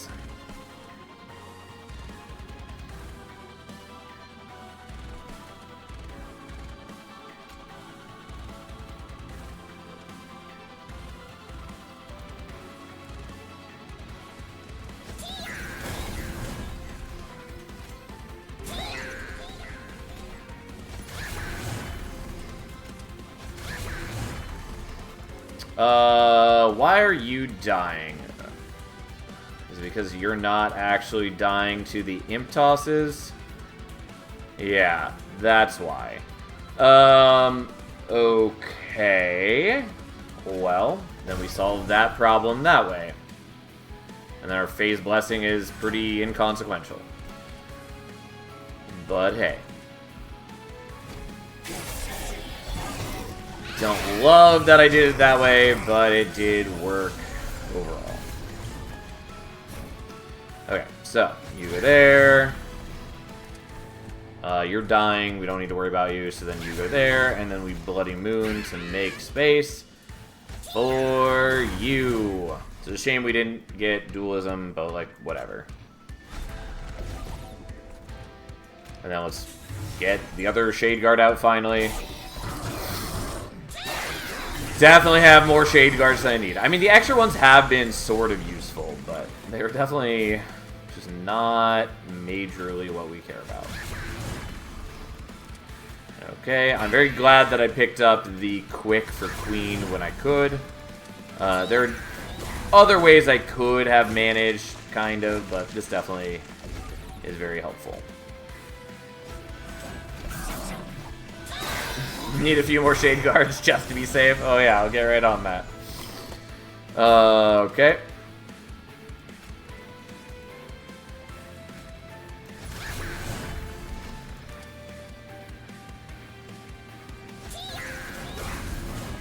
So I could just Bloody Moon him. But I guess I'll just move you out of the way. Although if I was going to do that, I should have done this in a different order. I didn't kill you because you're the one who has extra health. Well, fuck me. It's not a big deal, but it was a mistake. I just 100% wasn't planning to do that the way that I did it, and it did cause problems, so whatever. But again, like, realistically, who actually cares? We are very much murdering these dudes. So do the Imp Toss, she hits for 1,000, then each Shade Guard bashes for 1,000 at a time. And we make short work them. It's a bit of a shame that I don't have capacity for another Shade Guard on this floor. And, like, I kind of could. It just gets harder to play out the other Fledgling Imp every turn. But, like, maybe that's worth it once I've got the Transcend Imp. Because having an extra unit benefiting from the Rage is very strong. But I don't think it really matters. I think this is probably good enough for us.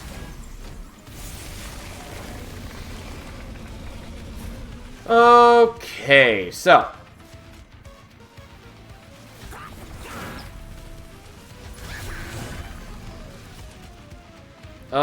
I do still probably want... So, because, like, if I do this, you won't be chump blocking. But I think that's still best. And this is basically why we took Versatile Ember Staff, is for this battle. Just because it's very easy for us to proc it every time.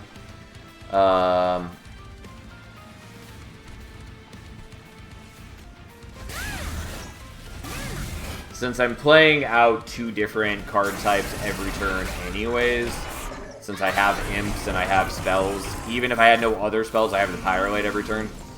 And so having any turn where I have a Scourge or a Blight lets me proc it.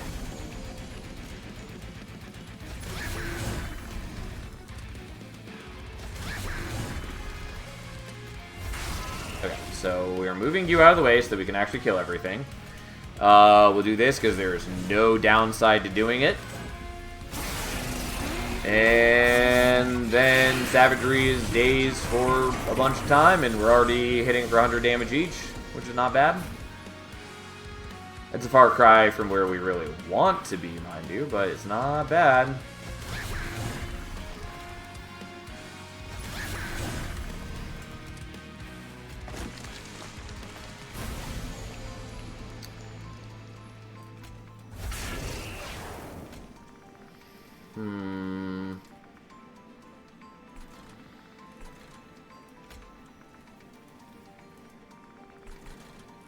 So I could just move you. I don't really want to, though. So I think we'll just do this so I get the Ember Refresh, and then do that so we're getting a bunch of damage on you, and then the Shade Guard comes out and lives, and whatever, who cares. Like, I do take some damage on Queen and everybody because of the sweep dude, but not a big enough deal for us to, like, die. Unfortunately, I haven't gotten to the Transcendent yet. Like, it's just down here. Same with the Eclipse Chamber. I'm also missing on that, which feels really bad. But it's because I keep getting the Curse of Entropies in hand, which is unfortunate. Which also means that my dude is dying. Alright, well this is going to look a little awkward, but we're going to do this so we can play out the Transcendent here. Because I do need to transcend him to die so I can get it back next turn, because I need it to start generating armor for me. I mean, I can sort of survive not doing that, but I would really like to avoid that. Oops. That is the wrong spell. There we go.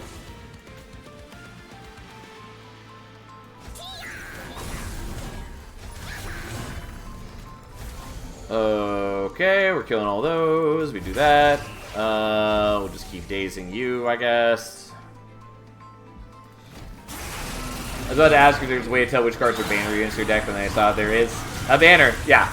In Monster Train 1, there was no way. You just had to know, because it was a hidden mechanic. For a lot of reasons, but mostly they just didn't expect players to use it as we did use it, I'm pretty sure. But, yeah, since it was such a... With the change to doing deployment phase, they just made it as crystal clear as they could which units are which.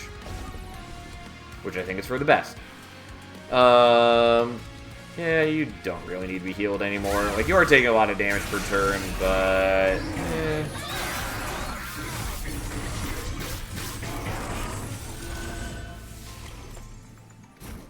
It's a shame I don't have scaling armor every turn like I have scaling rage. But the rage is more important, so.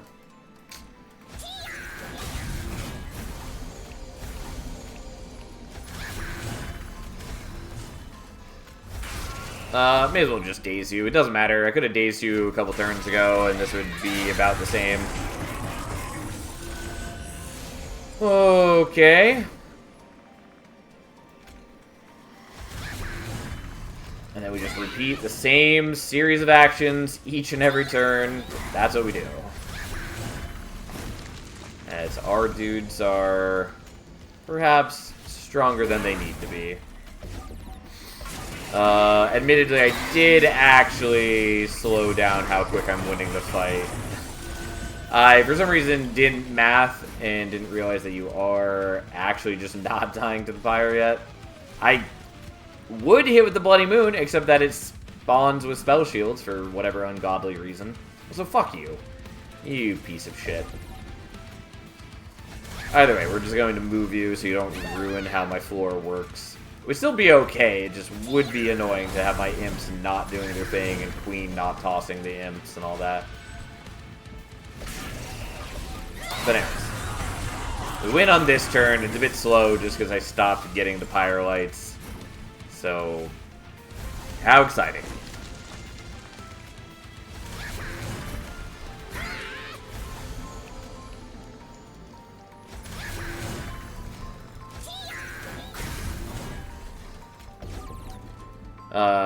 Right. I also could have been getting the Transcendent back with the Versatile Ember Staff if I had been planning that out better. Which would have been nice. But it doesn't matter. Here we go. We had way enough rage on everybody already. And we had enough defense. Even if it wasn't building up every turn like the rage was. Anyways, that was a fun run. Barely used Luna. I mean, we had the Shade Guards, I guess. But they were mostly just there because we'd given them multi-strike and Smidge Stone. Since Queen really heavily benefits from having extra capacity. But I mean, like, they were good units. They did a lot of work for us early game, and with the Eclipse Chamber, they were doing solid work even before we got the imps fully working well. But yeah, anyways, there we go. It was a good run, and we are now up to 145 of 180.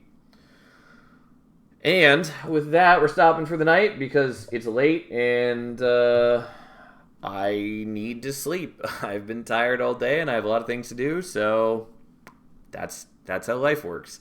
Today was Thursday, so that's it for me for the week. I'll be gone for the weekend like normal. We'll be back on Monday. We'll play more Monster Train 2, and we'll keep working on the crowns. And that's the game plan. Have a nice night, everyone, and have a nice weekend, and I'll see you on Monday.